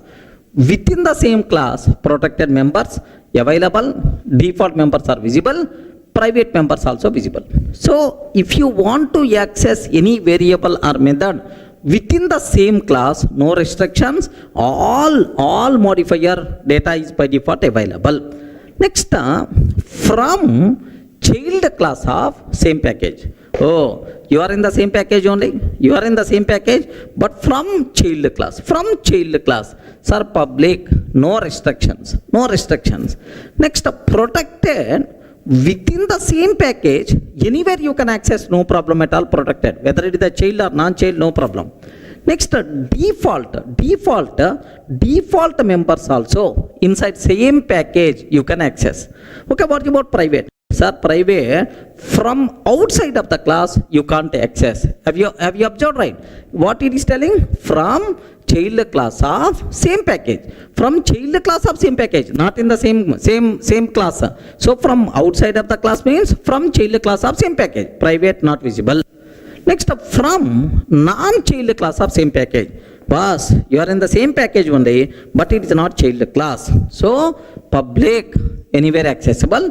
Protected within the same package, whether it is a child or non-child, no restriction, happily you can, but outside package only in child classes. That's why, so within the same package, even it is a non-child, no problem, acceptable. Default also acceptable. Okay, from outside of the class you can't, that's why private not possible. Next, from child class of outside package. Sir, not in the same package, outside package, but it is the child class. From child class of outside package. What about public? What about public? Yes, anywhere, no restrictions, right? Sir, what about protected? Remember that. From outside package in child class. From child class of outside package, protected member acceptable. But one restriction I told, we can access protected members in child class from outside package, but compulsory we should use child reference only. Okay, so we should use child reference only, child reference only to access protected members from outside of the class. Next, default, outside of the package, default members you can't protect, private is nothing but not possible, right? Next, from non-child class of outside package. From non-child class of outside package, public, anyway acceptable, no problem. But protected, non-child class from outside package, not possible, not possible, not possible, right? Everyone can able to understand? Sir, just summary of public, protected, default, private must be compulsory. You should aware. 1 or 2 questions you can expect for the exam from this area. Remember, right? Sir, now can you please tell from this diagram what is the most accessible modifier? Any person is allowed to access. Can you please tell? This diagram itself is going to tell public, no restrictions, anywhere you can access. The most accessible modifier is the public, sir. What is the most restricted modifier? Is the private, only within the same class. But outside the class, either same package, outside package, sir, here outside of the class not possible. The most accessible is the public, the least accessible, the most restricted modifier is the private. Remember this one. Next, for variables, data members recommended is the private, for methods recommended is the public. Remember. Next, so which is the most restricted modifier? Private is the most restricted. So it is class level, within the same class only. Next restricted is default. Okay, default. So private is less than default. Default is less than protected, sir. protected having more scope when compared with the default. The reason for that, default within the same package, but protected outside package also, but in child classes, outside package also. Next, protected is lesser than public. So with respect to scope, do you know this formula you people should aware, sir? Why I'm telling this one? Even in the oops concept overriding, this formula compulsory we have to use. Are you able to understand, right? So public, private, protected, default, all the things are very clear, right? Sir, in the last videos we covered, sir, what are various member modifiers, public, private, protected, default, what is abstract class, abstract method, all these things we covered, right? Sir, now the next topic, very important for the exam, sir, interface concept. What is the concept, sir? Interface concept we should aware. So anyway, just theoretically few minutes I will explain. What is an interface? Regarding what is an interface? Anyone, can you please define? Can you define what is an interface? Yes, friends. So this is one area where very common question for the interview room, sir. Sir, not for certification exam. Interview room, what is the difference between interface and abstract class? The most common question. Okay, can you define an interface? Okay, so from some specification, Java specification, so exact definition is not there. Based on the usage, we can able to tell itself is an interface. Okay, multiple definitions are available, right? All those definitions I will discuss for you so that you people will get some clarity. Suppose, can you define what is an interface, right? Sir, very simple. Interface itself is considered as any service requirement specification. Are you getting? Any service requirement specification. Service requirement specification. So, short word we can use the word SRS. Are you getting? Any service requirement specification itself is considered as an interface concept. Sir, best example, right? Suppose I want to develop web server.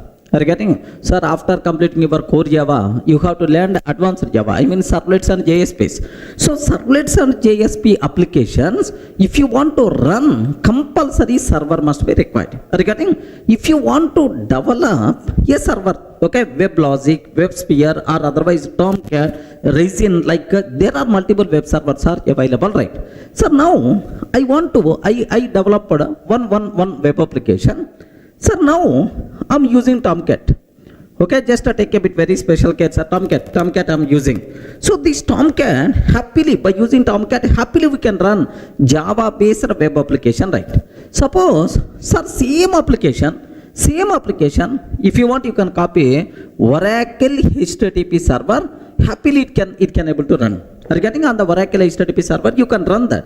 Suppose, same application, sir, you can run on Resin. Resin is also one web server. Are getting? Same application you can.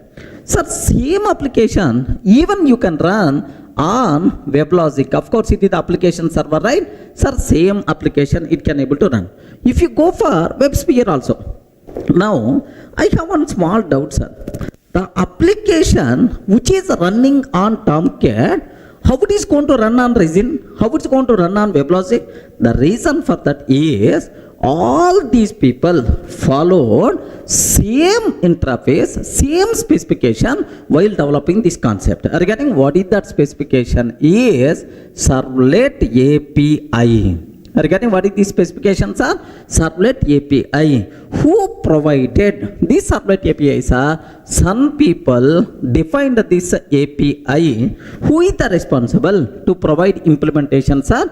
These servers are, web server vendor is the responsible to provide implementation, right? Sir, just as some people are going to tell, if anyone want to provide support for servlets and JSPs, if you want to run web applications which are developed by servlets and JSP, sir, this is the API you require to implement. What is that API, sir? Servlet API. So now, sir, whether it is the WebLogic or Resin or otherwise Jetty are getting, or otherwise Jetty, all these people developed, implemented based on the same specification. That's why I can use the word servlet API acts as requirement, service requirement specification to develop web server. Suppose tomorrow I want to develop Durga web server. Are you getting right? I want to develop Durga web server to run web application, Java based web applications, right? So to develop this one, which methods I have to implement, which classes I require to develop, all this information, where it is available, sir? Inside Servlet API. Now I have to implement this interface, right? Sir, what is this one? Servlet API acts as service requirement specification to provide implementation for, can I spell out to provide implementation for web server? Clear, right? Sir, do you know Servlet API? What is that I? What is that I? Application programming interfaces. Are you getting? I means what? Interface only, right? So the first definition, what you people should be aware, sir, any service requirement specification, sir, this is my requirement. Web server vendor is the responsible to provide implementation, so that okay, so any Java based web application happily we can run by using that product. Clear, right? Any service requirement specification is by default considered as interface concept. Clear? One example, suppose same way, best example, sir. Sir, I want to communicate with the Oracle database. Sir, I write one Java application I wrote, sir. Sir, I want to communicate with the Oracle database. Regarding which database I want to provide support? Oracle database. I want to communicate with the Oracle. Now, so some API must be required. Some software component is required to communicate with the Oracle database. Who is that person? He is driver software. Regarding who is the person, sir? Driver. So Oracle database driver is required to communicate with the Oracle database. Similarly, sir, MySQL database is there, sir. Okay, MySQL database is there. Observe that. For MySQL database, Java application wants to communicate compulsory. Here some software component is required, driver must be required. So now Oracle driver, MySQL driver, tomorrow if I'm going for, sir, Postgres. Are you getting?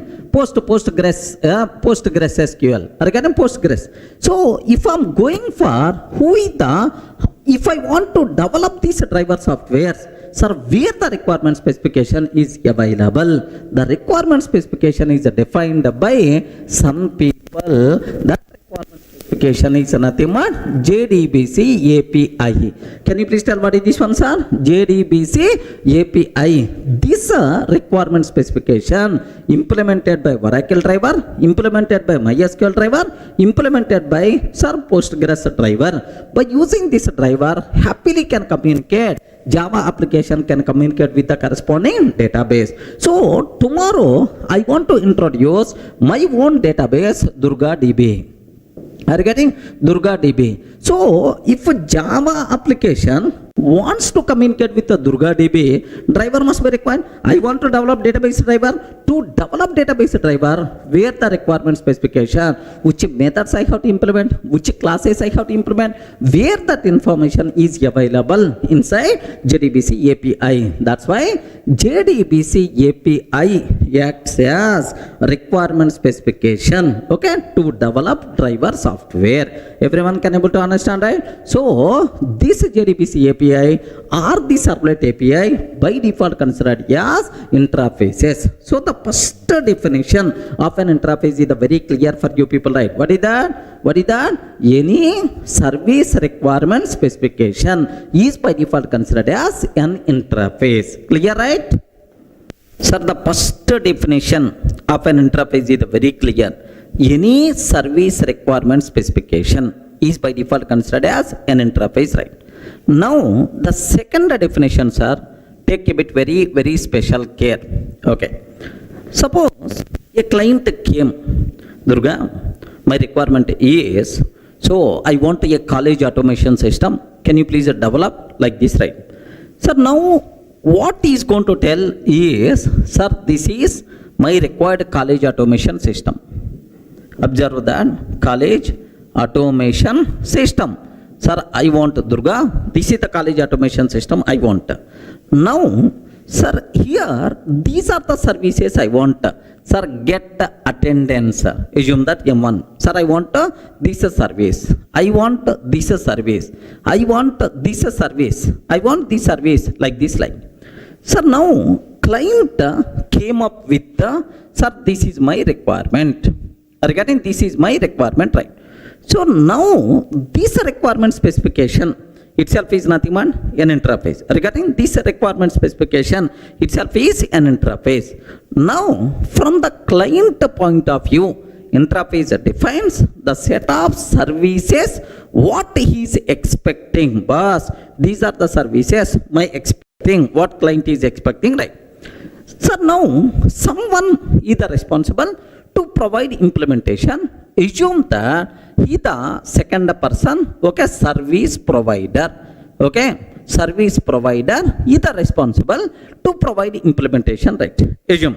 So client, sir, is telling this is my requirement. From client point of view, interface defines the set of services what he is expecting. So now some service provider came, boss, I'm ready to provide implementation. So for this requirement, right? Okay, like from service provider point of view, an interface defines the set of services what is offering. Okay, so this person is going to tell, yes, these services we are going to offer. Now this interface acts as contract between client and service provider. Okay, boss, if I have agreement, then automatically say these are the services what I'm expecting, these are the services what I'm providing. Any contract between client and service provider itself is considered as an interface. Clear for all of right? So it's a specification, requirement specification, or the set of methods what I'm expecting, the set of services what I'm providing. Any contract between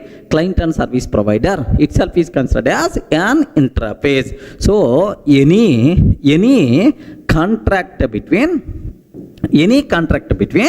client and the service provider, client and the service provider itself is considered as an interface. Okay, well, so now definition 3, especially in the old versions, this terminology is applicable.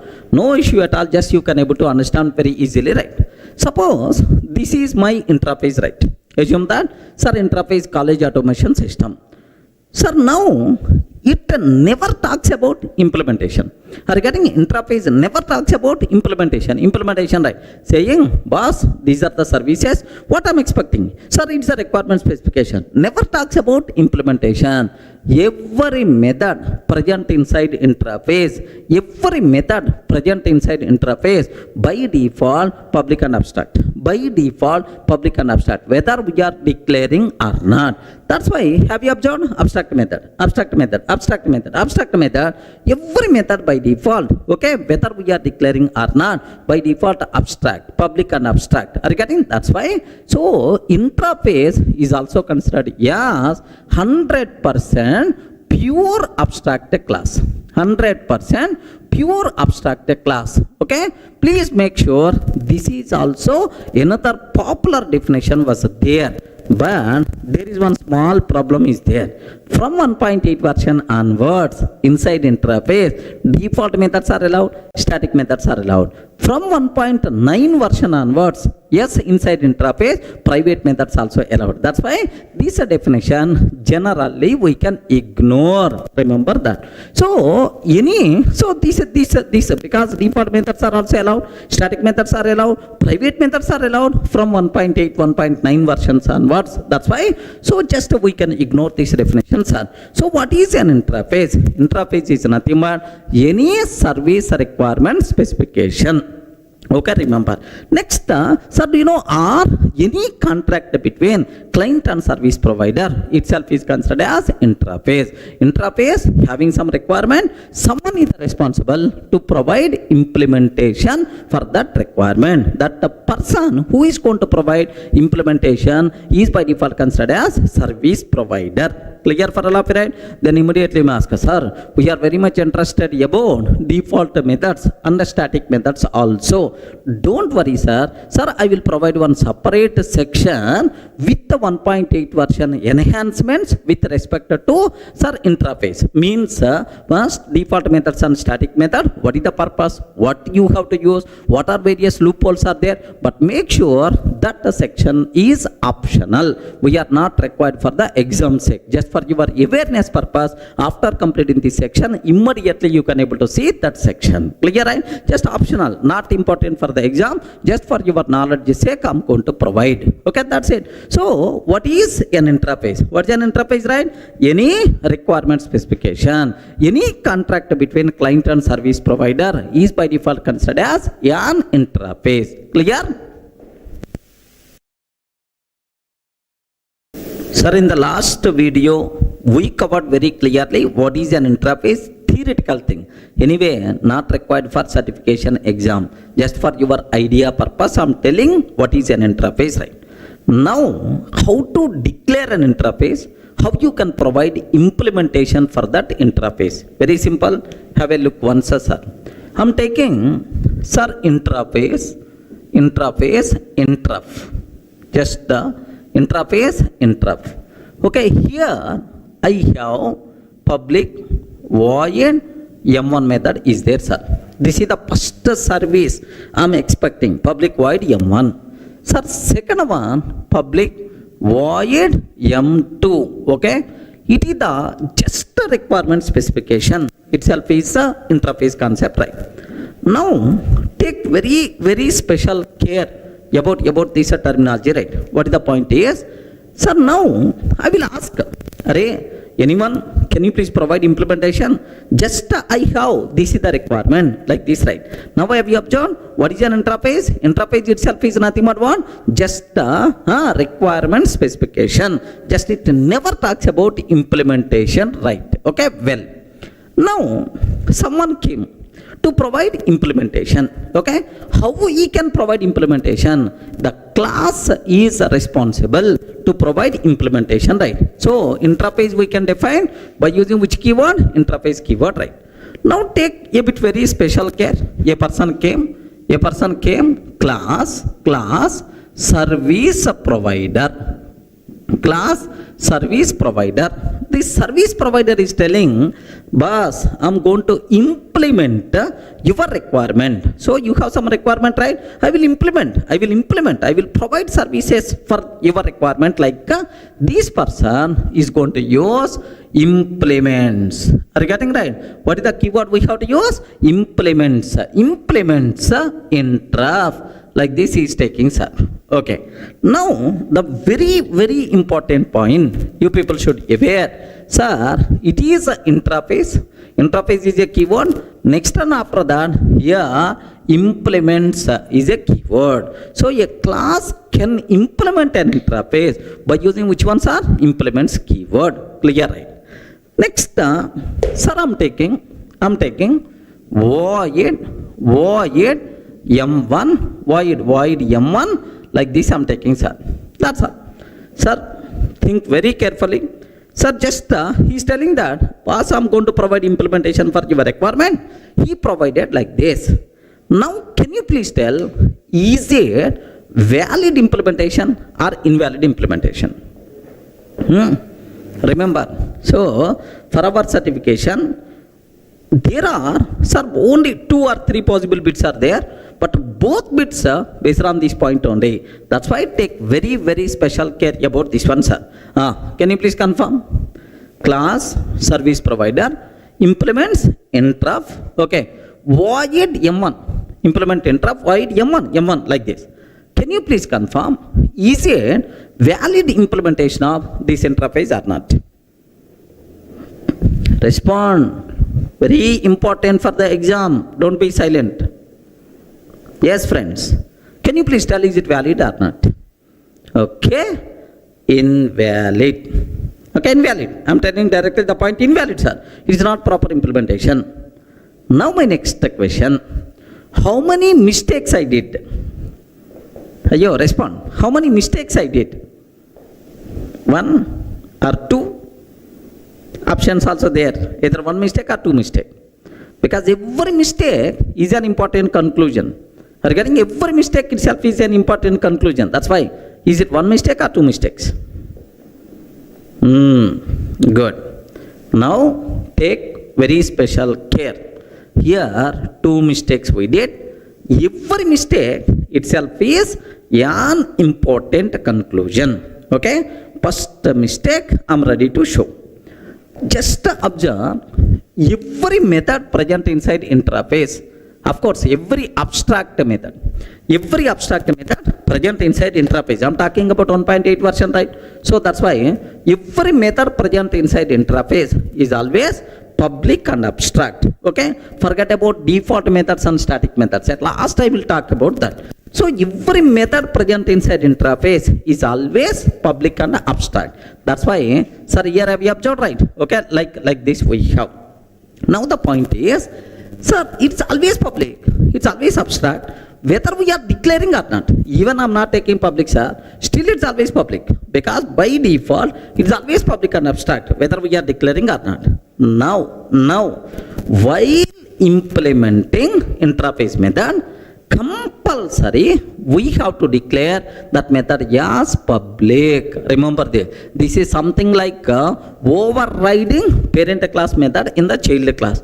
While providing implementation, we can't reduce scope of access modifier. Remember, very important points are, even this point is applicable for overriding also. In the whoops concept, overriding also, right? So this method you didn't declare as public. That's why immediately compiler will give left and right. Are you able to understand? So the first mistake what we did is, sir, compulsory this method should be declared as public. Otherwise, compile time method we are going to get. Rule number 1 is the clear. Whenever we are implementing any interface method, compulsory we should declare that method as public, no alternative at all. Any doubt? Are you getting the point? So this is the first mistake what I did. Okay, well, let me show up to this. Let me execute up to this so that you people can feel more comfortable, right? Observe carefully, sir.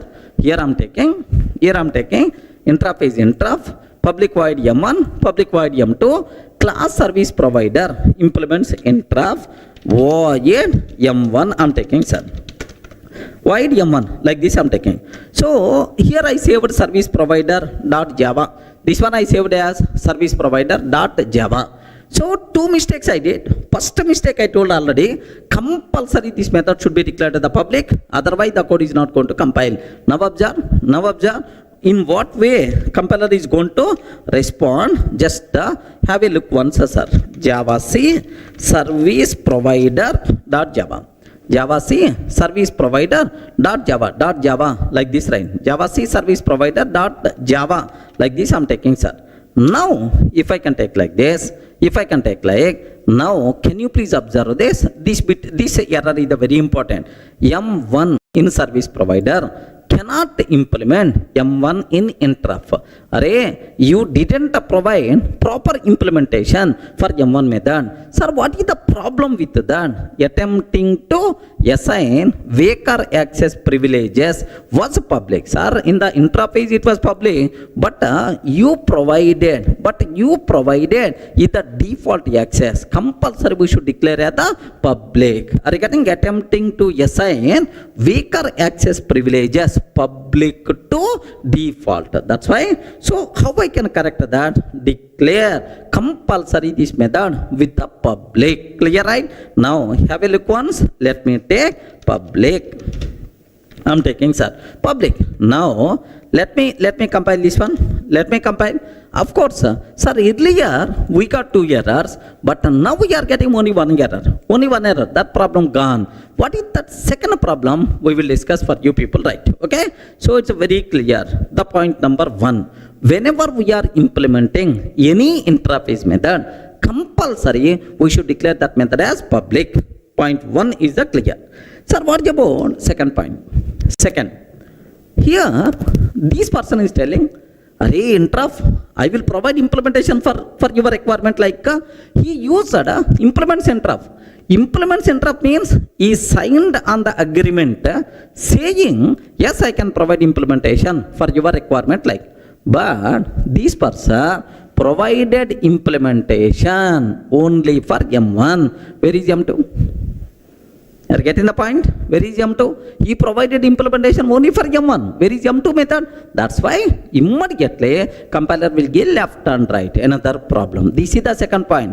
Whenever we are implementing an interface, for each and every abstract method of that interface, we should provide implementation. But we are not providing implementation for M2. We didn't provide implementation for M2. That's why the problem is going to come. Now, just read that compile time error. Have a look once. If I compile, now observe that. What is that compile time error we are getting?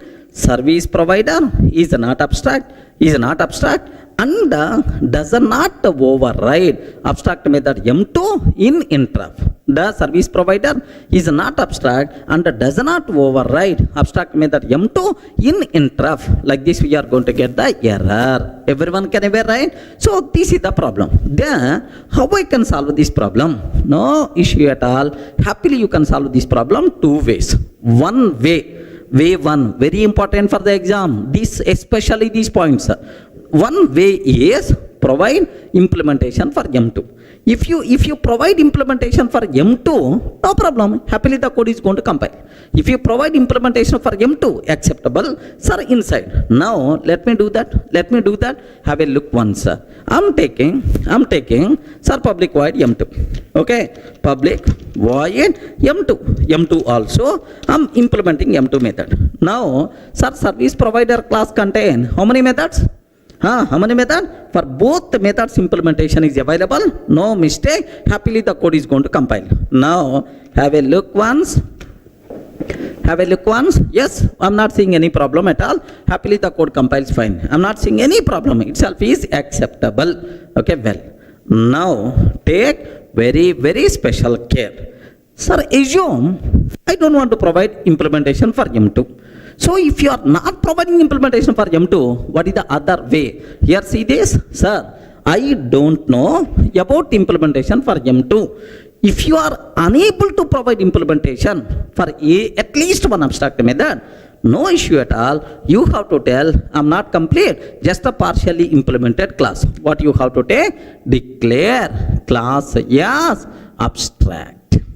Regarding, if you declare class as abstract, then acceptable, because you are telling it is not complete class, it is not partially implemented class. Abstract class means what? Partially implemented class. That's why it is not complete class. Happily you are allowed to accept, no issue at all. Clear, friends? So 2 ways you can solve the problem. Declare the class as abstract or provide implementation for M2 method. Even you declare the class as abstract, acceptable, man. You are accepting I didn't provide full implementation. Like that, right? Now let me take. Here observe, I'm removing M2 method implementation. Okay, I removed M2 method implementation, right? If I remove M2 method implementation, now the code is not going to compile. You know the mistake what we did, sir. Have a look once. Okay, have a look once. Sir, class service provider implements is not abstract and does not override abstract method M2. Okay, no issue at all. Declare this class as abstract. If I declare class as abstract, can you please tell, is it going to compile or not? Yes, why not? Happily the code is going to compile, no problem at all. Now observe this one. Observe this. I'm trying to compile. Yes, happily the code compiles or not? Yes, we are not seeing any error, right? So take very special care.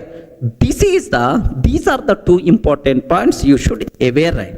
So whenever we are implementing an interface method, compulsory that method should be declared as public.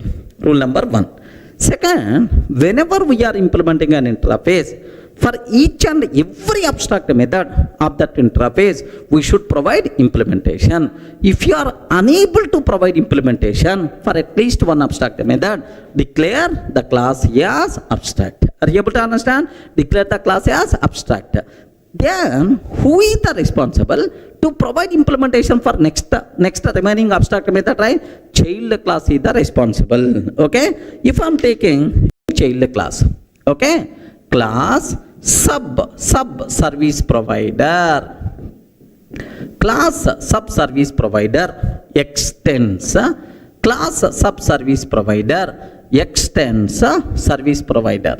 Are you getting? Class sub service provider extends service provider. If I can take, now this person is the responsible to provide M2 method implementation. Sir, by mistake, this person not provided implementation. Again compile time error. Again compile time error at this level. Hey, you are extending service provider, but service provider contain abstract method M2. You didn't provide implementation. Like that we are going to get the problem. Okay, now observe that.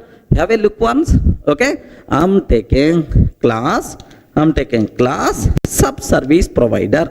Okay, class sub service provider extends service provider. Okay, but inside sub service provider, I'm not taking any method.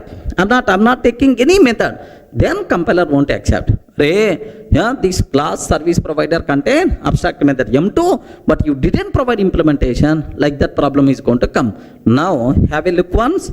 If I'm trying to compile, yes, sub-service provider is not abstract and does not override abstract method M2 like this, right? Now, again, this person having two options. One option, declare the class as abstract. Second option, provide implementation for M2 method. I will provide implementation for M2 method like this, right? Okay. Now, here, public void M2 method, public void M2 method like this. If I can take like, happily the code compiles fine, there is no problem at all. So it's very clear for you people. Now to make this code compile, what we have to take, sir? Compulsory. We have to provide implementation for M2 method. That's it. So, very important discussion for the exam. Don't ignore. Are you getting? So, how to declare interface? How to provide implementation for that interface? Whenever we are implementing an interface, 2 points you should aware. Point number 1. Whenever we are implementing any interface method, make sure it should be declared as public. Point 1. Second point here is, do you know, sir, compulsory we should provide implementation for every abstract method of that interface. If you are unable to provide implementation for at least one method, compulsory we have to declare class as abstract. Otherwise, the code won't compile. Clear, right? For our OCJA exam, this is more enough. Regarding this knowledge is more enough, right? So, but anyway, if you are very much interested for learning purpose, just download our material. There I provided where we have to use extends, where we have to use implements. Next, what about interface methods? What about interface variable? Next, naming conflicts, adapter classes, like several things I discussed, right? Just to go through the material. But for exam, these points are more enough. Clear, right?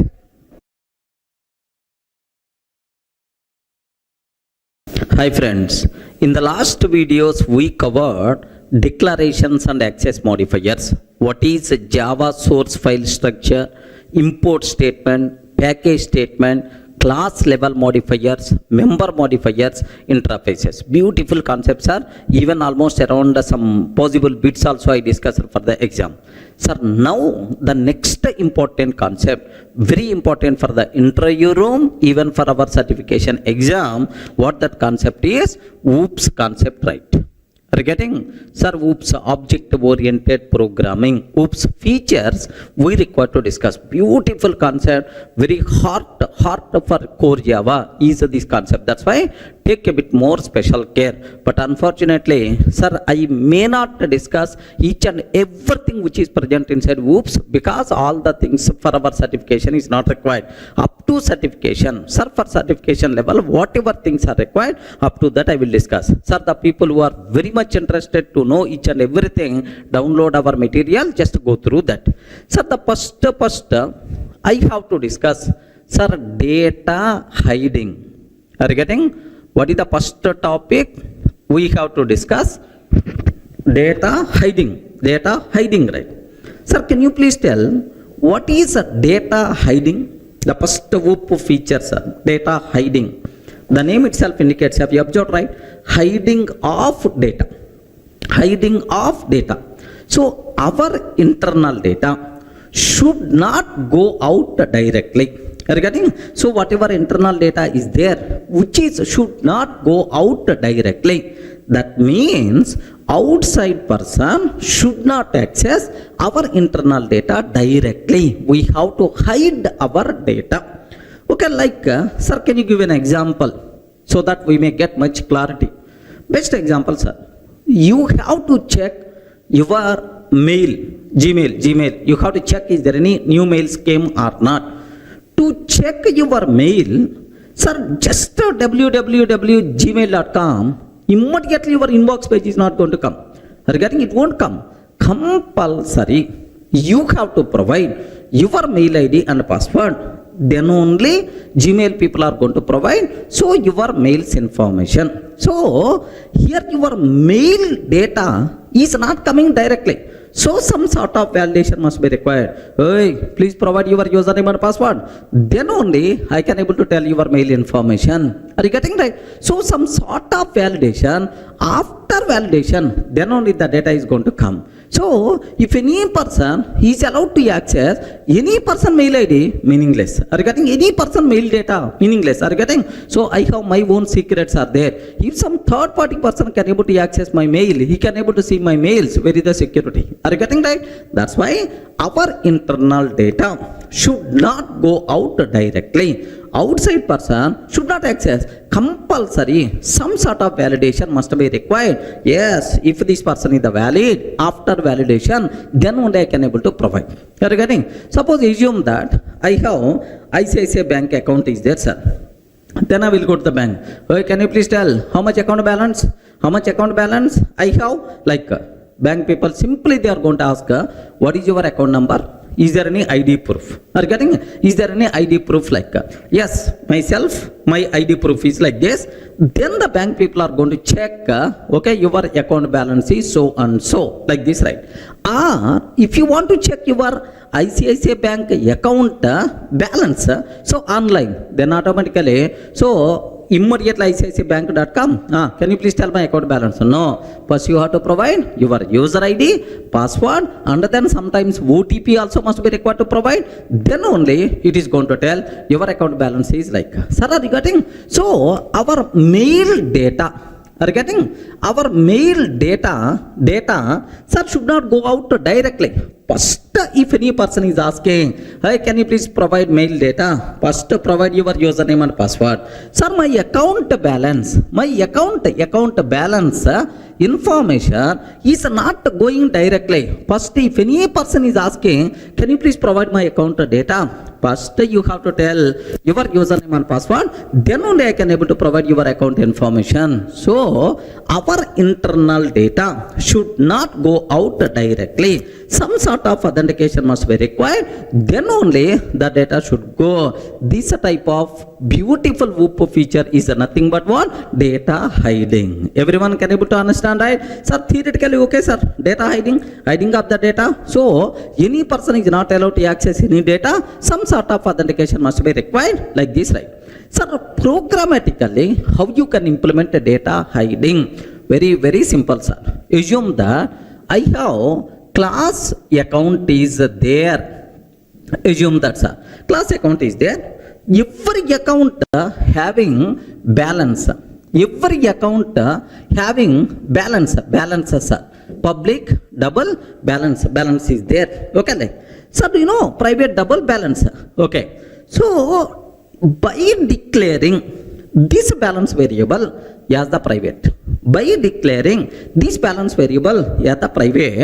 we can implement data hiding. Are you able to understand, right? So how you can implement data hiding, sir? By declaring data member as the private, we can make outside person unable to access this data. Sir, this variable can be used just for internal purpose only, like this, right? Then immediately you ask, sir, I want to check my account balance. How I can access this variable, sir? Directly, you can't access this balance. Then, if you want to know your balance information, okay, I will call get a balance method.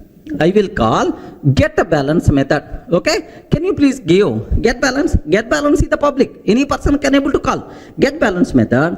In that get balance method, yes, whatever validation you want to perform, sir, perform validation. Hey, provide username and password.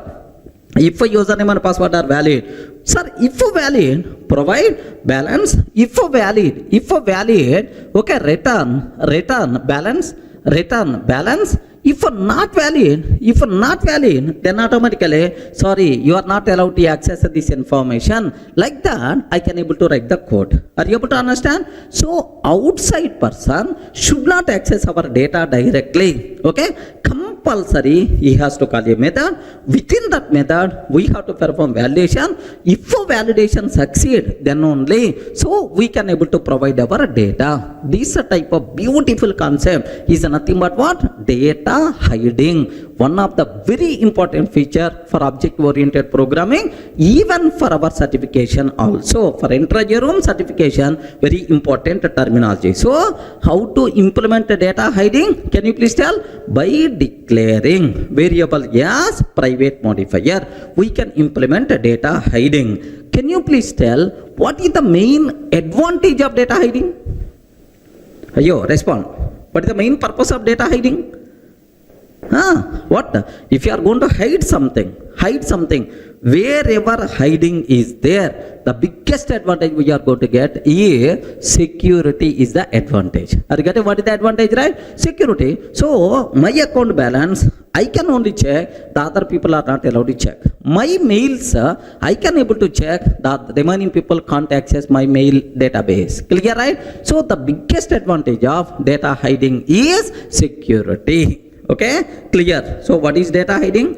Next, what is the advantage of data hiding? How to implement data hiding? All the things are clear. Outside person should not access our internal data directly. So by declaring data member as the private, we can implement data hiding. The main advantage of data hiding is security. Clear?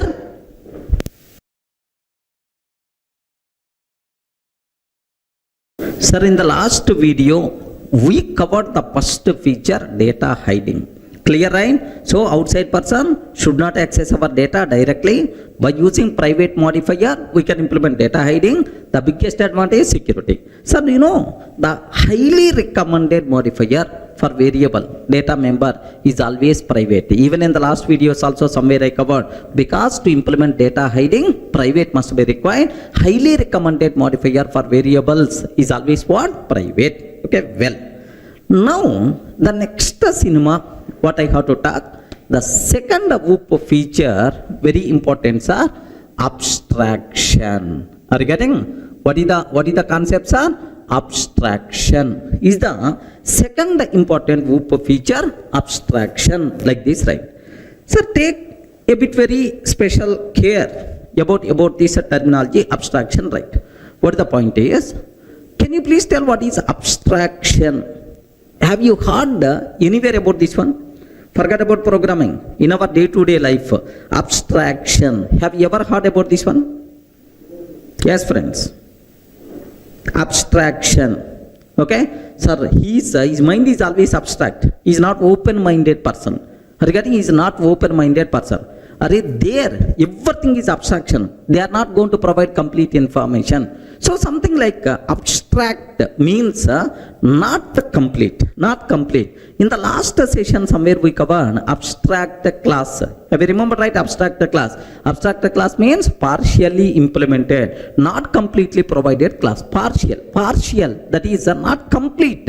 Such a type of word is nothing but abstraction. Okay, well. Sir, in the OOPS, sir, which feature is called abstraction? Very simple, sir.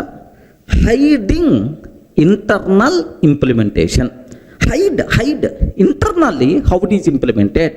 Hiding internal implementation, just highlight the set of services what we are offering. Sir, these are the services what I'm going to offer. So I'm going to tell that. But how internally these services are implemented? Sorry, don't ask security reasons. I don't want to highlight my internal implementation. Are you getting? So hiding internal implementation, just highlight the set of services what we are going to offer is the concept of abstraction. Are you getting right? So it's a very important concept. Compulsory while implementing, whoops, we have to take care. Because if I'm going to expose my internal code to any person, then automatically where is the security for our code? That's why. So this feature must be compulsory required. Hide internal implementation, just highlight the set of services what we are going to offer is the concept of abstraction. Sir, best example, sir.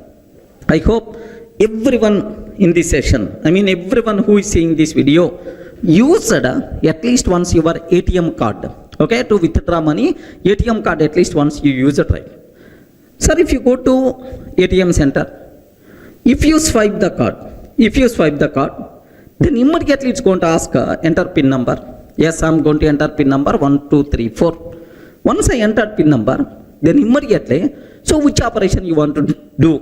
Withdraw operation. Click withdraw button from savings account, 10,000 rupees, enter 10,000, submit. Now immediately you are going to get 10,000. Yes, like this we did several times. Now in this process I have several doubts are there, sir. What I did is, one fine day I went to bank. Observe very carefully, sir. I went to the bank near ICICI Bank or HDFC Bank. I went.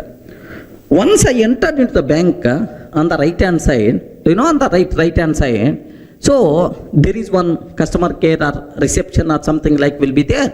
So may I help you? So may I help you? Like, sir, there is one center is there, sir. May I help you? Like, one sir, cabin by default will be there. Very cute lady is going to sit most of the times, like. Then I went there. Madam, related to my ATM card usage, I have several doubts are there. Can you please help? Like this, I asked this lady. Then immediately, that lady is telling, yes, sir, why not? You can ask your doubts, I can clarify. Like. Now the first question I asked that lady, Madam, whenever I swipe my card, enter PIN number, internally what thing is happening? Like this I asked her. Then immediately that lady told, sir, your card is valid or not?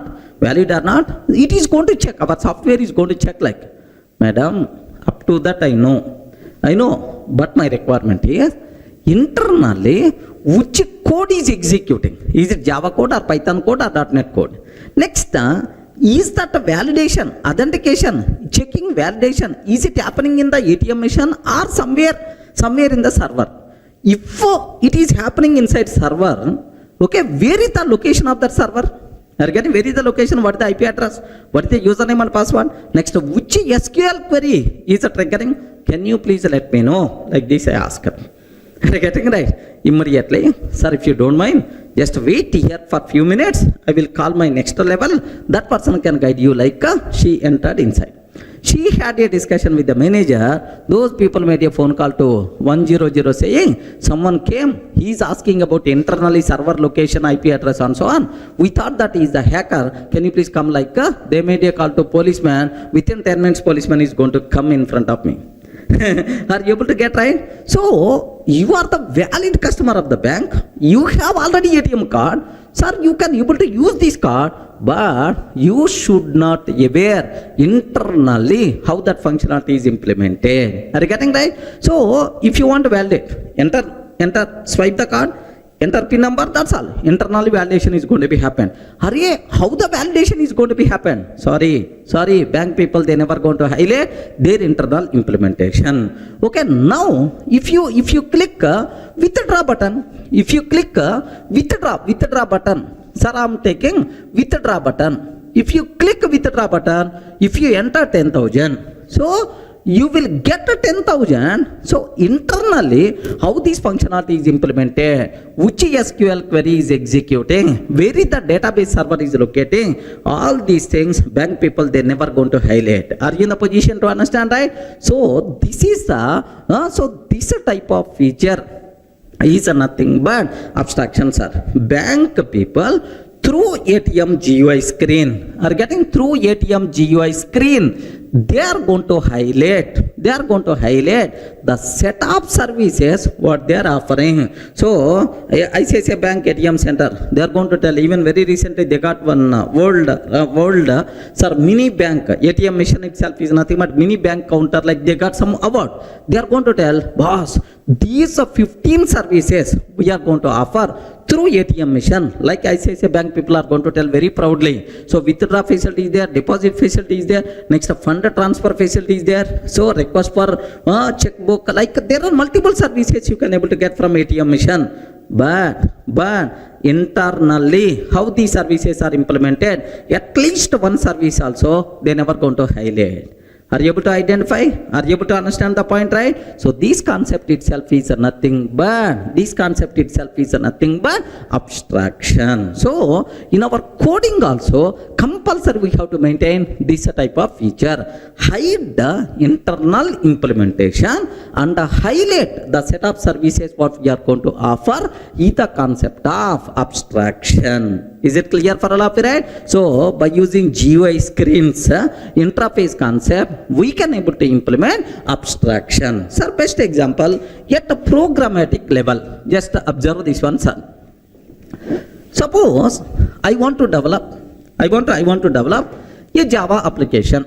Assume that it is the Java application, right? Now there are some services are available, withdraw, funds transfer, deposit, like there are several services are available, right?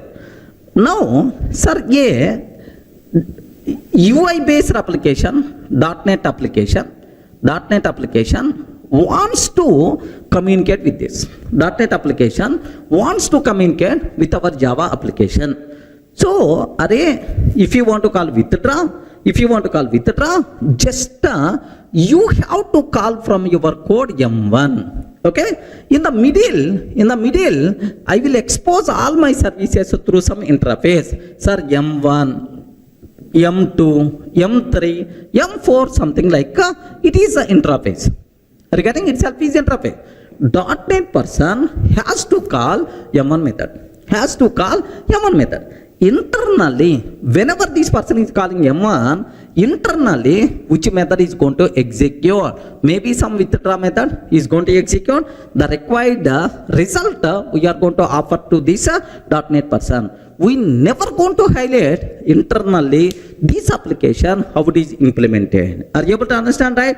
So, because of this abstraction, because of this interface concept, two different applications also can communicate with each other. Yes, can communicate with each other without highlighting our internal implementation. Everyone can able to understand. So abstraction is how much important in our day-to-day coding in real time. Please make sure you should aware. So if the interview person is asking what is abstraction, can you please tell what the answer you can able to tell? Yes, friends, what answer you can able to tell?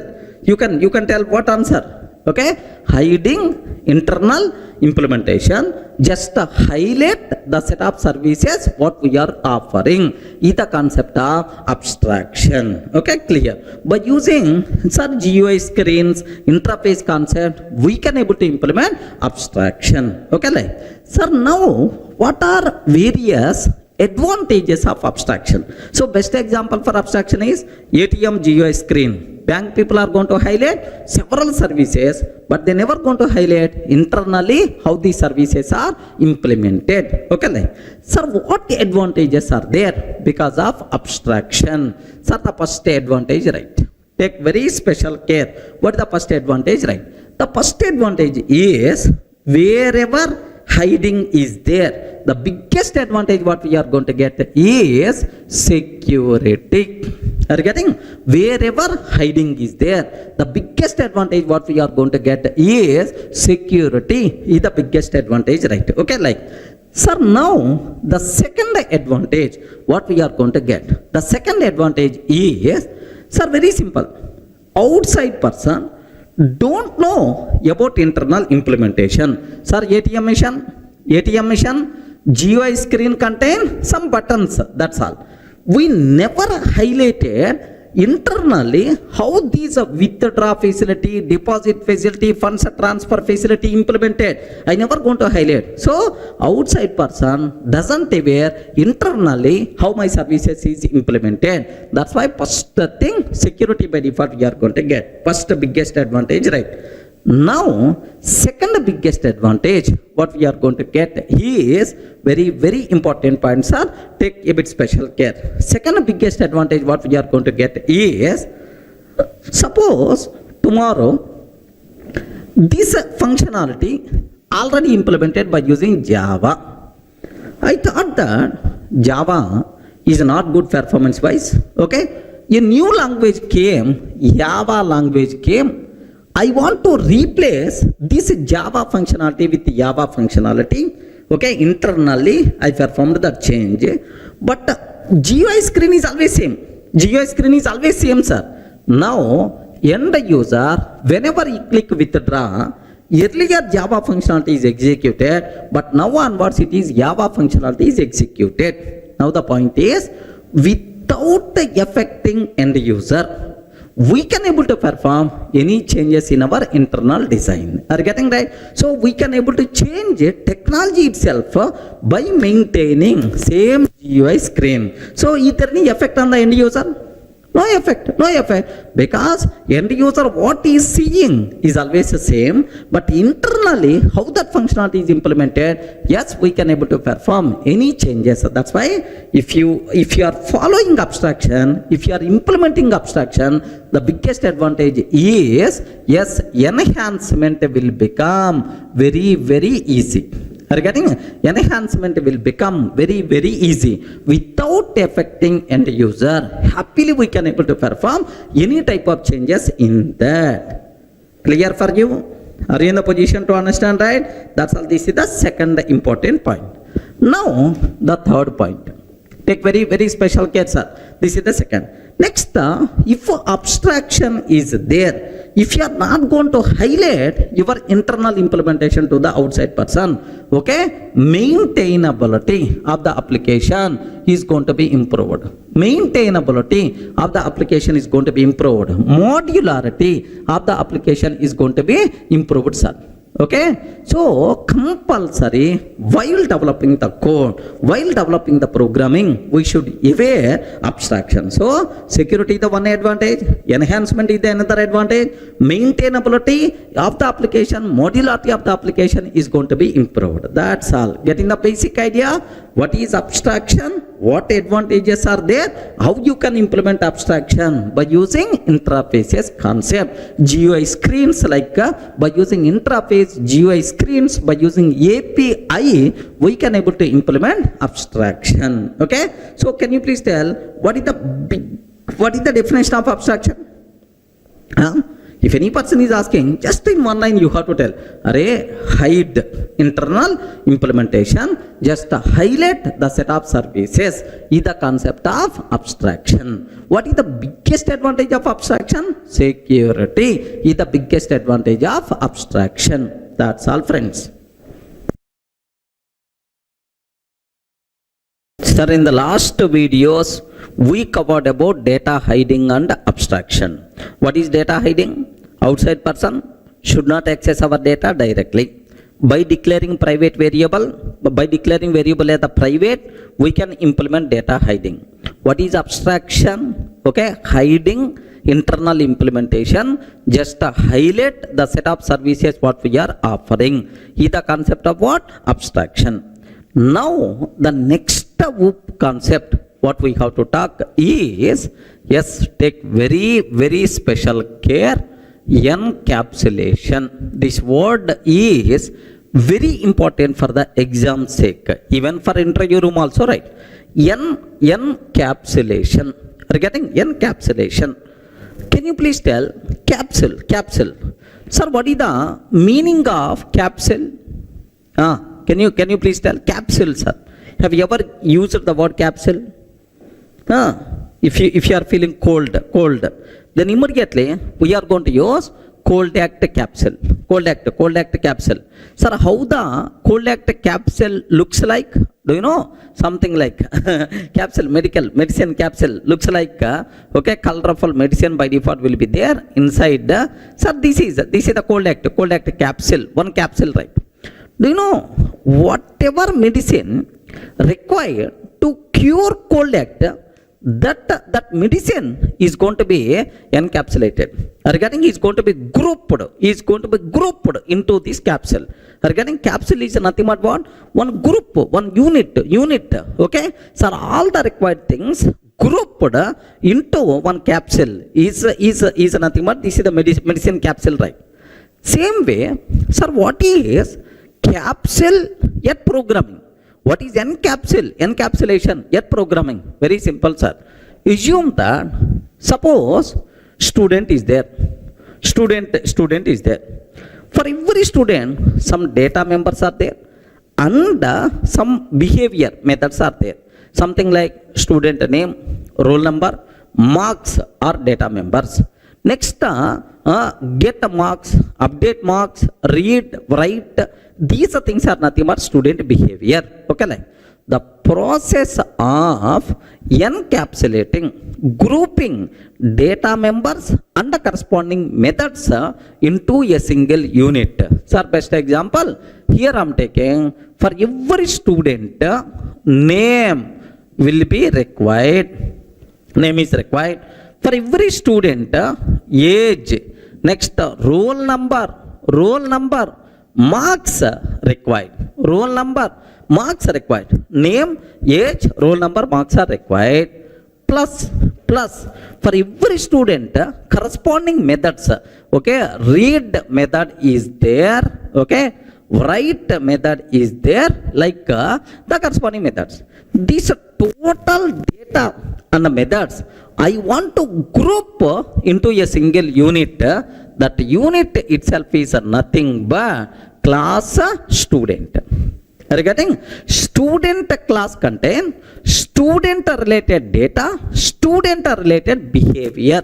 The process of grouping, combining data members and corresponding methods or behavior into a single unit, which is nothing but encapsulation. Are you able to understand? Capsule grouping mechanism itself is like this, right?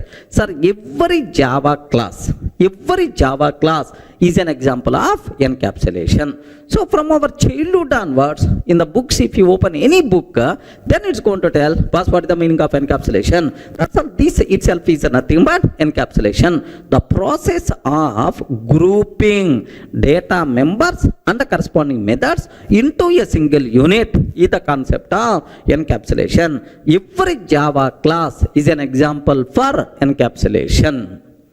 Any doubt? Are you able to understand? Theoretically, right? Now, the same concept, a bit more practical orientation, just observe. So, some in reality, what is encapsulation? Very simple, sir. If any component follows data hiding and abstraction. Sir, last two OOP features, whatever we covered. One is data hiding I covered. Second one is what? Abstraction we covered. If any component follows data hiding and abstraction, that component is said to be encapsulated component. Are you getting? If any component follows data hiding and abstraction, that component is said to be encapsulated component. Sir, now observe that I can use the word encapsulation. Encapsulation is equal to data hiding. Encapsulation is equal to data hiding plus abstraction. Data hiding plus abstraction is itself is encapsulation, right? Data hiding plus abstraction itself is what? Encapsulation. So if any component follows data hiding and abstraction, which is nothing but encapsulation. Theoretical, okay sir, can you please explain a small chota program to demonstrate this encapsulation, right? Now let me take a small example. I'm taking class account, sir. Observe very carefully. Class account. For every account,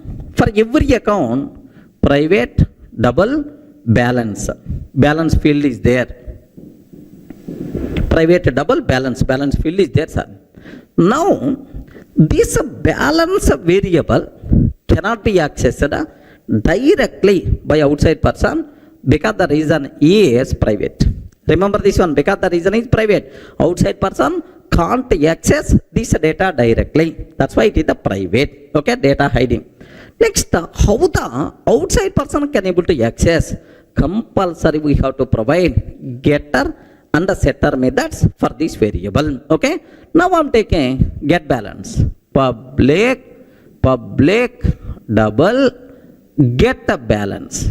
Public double get a balance. Get balance. Now validate.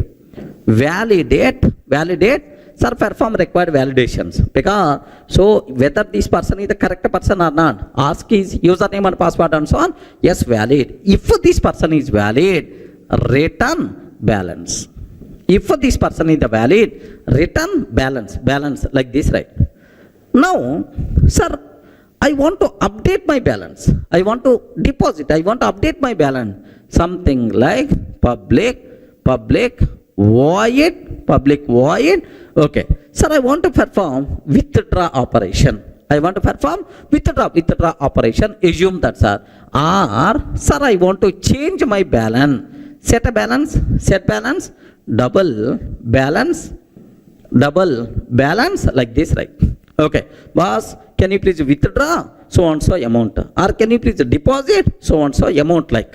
So here also you can perform the required validations. Okay. If it is the deposit, sir, this data balance is equal to balance. This dot balance is equal to, sir, this dot balance is equal to, sir, balance, this dot balance plus amount, whatever amount we are going to provide. Sir, assume that amount. So current balance plus amount like this we are going to take. That's all. A simple example. I have balance variable is there. This balance variable declared the private. Outside person should not access our data directly. Next, how the outside person can able to access? Sir, by using getter method and setter method. The advantage of providing access through getter and setter methods is sir, we can perform the required validations. Are you getting? Outside person is always going to call either get balance or set balance. So through that, after validation, then only he can able to get the required data or he can able to perform required operations, right? So now I can use the word, it is the best example for encapsulation. Are you getting example for encapsulation? Now I have bigger doubt is there.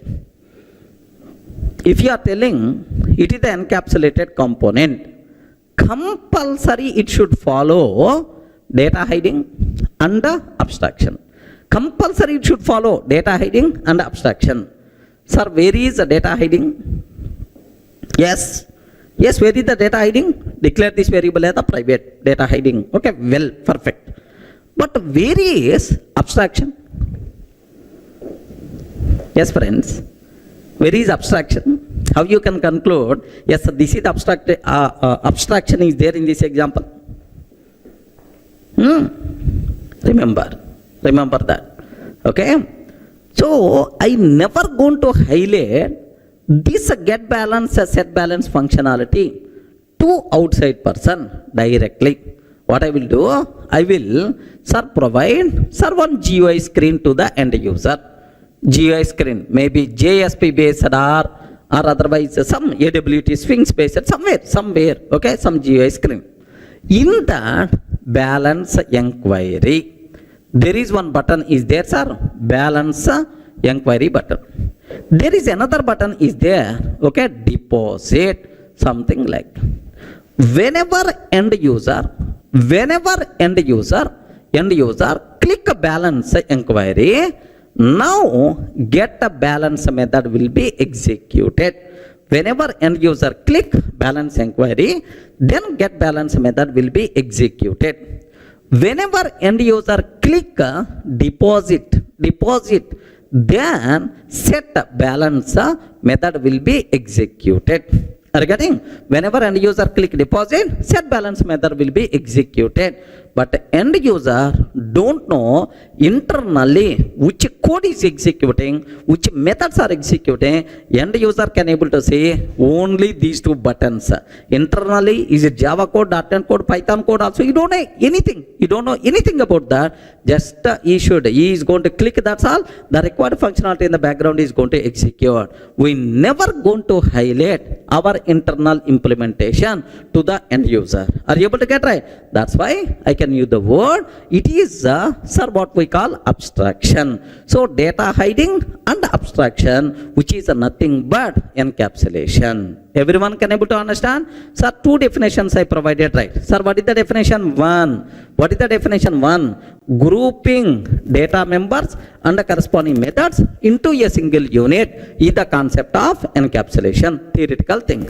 If any component follows data hiding and abstraction, that component is said to be encapsulated component. Sir, best example, declare data member as a private, and for every data member provide getter method and a setter method. Okay, like and we can provide access through some GUI screens. Itself is nothing but okay encapsulation, right?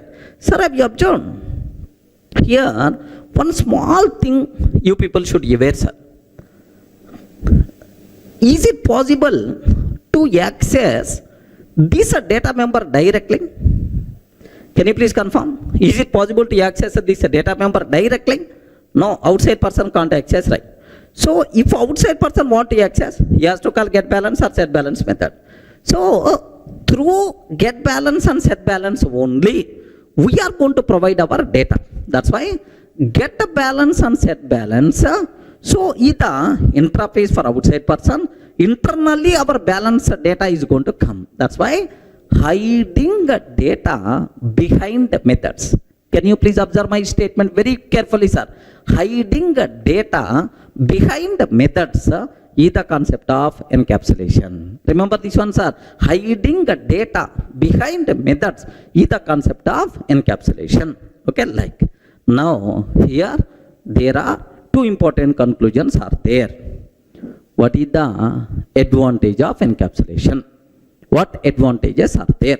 Okay, whatever advantages are there for data hiding and abstraction, all those advantages are advantages for encapsulation, because encapsulation is not a new word. It is the data hiding and abstraction only.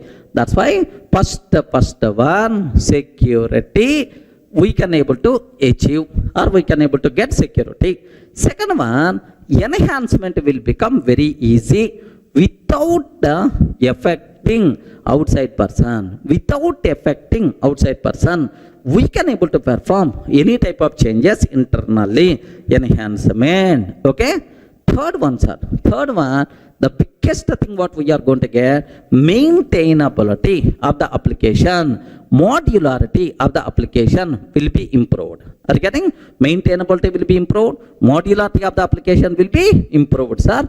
This is the advantages for encapsulation. But anyway, among all these things, the main important advantage whenever we are using data hiding or abstraction or encapsulation, the biggest advantage what we are going to get, security. The first group of OOPS concept is security. Main target is the word security, right? Data hiding or abstraction or encapsulation, security is the important word.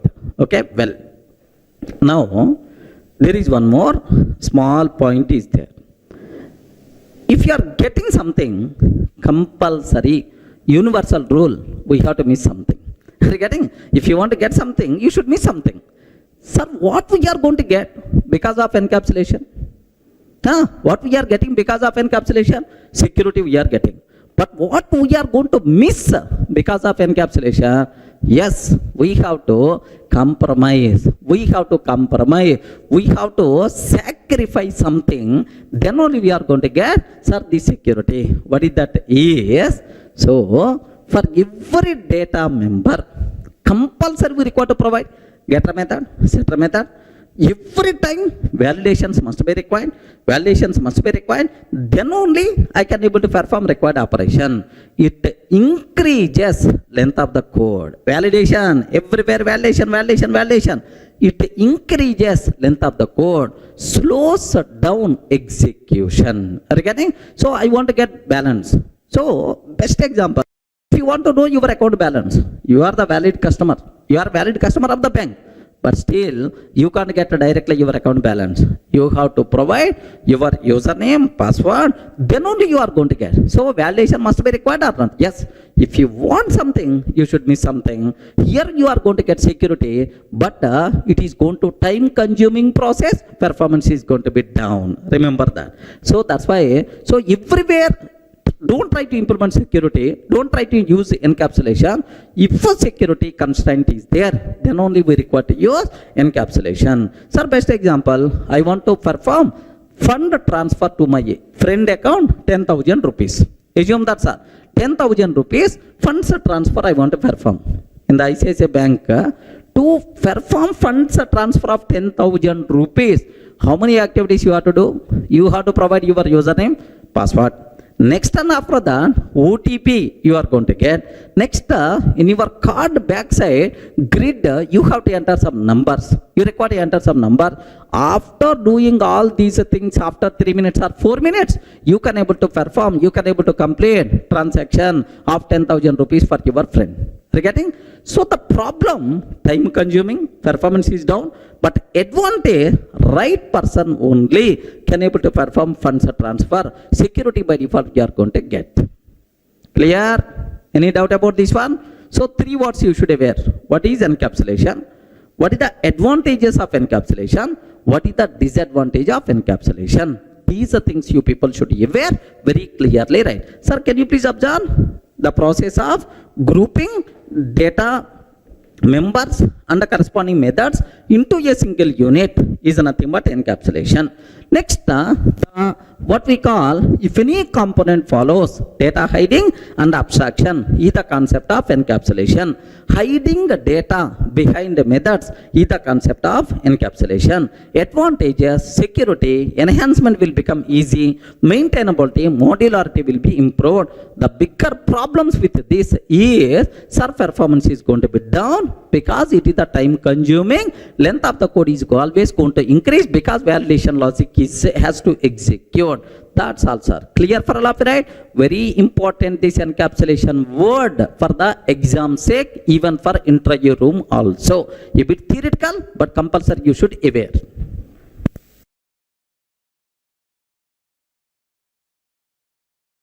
Sir, in the last videos we covered data hiding, abstraction, and then encapsulation. It's a very clear. Now, the next thing what I have to discuss, sir, tightly encapsulated class. What is the word? Can you spell out? Tightly encapsulated class. Tightly encapsulated class. Okay. Sir, when we say that a class is said to be tightly encapsulated, are you getting?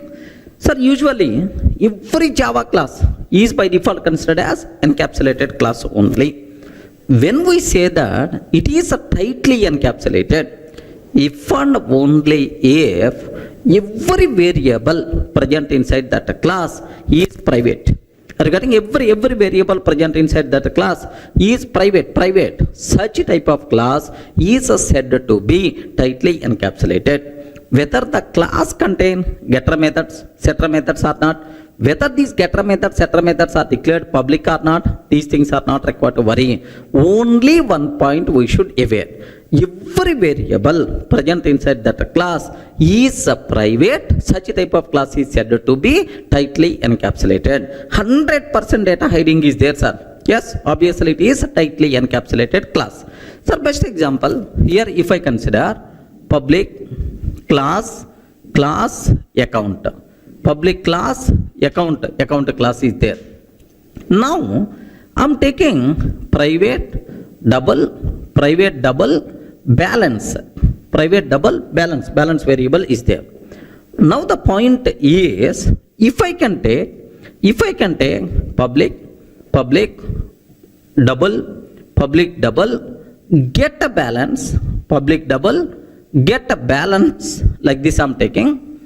Return balance, right?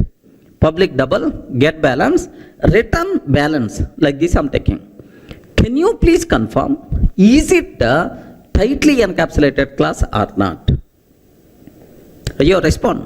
Is it tightly encapsulated class or not? Yes, because how many variables are there? Only one variable. That variable is the private or not? Yes, ma'am. It's a private. We never going to worry about this variable, this data member having getter method, setter method or not. Whether these methods are declared as the public or private, we are not required to worry. So every data member declared as private, such type of class is said to be encapsulated class. Clear for all of you, right? Such type of class is said to be tightly encapsulated class. Okay, well. So now from the exam, of course, in our OCJA 8 version, this concept is not that much important, but in the old version certification, OCJP 1. SCJP 1.4 version, especially in the syllabus, they specified explicitly what is the tightly encapsulated class. Identify tightly encapsulated class, like that. That's why just aware. But anyway, for our current certification, this concept is not that much important. Just aware, sir. I have one example is there. Now observe, class A, sir. Class A. A class contain private int x is equal to 10, sir. Class A class contain private int x is equal to 10. Class B extends A. Class B extends A. Int y is equal to 20.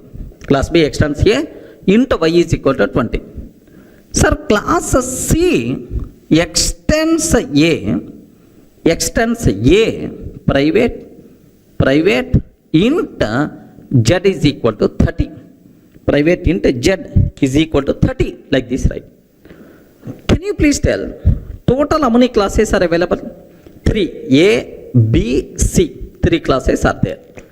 Among these 3 classes, which is tightly encapsulated, which are not tightly encapsulated? Class A tightly encapsulated, because it contains only one variable and every variable is always private. Of course, only one variable which is the private. That's why tightly encapsulated. Class B is not tightly encapsulated, because the reason is class B extends A. Of course, from A, every data member is always private. But here int y is there, which is not private. Outside person can able to access this data directly within the same package. Any person can able to access this data directly. That's why it is not tightly encapsulated, because it doesn't contain every variable as a private. There are some non-private variables are there. Next, what about this one, sir? Class C extends A. From A, everything is always private. Next, in C also, it is always private. That's why by default considered yes. Is tightly encapsulated, because sir, very simple rule. every variable present inside that class is the private, then automatically tightly encapsulated. So A and C are tightly encapsulated, but B is not tightly encapsulated. Okay, well, sir. Now I'm ready to go for one more example. Even you may get some conclusion also. What is that? Is observe that class A, sir. I'm taking class A. Inside class A, okay, just I'm taking int x is equal to 10. Observe very carefully, sir. Int x is equal to 10, non-private data. Class B extends A. Class B extends A. Private int y is equal to 20. Class B extends A, private int y is equal to 20. Class C extends B. Class C extends B. Private int z is equal to 30. Like this I'm taking. Private int z is equal to 30. Like this I'm taking, sir. Can you please confirm among these what is the output by default we are going to get? Please respond. If I can take like this, what the I mean, which are tightly encapsulated, which are not tightly encapsulated? Can you please tell? Sir, A is not tightly encapsulated because it doesn't contain private, non-private data is there. What about class B? Respond. What about class B? Class B is tightly encapsulated or not? No. The reason for that is class B extends A. Extends A. B is the child class of A. B is the child of A. Automatically, this variable inheriting to the B. Regarding, so this non-private data will come to the B also. That's why it is also not tightly encapsulated. Okay, well. Now, class C extends B. Class C extends B. Now the point is, observe carefully, observe a bit very carefully about this one. Class C extends B, private int z is equal to 30. Now, it is the child of B. This non-private data X will come in here also. So, it is also contain non-private data X. That's why it is also not tightly encapsulated. So, from this, do you have any conclusion? You can able to conclude very easily. Do you have any conclusion? If the parent class is not tightly encapsulated, then no child class is tightly encapsulated. Remember, because parent class non-private data automatically will come to the child or not? Yes. If the parent class is not tightly encapsulated, then no child class is tightly encapsulated. Remember that? That's why no class is tightly encapsulated. So the terminology is very clear for you people, right? Not required to keep any explanation. So what is the tightly encapsulated? If each and every variable of a class is contain only each and every variable is the private, such type of class is said to be tightly encapsulated. And sir, whether the class contain getter methods or setter methods, whether those methods are declared as the public or not, all these nonsense we are not required to check. Sir, make sure only one condition, every variable declared as the private or not. That's all. So if the parent is not tightly encapsulated, then no child class is tightly encapsulated. Clear for all of you, right? That's all.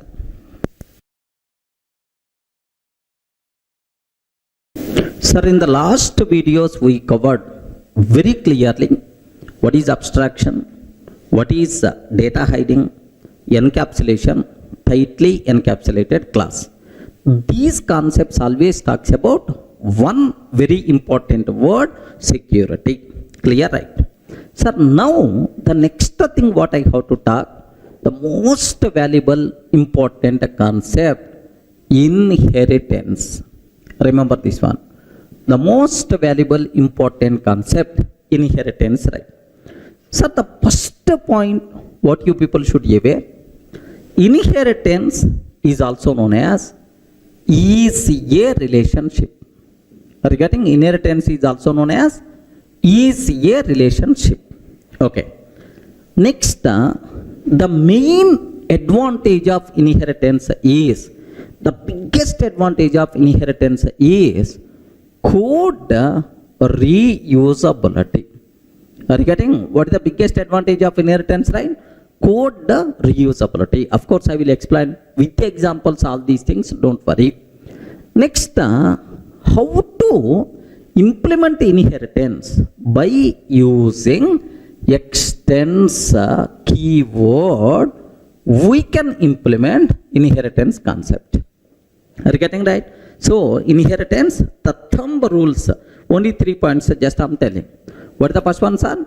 Is a relationship. Inheritance is also known as is a relationship. The main advantage of inheritance is code reusability. Okay. Next, by using which keyword we can implement is a relationship? By using which keywords are? Extends. By using extends keyword, we can implement is a relationship. Up to this is the clear. Sir, what it means? You are telling some conclusions directly. Can you please explain with an example so that we will get much clarity like this, right? Sir, I will go for a small program. There you people are going to get several new things. Sir. Take a bit special care, sir. Here I am taking class P. Observe carefully, sir. Class P. Parent class I am taking. Assume class P. P class contain one method, public void M1. P class contain one method, public void M1, system.out.println, parent, like this I am taking, sir. Class P, public void M1, sir, SOP of parent, like this I am taking. Now, class C extends P, sir. Class C extends P, okay. Public void M2 method, public void M2 method, system.out.println, okay, child, like this I am taking, sir. Now, take very special care. This is the parent class, this is the child class, this is the parent method, child method. Now, my question is, how many methods parent has? Respond. How many methods parent has? Only one method. How many methods child has? How many methods a child has? Two methods. Two methods. Whatever methods, whatever members available in the parent automatically should come to the child. Whatever members available to the parent automatically will come to the child. We are not required to redefine on the child class object. Happily you can call parent class methods also. This concept is nothing but inheritance. This concept is nothing but code reusability. Are you getting? Whatever members parent has, it may be variable, it may be a method. Whatever members parent has, by default available to the child class. This concept itself is nothing but inheritance concept. Any doubt, friends?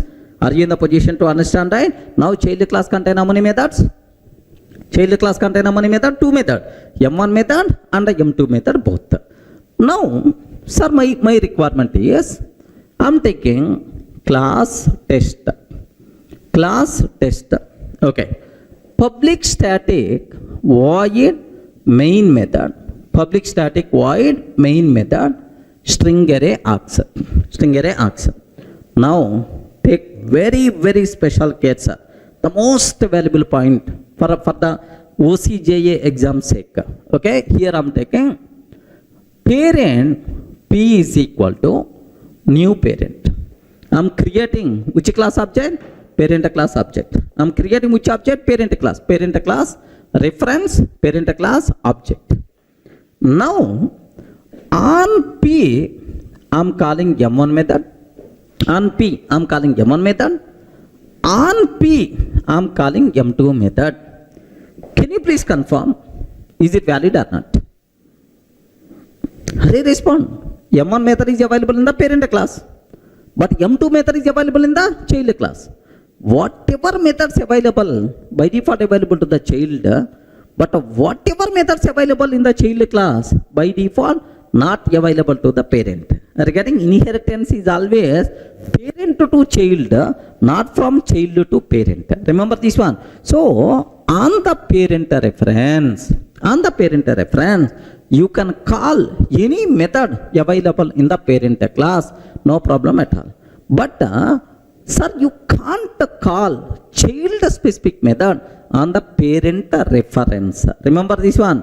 By mistake, if you are trying to call, immediately error by default we are going to get. Sir, most valuable point for our certification, please make sure you should aware. On the parent reference, child specific method you can't call because child members are by default not available to the parent. Is it clear for all of you? Of course I will execute and I will show. Don't worry about that. Sir, this is the scenario 1. Do you want me to execute up to this? Just have a look once, sir. Now observe that the same example, class P, public void M1, class C extends P, public void M2, class test public static, parent P is equal to new parent P dot M1. Sir, up to P dot M1.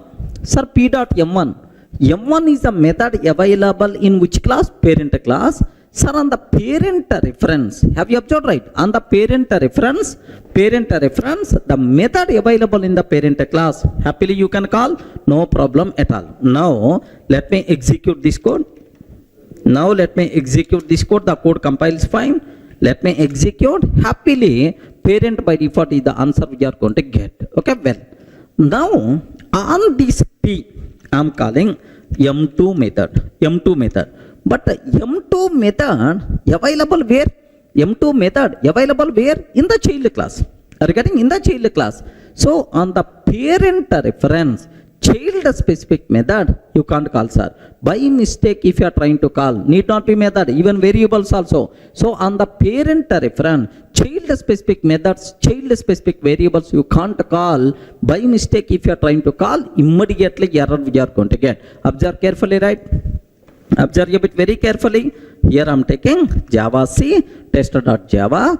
Java here, have you observed?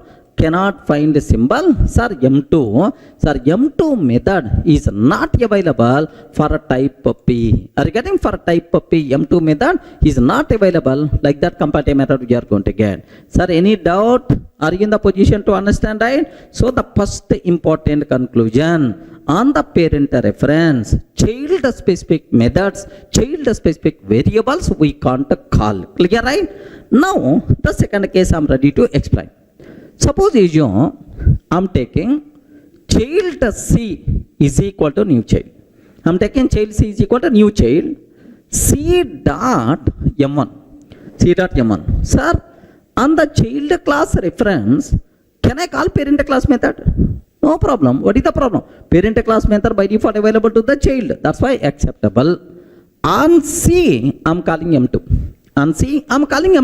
Sir, now, sir, these are two things perfectly valid. So, on the child class reference, you can call methods available both in parent and child classes. Parent class methods by default available to the child, and the child methods are available anyway to the child. That's why, on the child reference, you can call both the methods available in the parent class and in the child class. Clear, right? Now, have a look once, sir. I'm taking, sir, just let me remove this code. Now child C is equal to new child. I'm taking C dot M1 method. C dot M1, C dot M2, like this, right? Okay.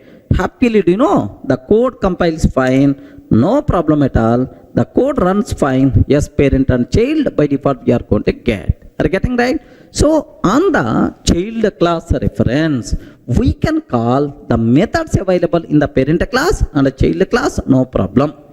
Next, case 3, sir. Assume that very important. Do you know parent reference can be used to hold child class object? Polymorphism concept, there I will explain in detail. Parent reference can be used to hold child class object. Sir, parent P is equal to new child. Parent P is equal to new child. New child, like this I am taking, sir. Now P dot M1, P dot M2, like this I am taking. Can you please tell which reference I'm using? Parent reference. Which child class, which object I'm taking? Child class object. Hurry, parent reference, child object. No problem. Parent reference can be used to hold child class object. Okay, well. Now P dot M1, P dot M2. What's the answer? Valid or not? Valid or not? Parent reference, parent class method, no problem at all.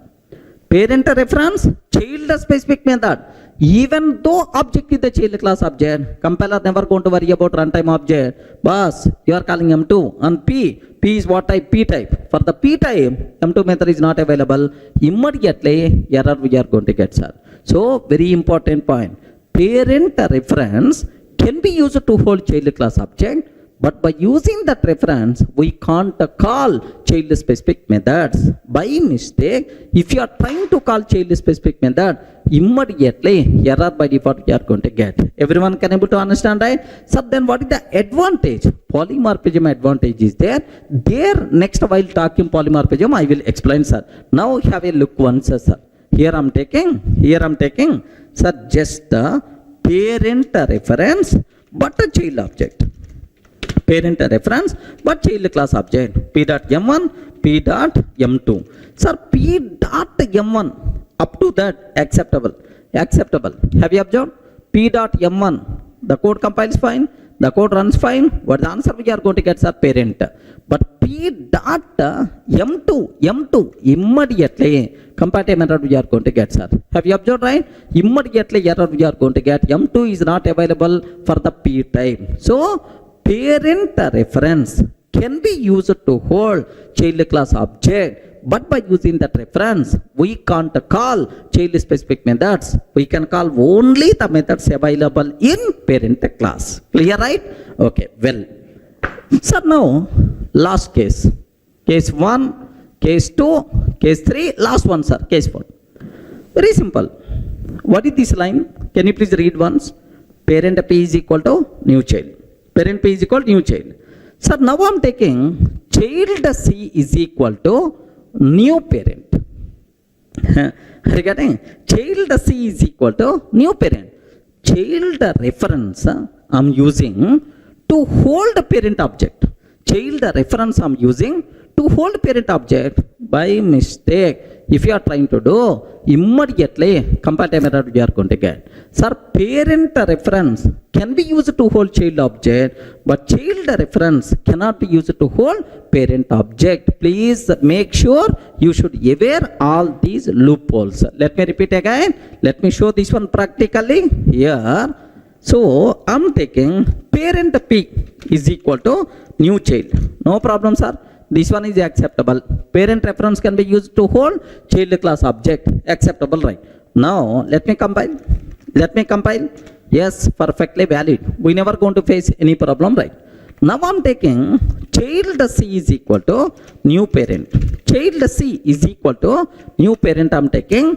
Immediately, error by default you are going to get, sir. Can you please spell out? What is that error? Incompatible types. P cannot be converted to C. Are you getting incompatible types? P cannot be converted to C. This is the error by default we are going to get. Any doubt? Friends, are you in the position to understand, right? So these are the things you should aware. Let me repeat. Sir, first point number 1. Whatever methods available in the parent class, by default available to the child class. But whatever methods available in the child class, by default not available to the parent. On the parent reference, child specific methods you can't call. But on the child reference, you can call both methods available in the parent and child classes. Parent reference can be used to hold child object, but by using that reference, only the methods available in the parent class you can call. Child specific methods we can't call. Are you getting? Next, the parent reference can be used to hold child object, but child reference cannot be used to hold parent object. That's it, sir. This is just the important points about the inheritance, what you should aware. Sir, in the last videos we covered what is inheritance, what are various rules are there related to inheritance, and even we covered one practice bit also. Sir, now I will explain in reality, what is the advantage of inheritance concept? Sir, in reality, where we can use what the real advantage? I will explain with a small case study.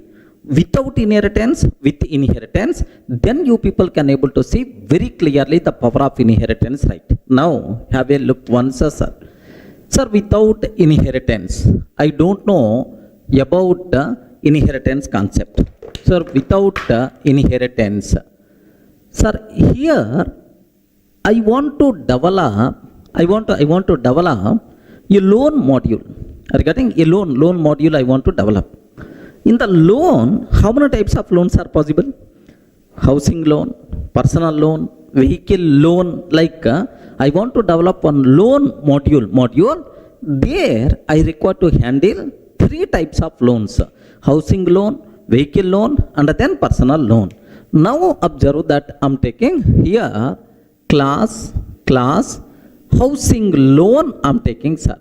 Assume that home loan or housing loan, assume. Sir, now this housing loan related 300 methods are there. Housing loan related 300 methods are there, sir. Okay, well. Similarly, class, okay, personal loan I'm taking. Class, personal loan. Related to personal loan also, another 300 methods are there. I wrote all those things in this. Now, there is a class vehicle loan, vehicle car loan or bike loan, vehicle loan is there. So, this vehicle loan also required 300 methods are there, sir. Can you please tell how many types of loans I'm handling? 3 types of loans, sir. One is housing loan, personal loan, and then what? Vehicle loan. How many methods I implemented? Total how many methods I implemented, sir? 900 methods I implemented. Are you getting? Total how many methods I implemented? 900 methods I implemented. Assume that 90 hours development time I spend to develop this loan module. Assume just what we call tentative values, not be exact values, right? So that's all. This is the module, whatever I implemented, right? I called one expert person. Array, I wrote loan module. Sir, I wrote loan module. Can you please have a look once like this? I showed this code to that expert person. Immediately, first question that person asked, Durga, do you know inheritance concept? Argatin, do you know inheritance concept? Sir, I don't know about that. That's why this much code you wrote. That's why this much time you took. Okay. So this is, if you are going to use inheritance concept, this lengthy code you are not required to write. This huge time you are not required to spend to develop the code. Like this that person told. Sir, can you please guide me? How to use inheritance concept for this requirement? Like this I asked, sir. Same scenario with the inheritance. Same scenario I have to go for with the inheritance concept. Now very simple, sir. With the inheritance concept, the same scenario I want to explain. Then he asked, Durga, here 300 methods you wrote, here also 300 methods, here also 300 methods. Total how many methods you wrote? 900. Now my question is, sir, anyway all these are same loan only, loan type only. Maybe vehicle loan, housing loan, personal loan types may be different, but at the end, all these classes talks about loan only. Do you have any common methods here or here and here? Then he asked. Then I told, sir, 250 methods are common. 250 methods are common. Array, if several classes contain same methods, why you wrote here those 250 again unnecessary? Do you know, sir, code duplication, redundancy, length of the code is going to increase like he told. Then to resolve that inheritance concept, sir, which common code is there? Separate those common methods into a separate class. So write a class named with the loan. Are you getting? Write a class named with the loan. How many common methods are there, sir? 250 common methods are there. Are you getting? How many common methods are there, sir? 250 common methods are there. Okay, now do you know, sir, these 250 common methods by default going to come for every child, no problem at all. Now, sir, class home loan extends loan. Sir, whenever we are taking extends loan, are you getting? Whenever we are taking extends loan, automatically all these 250 methods by default are going to come, sir. We are not required to rewrite. Automatically these are coming. Now the remaining 50 H loan specific methods you have to write. Are you getting? 50 H loan specific methods we have to write here. Yes, sir, that's all. Write the common methods in the parent and the child specific methods only in the child class. Okay, housing loan completed. Now, what is the next one? Class P loan extends loan. Class P loan extends loan like here. Sir, these 250 automatically will come because from the parent, but only 50 P loan specific methods I have to write. Are you getting? 50 P loan personal loan specific methods I have to write. P loan specific methods I have to write. Observe very carefully, sir. Okay, like similarly, what is the next one, sir? Class, okay, sir, H loan, P loan, but the last one, sir, vehicle loan extends loan. Are you getting? Vehicle loan extends loan. Now we have to take care about 50 V loan specific methods. 50 V loan specific methods like this. Now terminology is very clear for you people, right? Not required to keep much explanation about this one. Can you please tell the most common methods? Okay, I wrote inside parent class. Sir, this is called parent class. Are you getting? It is called parent class. And whenever we are extending this class, automatically these methods by default available to the child. We are not required to rewrite. Next, only child specific methods we have to write. Now, can you please tell how many methods total we wrote? 250 plus 50 plus 50 plus 50 is nothing but total how many methods, right? Just 400 methods only we wrote. Assume just 40 hours of development time is required. Are you getting? But earlier, without inheritance concept, how much time I spent? How many methods I wrote without inheritance? 900 methods I wrote, 90 hours time I spent. But now with inheritance, only 400 methods and 40 hours of time. That is the power of inheritance concept. Code reusability, concise code, lesser code, automatically we can able to reduce development time also. Is it clear for all of you, right? So beautiful case study to understand without inheritance, with inheritance, observe that, right? Sir, I have one small doubt. In the parent class, which methods we have to write? In the parent class, which methods we have to write? The most common methods, which are common for all child classes, such type of common methods we have to write inside parent class. Next, in the child class, which methods I have to write? Child specific methods, the methods which are applicable only for that particular child. Those methods we have to write inside child class. Clear, right? So, what is the advantage of inheritance concept? Code reusability, we can reduce development time, like there are multiple advantages are there. Clear up to this? Sir, it's very clear what is the power of inheritance with a small case study, sir. Now, do you know the total Java API classes are implemented based on inheritance only. Sir, where is the proof? How you can conclude it is? Just observe. Sir, do you know what is the super class for all Java classes? Which class access? Root for all Java classes? Object class. You know, sir, now object. For the object, there are several child classes are there, sir. String class is one child. Next, and after that, string buffer is one child. String buffer is one child. Next, and after that, number is another child. Math is another child. Next, exception. Sir, do you know? Here there is a throwable is one child, throwable is one child, dot, dot, dot. For the throwable, there are again two child classes are there, sir. What is the first one? Exception. Second one, error. Error. For the exception, anyway, there are several child classes are there. Runtime exception, IO exception, runtime exception, IO exception, like that, right? Next, under runtime exception, again, there are several child classes, arithmetic exception, null pointer exception, dot, dot, dot, like.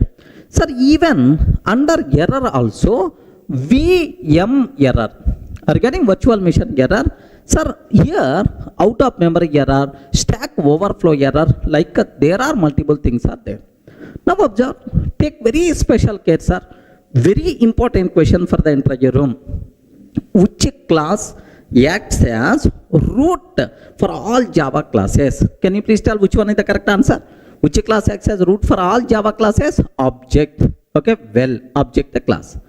Which class acts as root for Java exception hierarchy? That is our exception handling is the next concept, there I will explain. But anyway, which class acts as a root for Java exception hierarchy? Okay, throwable class. Because all exceptions, errors under throwable only. Okay, well. Now my question is, almost around 4,300 classes are there, sir. 4,300 plus classes are there as per Java 9 version. Now, do you know, all these classes are developed based on inheritance concept only. Okay, well, now, very important point. Take a bit special care about this one. Sir, how you can conclude these things are developed based on inheritance? Okay, because parent to child, you can able to see, sir. Now, the same concept in reverse may ask, Array, why throwable acts as a root for all exceptions and errors? Why object class acts as a root for all Java classes? Why it is the root? Why this is the root? Like that may be a chance to ask. Now, take bit special care. Do you know? For all exceptions, it may be runtime exception, IO exception, SQL exception, like for all exception classes, the most commonly required methods defined inside exception class. Remember that. So for all exceptions in Java exception, the most commonly defined methods defined inside exception class. And for all these things, these methods are required. That's why exception class acts as the parent for all Java exceptions. Observe very carefully, sir. Because parent contain common methods, child contain specific method, child required parent methods. That's why. So all these are child of exception, because exception class contain most common methods which are required for any type of exception, right? Similarly, sir, for any type of error, the most commonly defined methods are defined inside error class. Are getting inside error class, right? Okay, the most commonly required methods are defined inside error class. That's why error class acts as sir parent for all errors. Like next, whether it is exception, whether it is error, for any exception or error, the most commonly required methods, sir, the most commonly required methods, whether it is exception or whether it is error, those commonly required methods are available inside the throwable class. Are you getting? That's why throwable class methods are required for all exceptions, for all errors. So when these methods are available, if it is the parent, are you getting right? Because it contains common methods. That's why. So throwable class contain the most common methods which are required for all exceptions and errors. That's why throwable class acts as root for Java exception hierarchy. Clear, right? Sir, similarly, sir, it may be string class, it may be string buffer class, it may be number class or math class, it may be sir, customer class, it may be student class, like this. Now, for any Java class, the most commonly required methods are available, are defined inside a separate class. Sir, for all Java classes, what commonly required methods are defined inside a separate class. That separate class is nothing but object class. Remember that, sir. So object class contain the most commonly required methods which are applicable for any Java object. Okay, well, sir, once these methods required for every Java class, sir, how I can make these methods available for all Java classes if I can make this class as parent class? Regarding if it's a parent class, automatically parent class methods by default available for all child classes. That's why please make sure this class itself is nothing but acts as root for Java classes. Sir, are you able to understand? Because object class, only 2 points you should be aware. What object class contain? Object class contain the most commonly required method for all Java classes, for all Java objects. So when these methods by default available for all Java classes, if it is the root, automatically root methods by default available for every child. That is the reason why object class acts as root for all Java classes, because object class methods are required for all Java classes. Clear for all of you? Sir, let me compare. I have object is there, I have string is there. Listen carefully, sir. I have object class is there, I have string class is there. Sir, now object class contain several methods. ToString method, hash code method, equals method, like ToString method. Okay, equals method, like there are several methods are there. These methods require for all Java classes. Regarding for all, it may be student, it may be customer, it may be string, it may be string buffer. These methods are required. These methods are required. But string class contain, assume that length method is there, sir. How many characters present inside string? This length method required only for the string, but not for student, but not for customer, but not for dog. That's why. So this is not parent. This is the parent for all Java classes. Are you able to understand, right? So why object class acts as a root for all Java classes?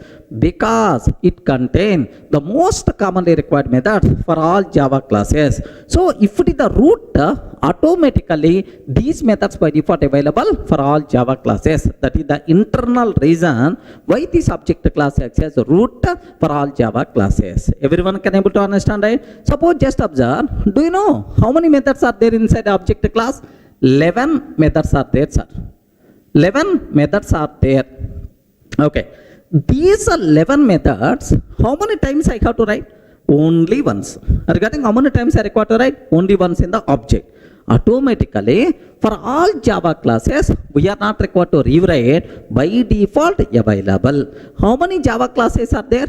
4,300 plus predefined classes are there. So 4,300 plus times we can use already existing method. We are not required to rewrite. Assume that inheritance concept is not there in Java. Assume inheritance concept is not there in Java, sir. No inheritance. Then how many times I have to write these 11 methods? In every Java class, I have to write these 11 methods. Then automatically, how much length of the API, how much API development time is going to require? Observe that. That's why beautiful concept in object-oriented programming is inheritance concept. Sir, biggest advantage, write once in the parent, automatically available to the child. We are not required to rewrite. Code reusability is the biggest advantage of inheritance concept.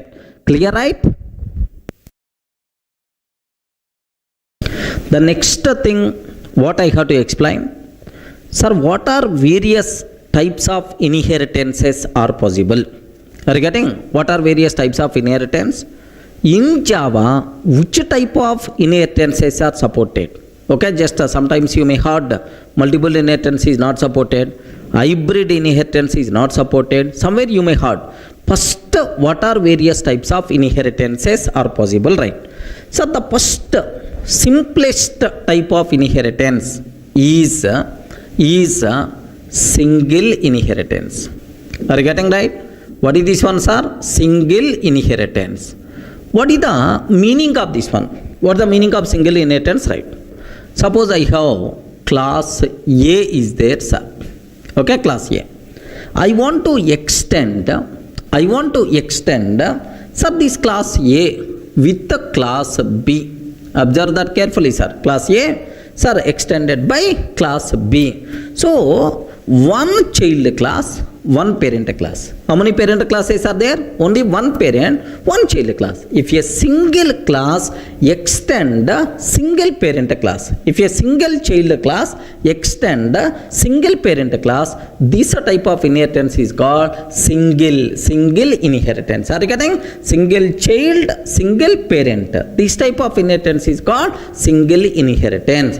So happily, almost all programming languages, almost all object-oriented programming languages provided support for this. Don't worry about that. Even your Java also. If you want to code for this, yes, class B extends A. Are you getting right? Already class A is there. How you can write, sir? Class B extends A. Then automatically B is the child class of A. This is the corresponding code, right? Okay. I hope everyone can able to understand what is single inheritance. Single child class, single parent class. This type of inheritance is called single inheritance. Java provides support for this type of inheritance. Don't worry about that. Next, second one, sir,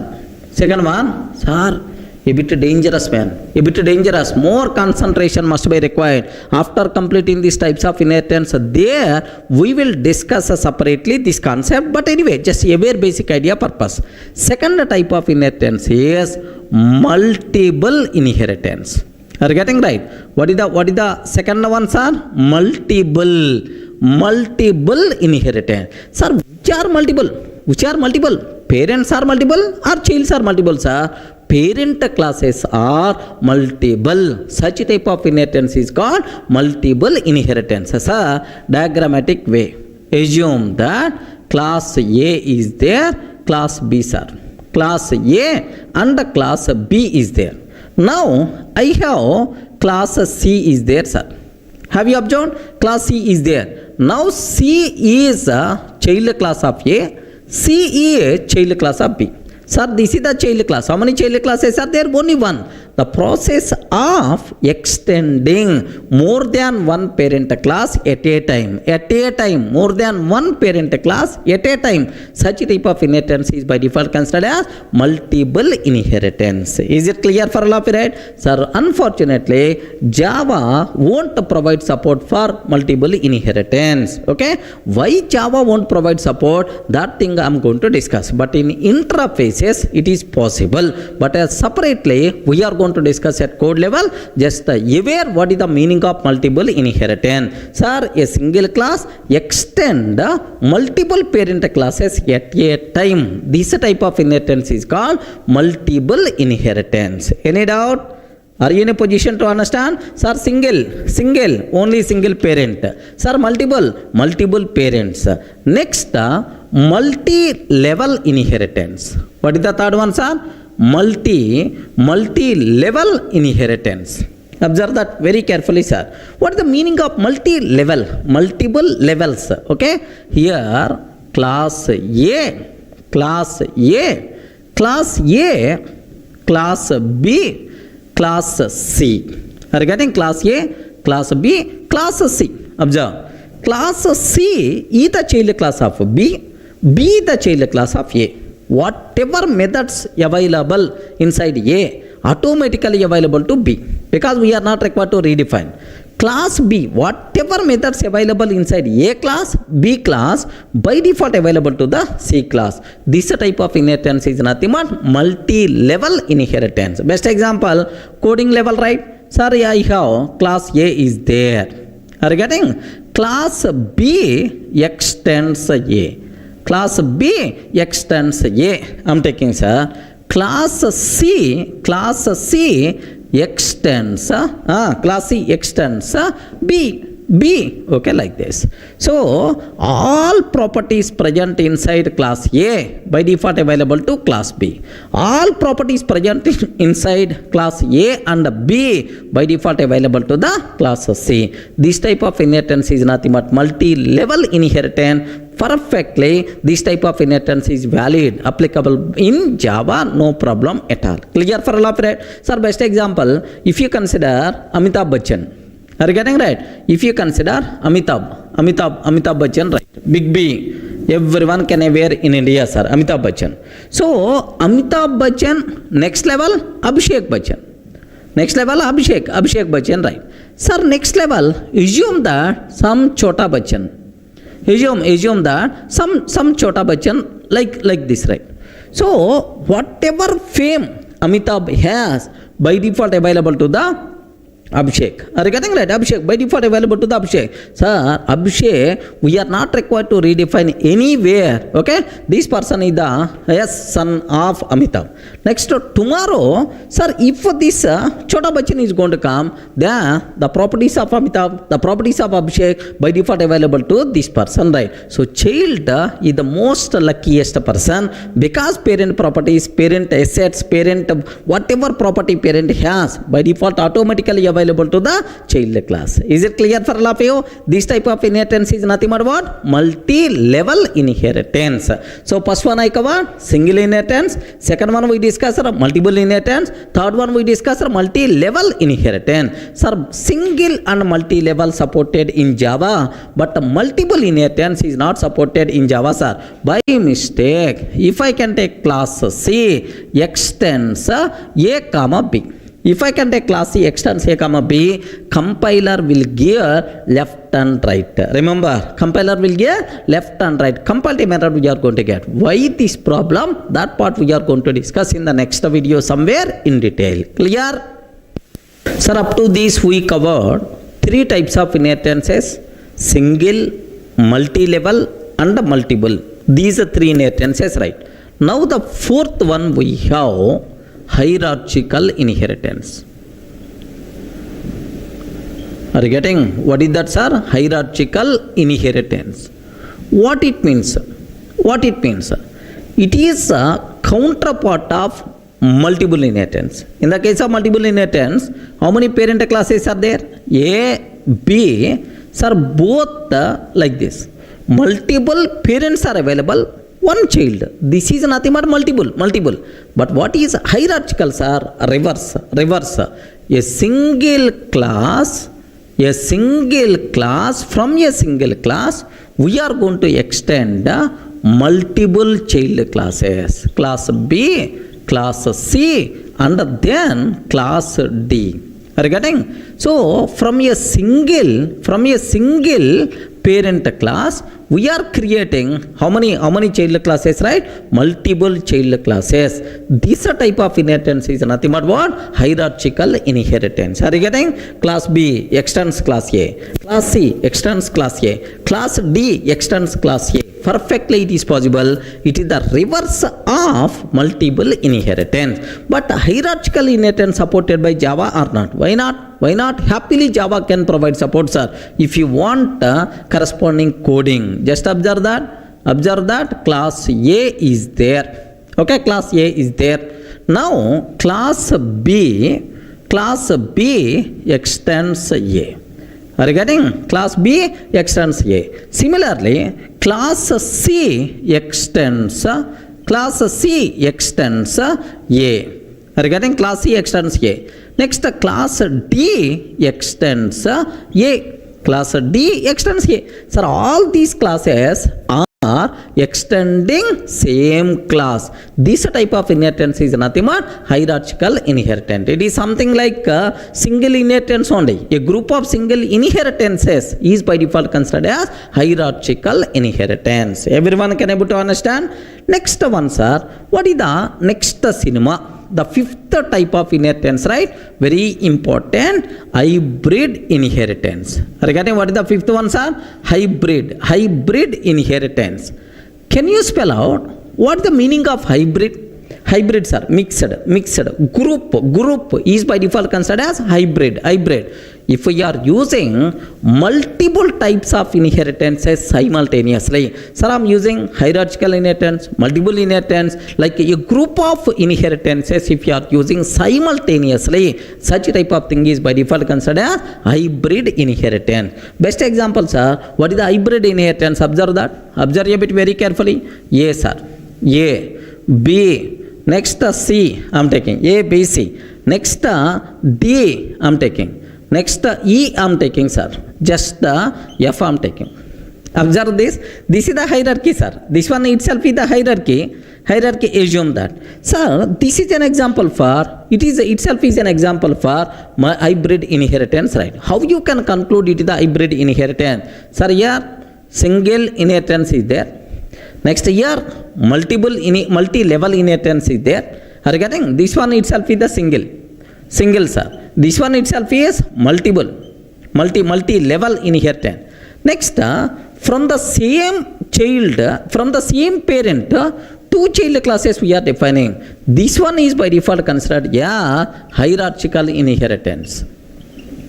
Hierarchical inheritance. Are you getting? From multiple parents, we are defining single child class. This one is nothing but multiple inheritance.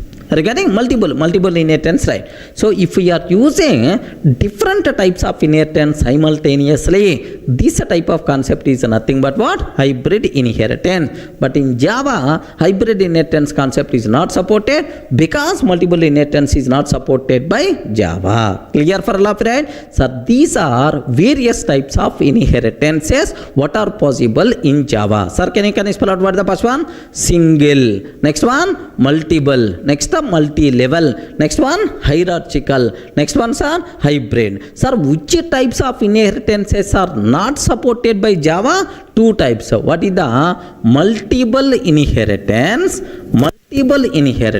Second one, sir, hybrid inheritance. These are two things are not supported by Java in classes, but in interfaces possible, no problem. We will discuss in detail. Up to this is the clear types of inheritances in Java.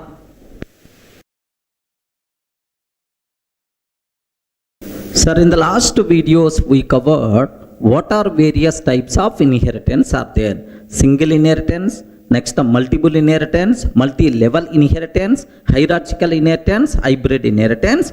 But sir, Java won't provide support for two types of inheritances. What is the first one, sir? Multiple inheritance. Next and after that, hybrid inheritance. These two things are not supported. Clearly, I explained. Sir, now the next point what I have to talk, the most dangerous point, take a bit special care, multiple inheritance. Okay. Sir, in Java, multiple inheritance concept is not supported. You can't extend more than one class simultaneously. By mistake, if you are taking class C, extends P1, P2, immediately compatible method you are going to get, sir. Sir, now, what is the reason? Why? What is the internal reason for that? Very simple, sir. Assume this is the parent 1. Sir, this is the parent 2, like this. Now I am taking C, sir. Now see, if C extends P1 and P2, sir, I am taking class C extends P1 and P2. If I can take like this, immediately compatible error we will get. Compiler will give left and right. Are getting compatible error we will get. Sir, now what is the reason? Why Java won't provide support for multiple inheritance? What is the reason for that? Very simple, sir. Suppose assume this parent class contain M1 method. M1 method is there, sir. M1 method is there. This P2 also contain M1 method is there, sir. M1 method is there. Sir, whatever parent has by default available to the child through inheritance concept.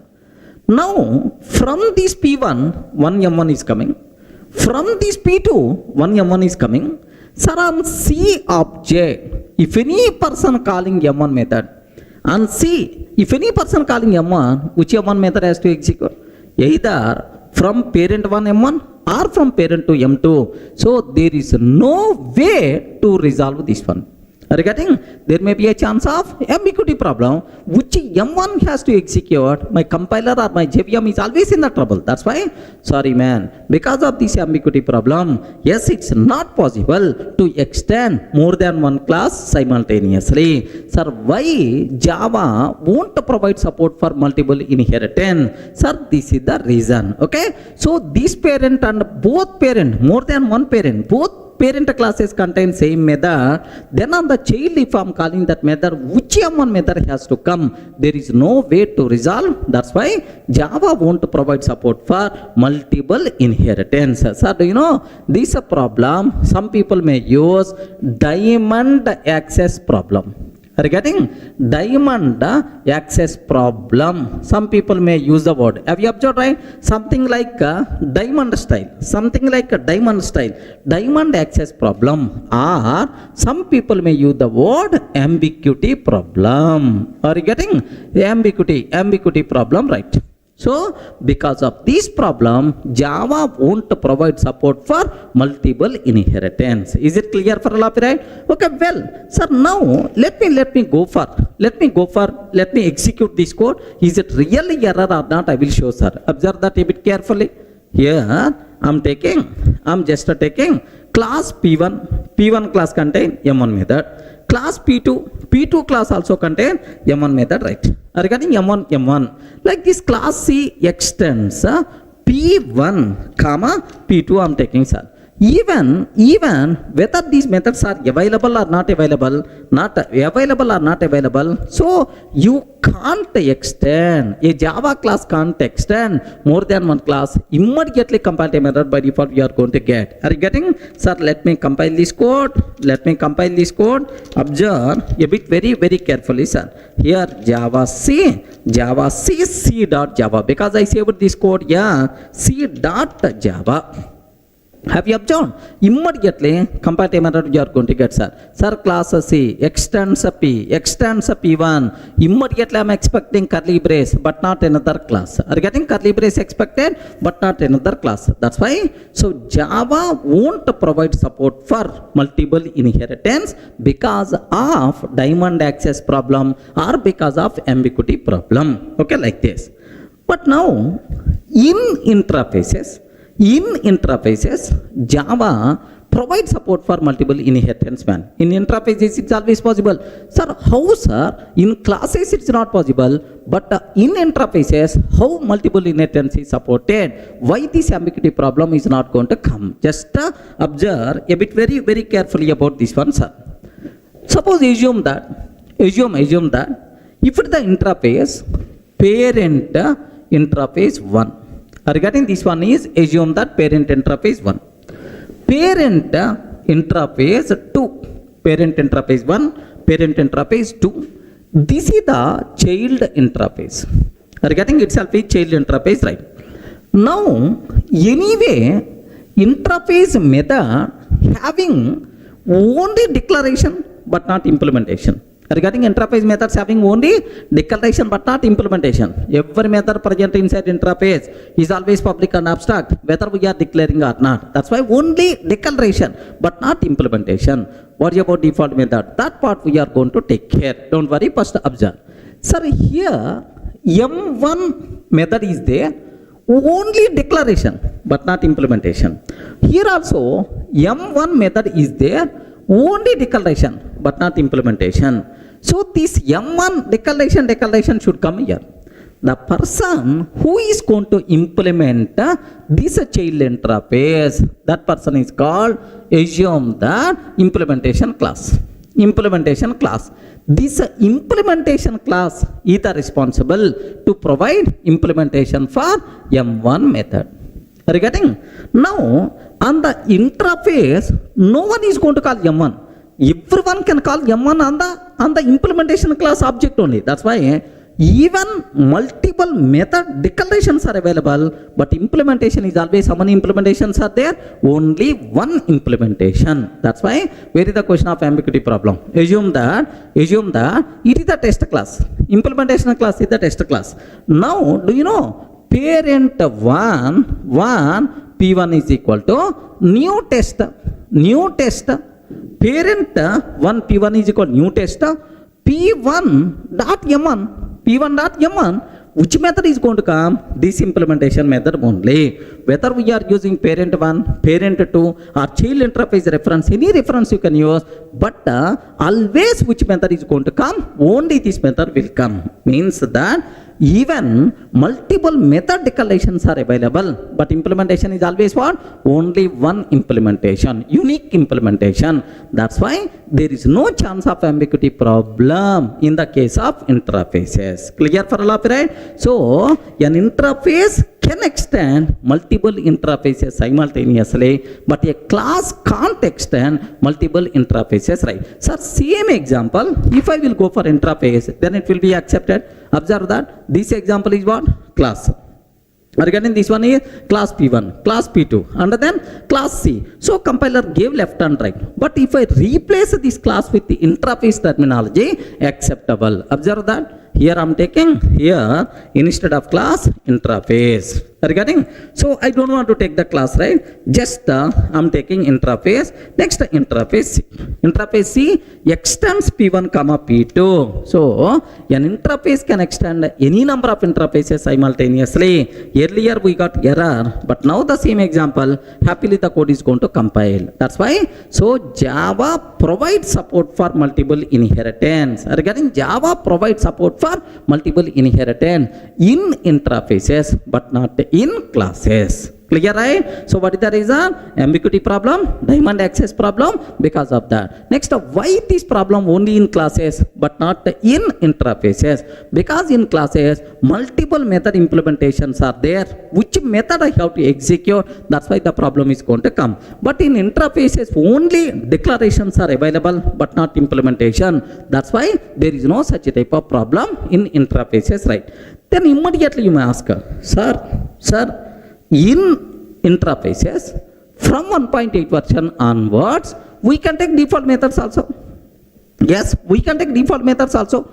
Because of default methods, maybe a chance. Is there any ambiguity problem in interfaces? Right? No such type of problem. Okay, even in default methods also, the methods which are having implementation, we never going to get ambiguity problem. In the case of interfaces, there is some way to solve that. In default methods and static method, there I will discuss this point with example. Don't worry about that. Clear for all of you, right? Very, very important for the interview room. Please make sure you should aware. Sir, now I hope you people have clear clarity about multiple inheritance. Sir, Java by default provide support for multiple inheritance or not? No. Interfaces is a special concept, but by default Java won't provide support for multiple inheritance. But what about Python? Just for your knowledge sake, awareness purpose, I want to tell matter of few minutes. I'm not going to waste your valuable time. Just aware the point, right? In Python object oriented programming, inheritance concept, multiple inheritance concept is supported, sir. What is the way? Just how this ambiguity problem will be solved? Observe that. Here I am taking class. Observe very carefully, because you people may not aware Python. Just the basic idea purpose. Let me take class P1. Here public void M1 system.out.println P1 method. Sir, you are telling Python, you are writing Java code. Sir, it is Java code only but not Python. First, let me write Java code, then I will simulate Python code. What is the second one? Class P2, okay, parent 2. Now, public void M1 method, M1 system.out.println. Sir, P2 method like this I have. Regarding P2 method like this. Now, class C extends P1 comma P2. Immediately, compiler will give left and right. What will happen, sir? Immediately compile time error. By default, you are going to get, sir, immediately problem. But now, if you consider same scenario with respect to Python. So, how to write a class P with M1 method? What is the Python style? Observe that. Here I'm taking class P1. There curly braces, such type of terminology not there. Okay, class P1 like this. Next, sir, method I want to write. Here how you wrote public void M1, but there we have to write DEF M1 of self. DEF M1 of self. Self I'm taking. DEF M1 of self. Don't worry about self. What is self and so on. Self is current object reference variable. Just like this in Java, here self we are going to use. Now, here just print P1 method. Okay, that's all. So why I'm telling, sir, this one first. Now this is equivalent Python code is, this is the class P. Regarding P class contain M1 method, right? Similarly, class P2 DEF M1 method, same M1 method, of course, of self print P2 method like this I'm taking, sir. Yes, second class also completed. Here semicolon story is also not required. Class P2 M1 method like P1 contain M1, P2 also contain M1.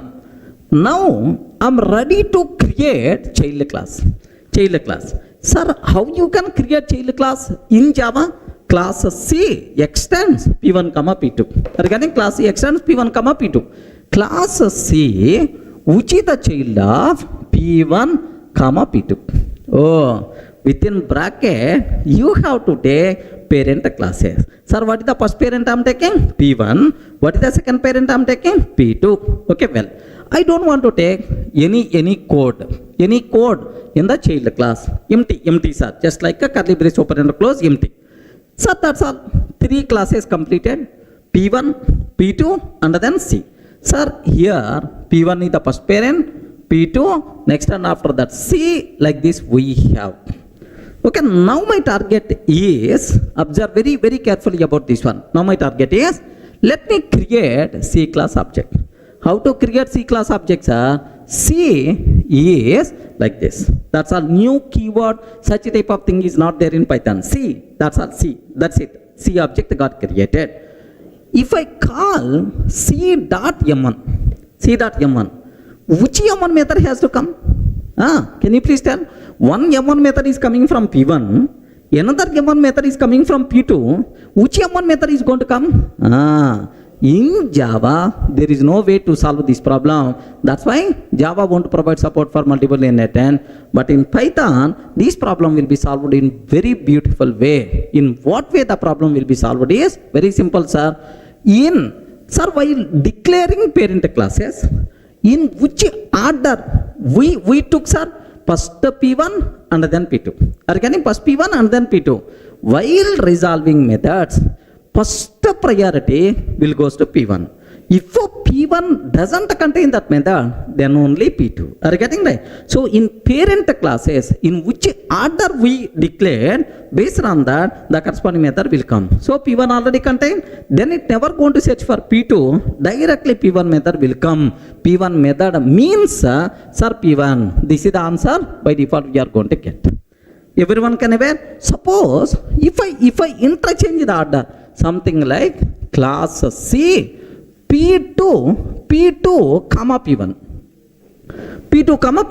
First, which class we took? Which parent class we took? P2. Then, which method will come, sir? Sir, P2 method is going to get in the chance. Because, so in which order parent classes are declared, based on that, the corresponding method is going to execute. Is it clear? So in Python, how beautiful multiple inheritance problem solved, but in Java, there is no way to solve this problem, man. So maybe in the Java 15th version, Java 16th version, Java people may tell, Java will provide support for multiple inheritance, because based on the order of parents declaration, sometimes maybe in the future versions you can expect, but as of now, Java won't provide support for multiple inheritance with respect to classes. Clear, right? Sir, do you want me to execute this code?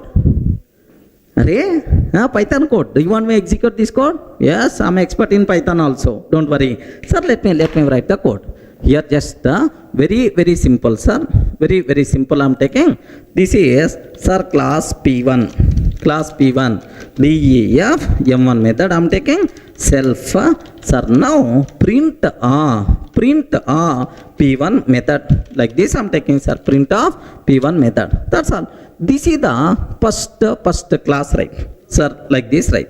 Sir, similarly, like this I'm taking class P2, sir. Class P2, sir, here also M1, P2 method like this. Now, I have to take class C, which is the child of P1, P2, and this child class not having any job. Okay, I want to create child class object C. Either this is called in Python, this is the object creation. Remember this one, this is called object creation, right? Now I'm calling M1. Are you getting? C dot M1 method. I'm calling C dot M1 method, and I saved this code as test.py. Python code we are going to write, sir, with the py, like this, right? Test.py. Like now I want to run this code. Here compilation, such type of thing is not there. Directly you can run py test.py. Test.py. Have you observed, right? P1 method is coming. P1 method is coming as the output. The method from P1 class is coming, sir. So because first you declared P1, that's why. If I change the order, P2 comma P1, P2 comma P1, can you please guide? If I change the order P2 comma P1, can you please confirm which method will get the chance first? I respond. Which method will get the chance first? P2 method. If P2 doesn't contain, then only P1 method will get the chance. But which method will get the chance? P2 method will get. Now have a look once, sir. Observe that. Now P2 method is going to come. So Python support multiple inheritance or not? Yes, happily Python can provide support, but Java can't provide support for multiple inheritance. So very important question for the interview room. Please take a bit very special care. Clear for all of you, right? Sir, now there is very important point I want to explain related to multiple inheritance. Sir, do you know interview person? So he's always trying to play the games with you about this multiple inheritance word. You have to take a bit special care. He will ask the question: is Java provide support for multiple inheritance in classes or not? What answer you can tell? No chance at all. Java won't provide support for multiple inheritance with respect to classes. But in interfaces it is acceptable, but in classes not possible. Okay, like. Then interview person may ask the question. Same, he is trying to create confusion in the interview room. Do you know every class in Java is the child class of? Every class in Java is the child class of object class. Either directly or indirectly, it is the child class of object class. Correct, right? Now, interview person, what is going to ask is, sir, I have one class is there. Here one class is there. Class A extends B, sir. Class A extends B. Java provides support for multiple inheritance even in classes also. Like interview person is trying to explain. Sir, class A is the child of B, sir. A is the child of B. Just now you told every class in Java is the child of object. Now for A, how many parent classes are there? 2 parent classes, man. Java provide support for multiple inheritance even in classes also. Like that, interview person will trying to explain. Then what you have to do? First thing you have to give left and right to that interview person. Okay, because the reason is it is not the thing which is going to be happen. Sir, what internally what thing is happening? Very simple, sir. Observe carefully. If I am writing a class A, yes, sir. If our class does not extend any other class, I am not extending any other class. If our class won't extend any other class, then only our class is the direct child class of object class. Are you getting? If our class won't extend any other class, then only it is the direct child class of object class. Clear for all of you, right? So suppose if our class extends any other class. Are you getting? Class A extends B. Class A extends B. Sir, then our class is indirect child class of object class. Remember, A is the child of B is the child of object. Are you getting? B is the child of object. So, whenever we are extending another class, then our class is not a direct child class of object, our class is indirect child class of object. So, in this scenario, multiple inheritance is not. What is this type of inheritance? Right? A is child of B, B is the child of object. This is called multi-level inheritance. Are you getting? What is this one, sir? Multi-level inheritance. Enter a person, so by showing this one. Observe that. Enter a person by showing this one. Boss, multiple inheritance is possible even in classes also. Like he's going to explain, give left and right. It is not the thing which is going to be happen, and it is the thing which is going to be happen, which is called what? Multi-level inheritance. Clear for all of you, right? Sir, up to this, we covered what are various types of inheritance, and a special discussion happened on multiple inheritance. There is one more type of inheritance is there, sir. What is that? Is cyclic inheritance. What is that concept, sir? Cyclic inheritance. Such type of concept not supported in Java. But anyway, what is the meaning? Why it is not required? Observe that. Here I am taking class A extends A, sir. Are you getting? Class A extends A. One scenario. Class A extends B. Class A extends B. Class B extends A. Class A extends B. Class B extends A. Sir, first observe, A extends A. A is child class of A. A extends B, B extends A. So, A is the child of B, B is the child of A. Now take very special care about this terminology, right? Sir, in this case, do you know, if I'm trying to do either first one or second one, compiler will give left and right, because this type of inheritance is called cyclic inheritance, which is not supported in Java.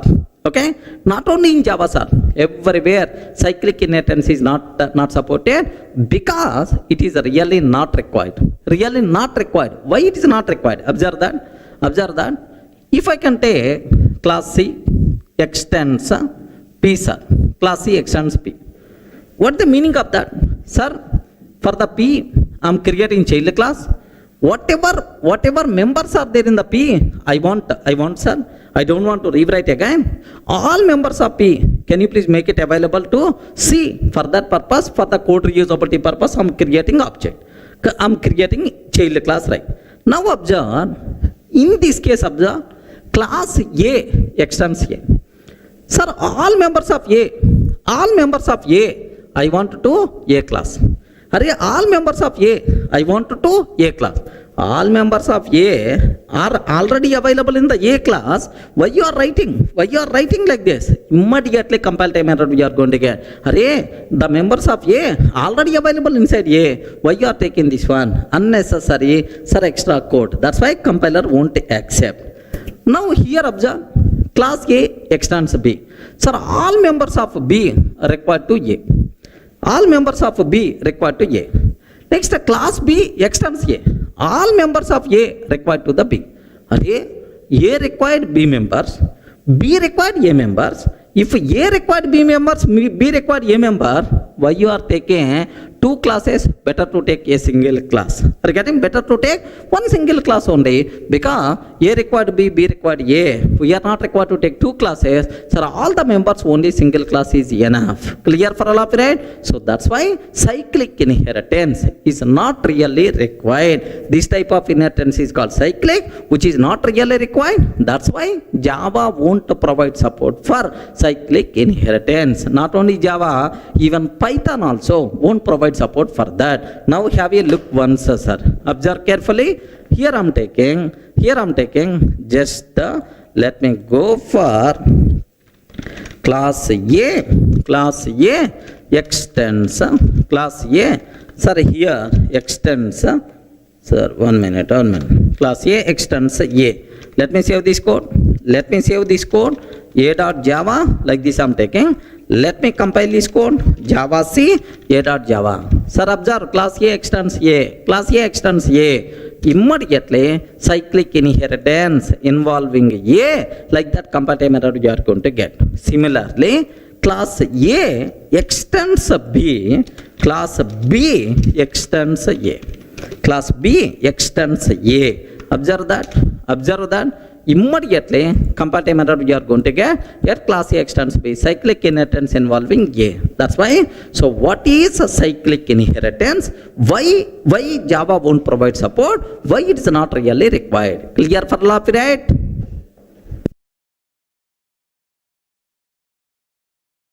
Sir, in the last videos, we covered about inheritance, next encapsulation. These two modules we covered very clearly, right? Sir, now the next cinema, what we have to start? Polymorphism concept. Sir, under polymorphism, we have to discuss overloading, overriding, these kind of things we have to discuss in detail, right? But before talking about overloading and overriding, one very important concept we have to discuss, because that concept I'm always keep on using in overloading and overriding. What is that concept is? Method signature. Are you getting? Sir, you people should have clear clarity about method signature. Method signature. What is the signature of a method? Okay, like, can you please tell, if I'm taking a Java method, public void M1 method I'm taking, int I, or let me take int return type instead of void return type, int return type I'm taking, public int M1 of int I float F. Okay, this is about my method. Can you please tell what is the signature of this method? Yes, friends, which is called method signature. What is the signature of this method? Very important, because in overloading, method signatures must be different. In overriding, method signatures must be same. Like several times we are going to use the word method signature. That's why you people should have clear clarity. What is the method signature? Can you please tell, sir, for this method, which is called method signature? Yes, friends. Okay, please make sure method signature consists of M1. Method name, what is the method name? M1. Next, followed by argument types. Are you getting? Sir, int, comma, float. Okay, that's all. This is called method signature. Method signature contains method name followed by argument types. Remember this one, sir. So here just only types. Here int I am not considering, because it's a variable. It can be any variable name, can be anything, but type int. Second ones are float. Even this order is also important. First we took what? Int. Next we took what? Float. That's why method signature contains method name followed by argument types. Clear for all of you, right? Sir, who is going to use method signature? Next, what about return type? Return types are int return type is there. Please make sure in other languages like C++, return type is part of method signature, but not in Java, sir. In Java, return type is not part of method signature. Remember, method signature contain only method name followed by argument types. Okay, well, clear for all of you, right? Which is called method signature. Okay, well. Now, who is going to use method signature? Sir, Very simple. Compiler will use this method signature while resolving method calls. Are you getting who is going to use, right? Compiler will use method signature while resolving method calls. Sir, what it means? I will explain a small chota example, then you people can get much clarity here. Just observe that. I'm taking a simple class test. Assume that class test I'm taking, sir. Now here public void m1, like this I have public void m1 of int I, sir. Public void m1 of int I. Sir, public void m1, okay, m2, let me take m2 of string s, m2 of string s, like this I have. Now just sir, this is about how many methods are there inside test class? 2 methods are there, sir. Now sir, just I'm creating an object test t is equal to new test. I want to call these 2 methods, right? Sir, do you know, whenever we are making a call t dot m1 of 10, t dot m2 of Durga, something like, I'm just calling these methods, right? Sir, whenever we are performing method calls, compiler should check whether these methods are available inside test class or not. You are getting how the compiler will check, sir? So while resolving method calls, compiler is always going to use method signature. Remember this one, sir. Now for this class, for every class, compiler will maintain one table which is called method table. Remember this one. For every class, compiler will maintain one table. What is that table, sir? Method table. For that class, it's going to maintain method table for test class, right? Sir, how many methods are there? 2 methods. What is the signature of first method? M1 of int. M1 of int. What is the signature of second method? M2 of string. Are you getting? M2 of string. Sir, method signature contains only method name followed by argument types. Now, sir, observe that t dot m1 of 10. How the compiler can decide, sir, is it a valid method call or not? Very simple, sir. You are calling m1 and t is what type, sir? Tester type. Observe, this type of orientation must be required next.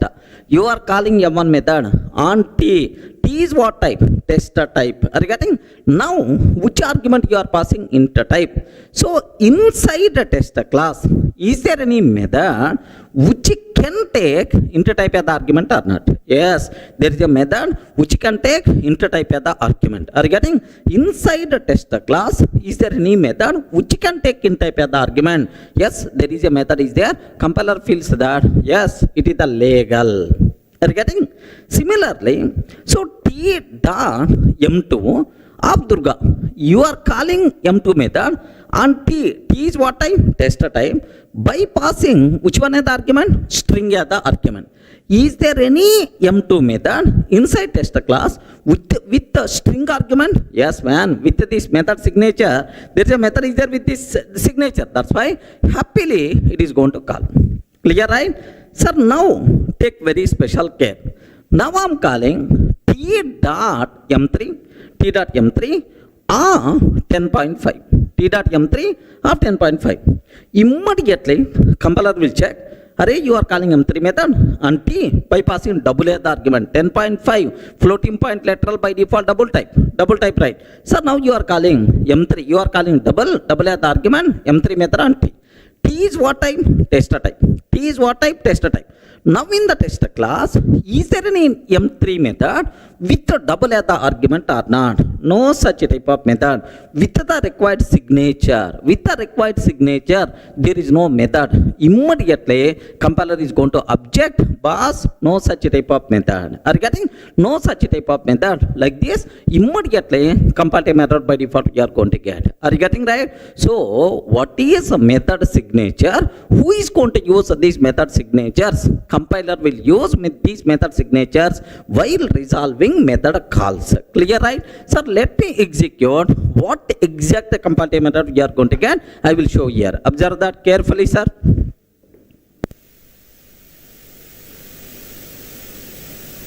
Here observe that, sir. Here forget about all this stuff. I don't want to worry. Sir, here inside class test, I'm taking one method, public void m1 method of int I as the argument. This is the first method, sir.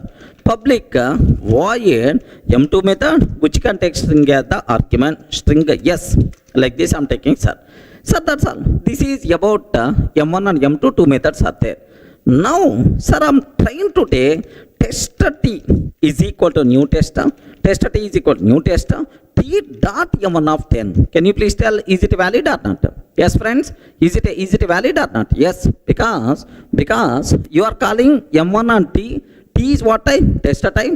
Sir, m1 with int as the argument. Is there any method with the signature or not? Yes. That's why perfectly itself is valid. Clear for all of it, okay? Sir, let me execute this code. Here, observe that. Let me compile Java C test.java. Perfectly valid. Perfectly valid. We are not facing any problem at all, right?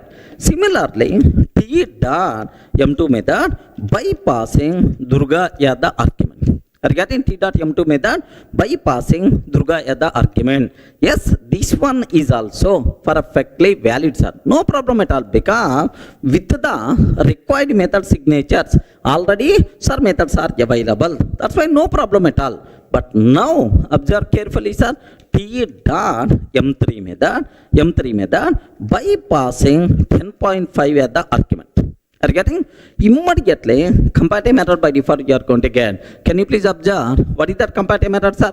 What is that comparative method? Cannot find the symbol. Which is symbol, sir? Method m3 of double. Have you observed, right? What is this, m3 of double? But there is no such type of method. There is no such type of method with this signature. Have you observed, right? Method name followed by argument types.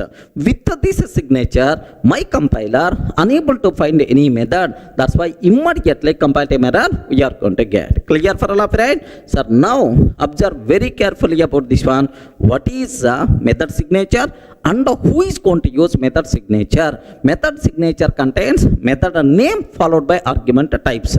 Who is going to use method signature? Compiler will use method signature while resolving method calls. Clear, friends? Up to this? Sir, there is one very important point is there related to method signature. What is that point is? Just observe that carefully, sir. Sir, I'm taking class test. I'm taking class test. Public void m1. Public void m1 of int I. Like this, I have one method is there, sir. Next, public int m1. Public int m1 of int j is there, and here return type is a int. That's why it is expecting some int value. Return 10. It is expecting some int value, right? That's all. This is the method what we have. Now my question is, take very special care about this terminology, right? Can you please tell, if I'm taking, let me create an object. Assume that I'm creating an object. Test t is equal to new test. Test t is equal to new test. T dot m1 by passing 10 as the argument. Sir, I'm calling m1 method by passing 10 as the argument. Can you please confirm which method is going to get in the chance? Friends, please respond. Which method is going to get in the chance? Either first method or second method. Are you getting? Either first method or second method. Sir, if you are taking like this, immediately comparative method we are going to get. If we are taking like this, immediately comparative method we are going to get. What is the reason for that? The reason is, do you know, within the same class, two methods with the same signature is not allowed. Sir, because whenever you are calling like this, which method has to respond? Because this method matched. Even this method also matched. Are you getting this method? What is the signature of this method? What is the signature of this method? M1 of int, sir. What is the signature of this method? M1 of int. M1 of int. That's all. Now, two methods with the same signature. Two methods with the same signature itself is there. Are you getting? Two methods with the same signature itself is nothing but not at all acceptable. Because if any person is calling M1 by passing into value, which M1 method has to respond? It is always a problem. That's why. So within the class, two methods with the same signature is not allowed, sir. Whether we are calling or not calling, immediately comparative method we are going to get saying M1 of int is already defined in test class. Pass is already defined. Why you are redefining again another method with the same signature? Like that comparative method we are going to get. Clear for lab, right? So the important conclusion here is within a class, two methods with the same signature not allowed. By mistake, if you are trying to take comparative method, we will get even though return types are different. Are you getting? One is void, but the second one is int.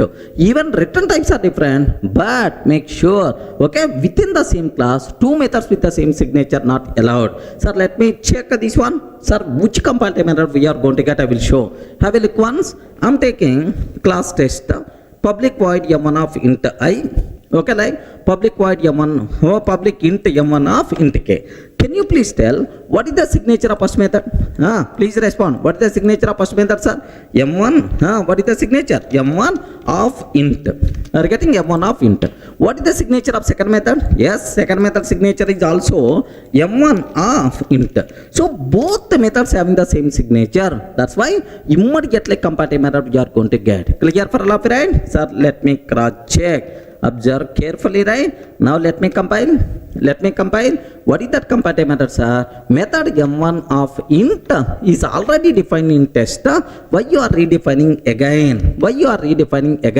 What is this M1 of int, sir? This is called method signature. Are you getting? With this signature, already a method you define. Why you are redefining again? This is the comparative method by default we are going to get. I hope everyone can able to understand, right? So these are the important loopholes you people should aware. What is method signature? Next, who is going to use method signature? Next, within the same class, if two methods having the same signature, what will happen? Immediately comparative method we are going to get. Clear for you? Okay, that's all. Hi friends, in the last video we covered what is method signature, who is going to use method signature, and important point related to method signature. Okay, well, sir, now the next concept, major concept, very important for the interview room, very important for day-to-day coding, overloading. What is the concept, sir? What is the concept? Overloading we require to discuss in detail, right? Can you please observe, when we say that two methods are said to be overloaded. Sir, these two methods are called overloaded. When we say these two methods are said to be overloaded, sir, very simple. Have you observed, right? Here I have M1 method is there. M1 method is there. Sir, what is the argument? Is argument type? Argument is M1 of int. I have another method is there. What is the argument type? Long. Can you please observe these two things? Sir, method names are same. But argument types are different. Method names are same, but argument types are different. So, when we say that two methods are said to be overloaded, if and only if both the methods having same name but different argument types. Okay, remember this one. Same name but different argument types. Okay, what about return type? What about modifier? What about throws keyword? All that nonsense we are not required to worry. Of course, in detail we will discuss. So just at very top level you people should be aware, when we say that two methods are said to be overloaded, if both methods having same name but different argument types. Okay, well, so now do you know in C language is method overloading concept is available or not available? Not available, because C language is not object oriented. C language is not object oriented. That's why in C language overloading concept is not available. Okay, like that's why two methods with the same name under different argument types. So no such type of option. Are you getting? If you consider ABS method is there, sir. This ABS method is always applicable, sir, for int type. In C language, there is one method is there named with ABS. ABS method is there. It is always applicable for int type. Sir, I want to find for long value, absolute value. For long type, I want. So, if the argument are changing, if the argument is changing, compulsory method name must be changed. Regarding, because two methods with the same name, different argument types is not allowed in C language. Not allowed in C, because overloading concept is not there. If there is a change in the argument type, compulsory we should go for new method. That's why what is the for long type, sir, which is the absolute method we require to use? LABS. Regarding, similarly, if the argument is float type, if the argument is float type, the method name is FABS. Are you getting? So, how many ABS methods are there? For ABS, default for int type, for long data type, LABS, for float data type, FABS, like that. Multiple ABS methods are available, because two methods with the same name but different argument types are not allowed. Then, how many method names we have to remember? Yes, obviously, for every type separate method name we have to remember. Complexity by default is going to be increased. Programming complexity is going to be increased, right? Remember. But in Java, but in Java, we are not having any such type of complexity, sir. Because in Java, you can take same ABS method for int type, same ABS method for long type, same ABS method for float type also. Because in Java, we can take same name, multiple methods with the same name with the different argument types is allowed, which is nothing but method overloading. Regarding this concept is nothing but what? Method overloading. Okay? Sir, having method overloading concept in Java reduces complexity, because for every type, we are not required to remember separate method. Single method name we can use for any type of argument. Such a type of more flexibility you people can expect in Java, right? Are you able to understand? So really having overloading concept, is it advantage feature in Java or not? Yes, but in C language, do you know, if there is a change in the argument type, compulsory we should go for new method. Unnecessary complexity of programming is going to be increases. Clear? Now up to this, you people should aware only 2 points, right? When we say that two methods are said to be overloaded, both methods having same name but different argument types is called overloaded methods. Next, what is the biggest advantage of overloading? More flexibility to the programmer. We can use the same method name, even argument types are different, no problem at all. Complexity of programming is going to be reduced. Clear, right? Sir, I hope it's very clear for you what is when we say that two methods are said to be overloaded. Let me go for a small program so that you people can get much clarity. Observe that carefully, sir. I'm taking a class test. Have a look once, class test. And here public void M1 method I'm taking, sir. Observe, method name and argument types. Very important, more concentration must be required. Sir, here system.out.println, no arg method. Regarding SOP, no arg method. Similarly, public void M1 of int I. Public void M1 of int I. System.out.println int arg method. Are you getting? Int arg method, right?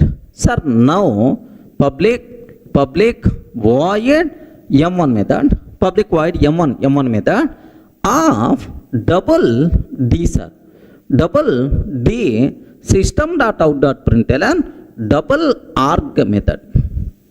Are you getting double arg method like this, right? Can you please confirm how many methods are available? Sir, M1 without any argument. M1 with the int type as the argument. M1 with the double type as the argument. Are you getting total how many methods are there? 3 methods are there. Have you observed for all the 3 methods, method name is the same, M1, M1, M1. But the argument types are different. Here no argument, here int argument, here double argument. Can I use the word? All these things are by default considered as overloaded methods or not? Please confirm. All these methods are by default considered as overloaded methods or not? Yes, obviously these methods are said to be overloaded methods. Okay, well. Sir, now the important conclusion. Okay, what is the meaning of overloaded? Well, how the method resolution by default will be there, sir? Now, let me write the main method in this class. Public static void main string array args. Observe very carefully, sir. Continuation, main method I am writing. Now, tester T is equal to new tester. Tester T is equal to new tester. Sir, now onwards, orientation you require to habitize a new orientation, right? T is what type? Tester type. Reference type is the tester type. Runtime object is a tester type. Of course, here I am using only one class. Sometimes reference type may be different, runtime object type may be different. But as of now, here same reference object type is also same. Whenever we are calling T.M1, you are calling M1 without any argument and T. T is what type, sir? Tester type. T is what type? Tester type. That's why immediately tester class M1 method, no argument method is going to execute. So, what is the output by default we are going to get, sir? No arg method. Okay, well. Now, T dot M1 by passing 10. T dot M1 by passing 10. Sir, do you know, you are calling M1 and T. T is what type? T is what type? Test type. In the tester class, M1 method, which can take int type as the argument, this method is going to get in the chance. That's why int arg method will get the chance. Observe that. Similarly, do you know, T dot M1, if I can take 10.5, if I can take 10.5 is by default what type? Double type. Now, do you know M1 method, which can take double as the argument? Now the corresponding method will get the chance. Observe that a bit very carefully. Sir, based on argument type, based on reference, automatically the corresponding method by default will be executed. So, I hope is the clear for all of right? Sir, let me execute up to this and then I will go for very important conclusion, sir. Observe carefully. Here I have a look once. I have no arg method is available.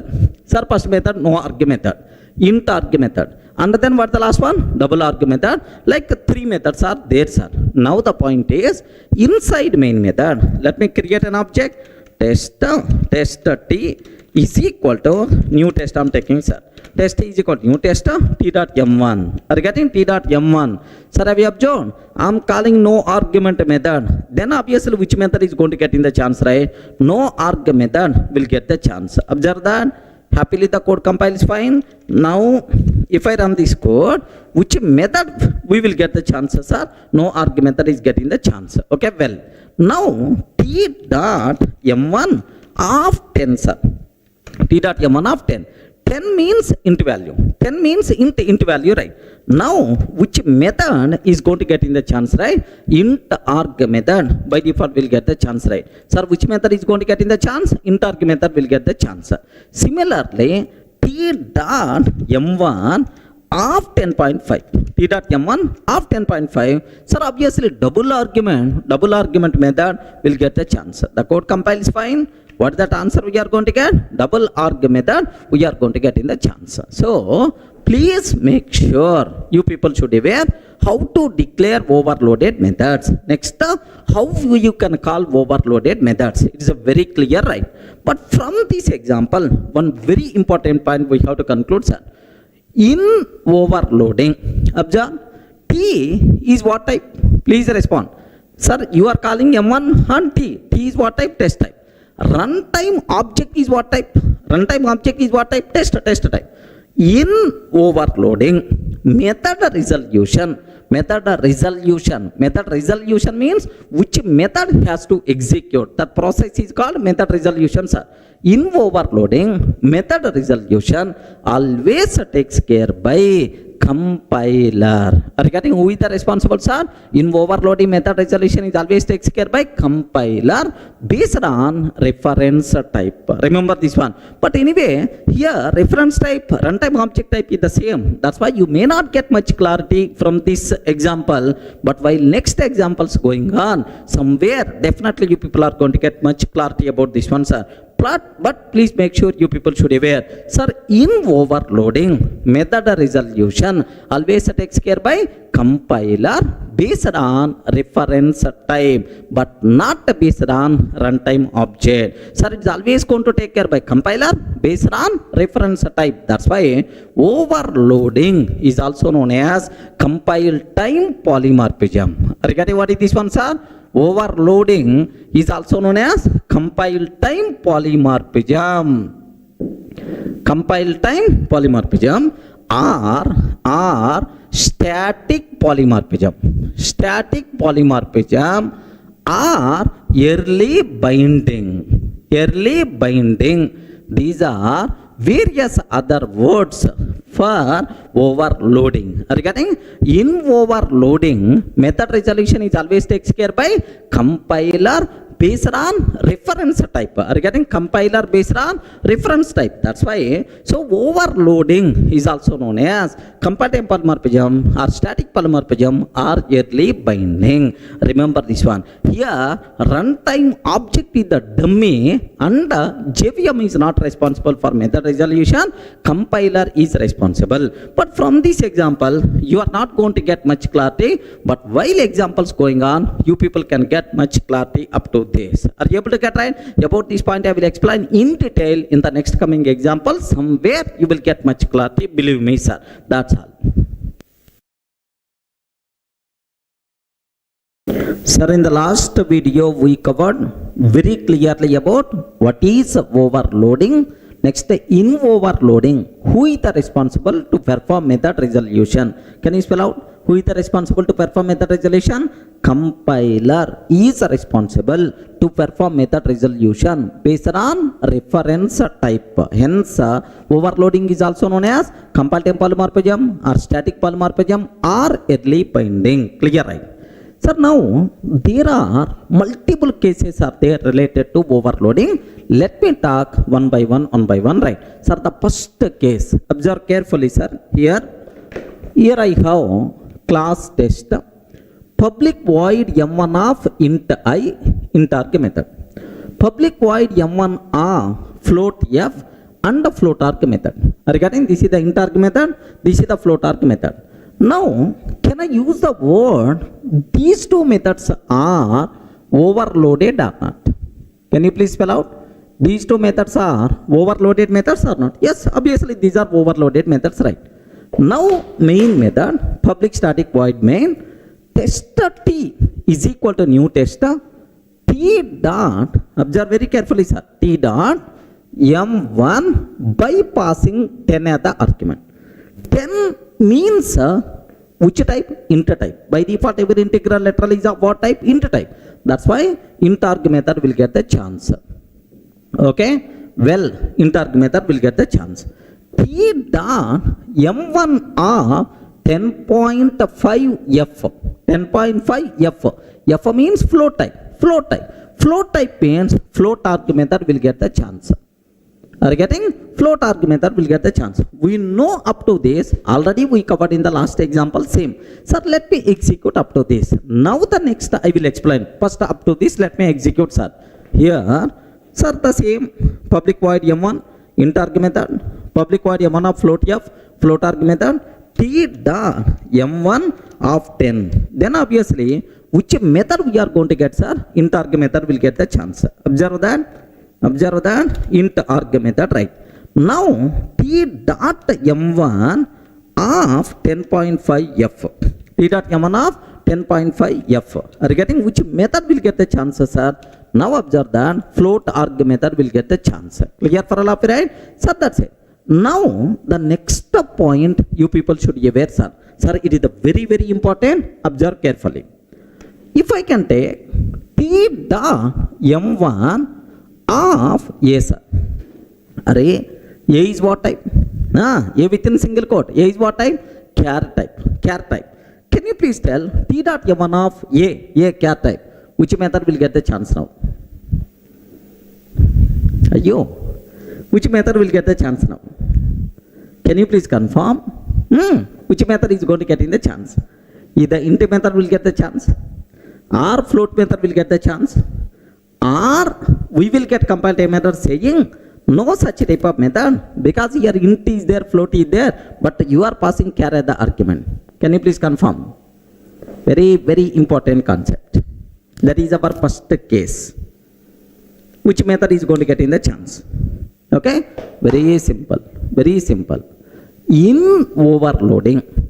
So while performing overloaded method resolution, if exact matched argument method is not available, sir, you are passing char, but there is no method with char argument, right? Compiler immediately won't raise compile time error. Regarding compiler won't raise immediately error, sir. What the compiler will do? First the compiler will promote this char type to next type. Regarding first compiler will promote this char type to next type. You know automatic promotion somewhere. What is the promotion automatic chart? Automatic promotion chart? Byte can be promoted to short can be promoted to int can be promoted to long can be promoted to float can be promoted to double. In our basics, somewhere we covered in the first unit, sir, char can be promoted to int. Sir, please make sure you have to inject this chart in your mind. So in overloading, if exact matched method is not available, compiler won't raise compile time error immediately. First compiler promotes this argument to next level. Sir, char can be promoted to int type. Okay? After promoting to next level, it will check is there any method which can take int type as the argument. Regarding it will check is there any method which can take int type as the argument, it will check, sir. If there is any method which can take int type as the argument, yes, compiler will give the chance for that method. Assume, sir, now what is the answer we are going to get, sir? Int arg method. So this is called automatic promotion in overloading. Remember that, sir? In overloading method resolution, if exact matched method is not available, compiler won't raise compile time error immediately. First it will promote argument to next level and will check is there any matched method is available or not. If it is available, it will get the chance. If it is not available, again promoting to the next level,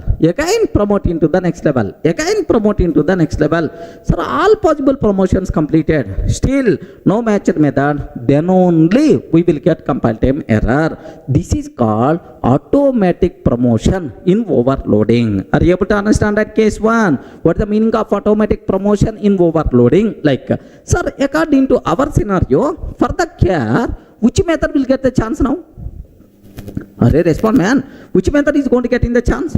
Yes, sir, char, no exact match. Char can be promoted to int type. That's why int arg method will get the chance. Are you getting int arg method, right? Now, have a look once. Same method I'm taking, sir. Same method, t dot m1 of a, sir. Are you getting? T dot m1 of a. Sir, exact matched method is not there. So char can be promoted to int type. Char can be promoted to int type, sir. Now int argument method is already available. That's why int argument method will get the chance. Now observe last output, sir. Now have a look once. We are not going to get any compile time error. Happily the code runs fine. But if that output, sir, int arg method is going to get in the chance. Sir, this type of concept is called automatic promotion in overloading. Clear? Now my next target, sir. T dot m1 of 10L I'm taking. Are you getting? 10L. What is 10L? Respond. What is the 10L? 10L is nothing but what? Long type. Long. Is there any method which can take a long argument? No. We have only two methods. One is int, second one is the float. That's why according to our chart, long can be promoted to float. Are you getting? Long can be promoted to float. Sir, after promoting, do you have any method with the float argument or not? Yes. That's why obviously which method is going to get in the chance, right? Float arg method will get the chance. Clear, right? Okay. If I can pass long value, as a long argument method is not available, then obviously which method is going to get in the chance? Float arg method by default will get the chance. Clear, right? Now let me cross check. Have a look once.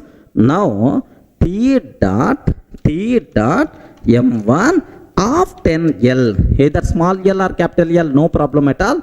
T dot m1 of 10L. Sir, long type exact matched method is not available. Long can be promoted to float. That's why float argument method will get the chance, right? Okay. Well, last output, can you please observe that? What is the last output we are going to get, sir? Float arg method. Very clear. Now, I have next doubt, sir. What is my next point is, if I can take T dot m1 of 10.5. Sir, very important. T dot m1 of 10.5. Can you please confirm 10.5 by default what type? Respond. 10.5 by default what type? Double type. Sir, now the argument what you are passing double. Is there any method with a double type? No method with a double type. Okay, well. Now, is it possible to promote a double to the next level? Sorry, not possible, because double is the topmost. Next level promotion is not there. So, promotion not possible. Exact matched method not available. Immediately, compiler will give left and right. Where is the method? Like in this case only, we are going to get compile time error. Are you getting right? First compiler will do a good thing for you. It will try to promote and check is there any matched method. Sir, all possible promotions completed. Still matched method is not available. Or promotion is not possible. Then only you are going to get compile time error. Is it clear, right? Let me cross check this case. T dot, can you please tell? T dot m1 10.5. 10.5. Can you please tell? 10.5 is what type, sir? Double type. Is there any method with double argument? No method. Is it possible to promote to the double type? No. Double to next level? No promotion. Then immediately compiler will give left and right. Method resolution fails.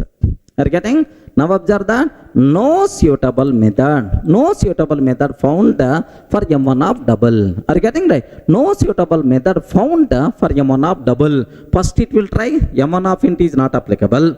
Okay, m1 of int is not applicable. Next it will try m1 of float is not applicable. Sir, it checked both, but still not applicable. That's why we are going to get compile time error.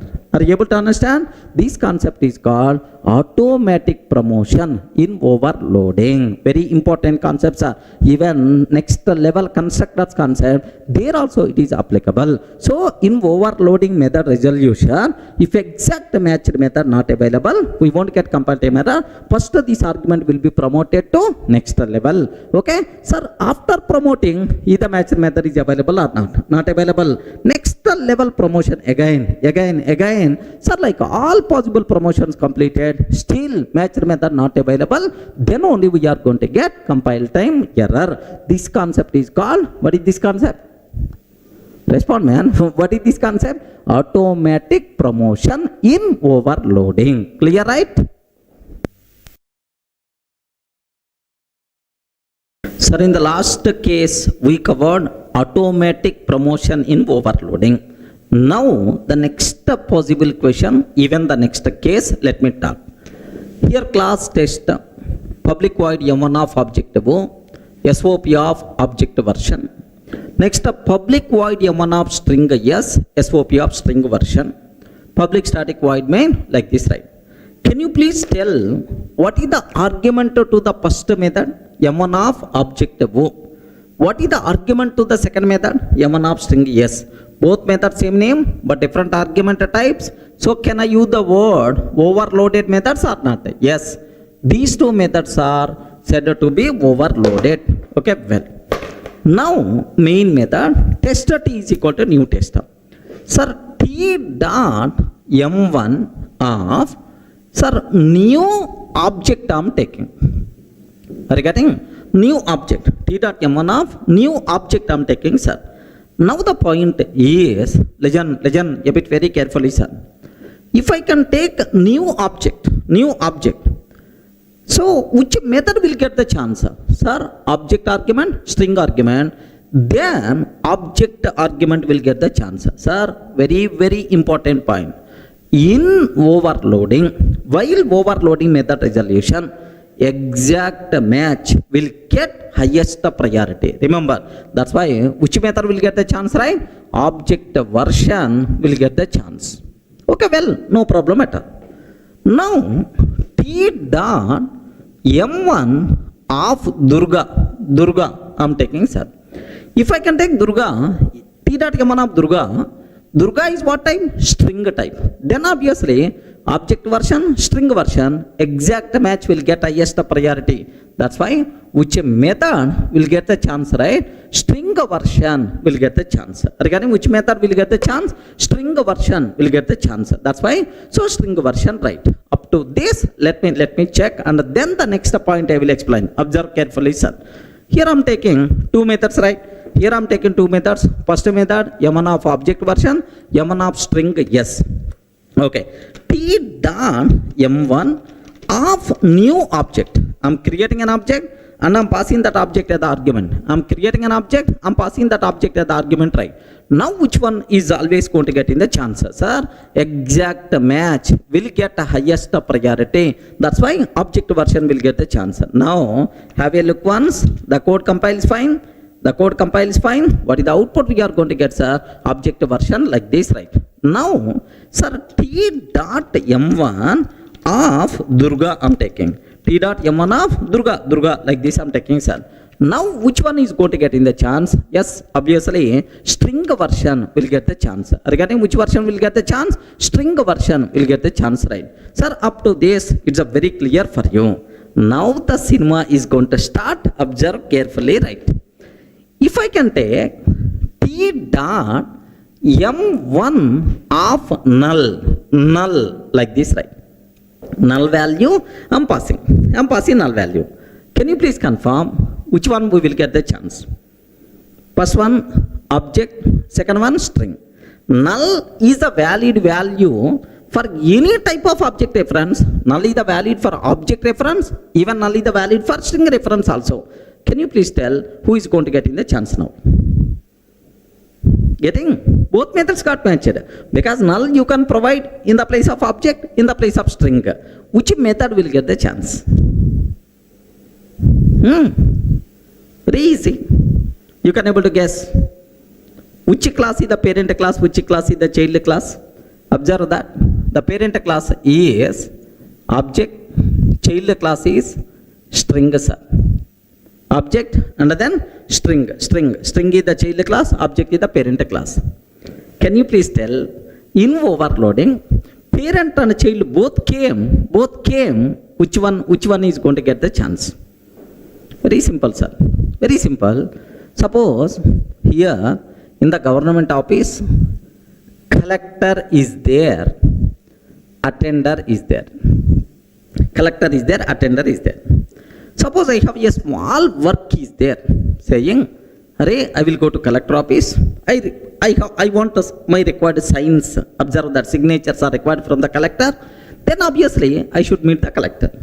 Okay, suppose at what time collector is available or otherwise. So I want some general information. If attender can help, then I can complete that work only with attender. I'm not required to go for collector level. Getting collector is the superior person, man. Okay, directly for small problems also. So we should not go to the superior. First we will check with the child level. If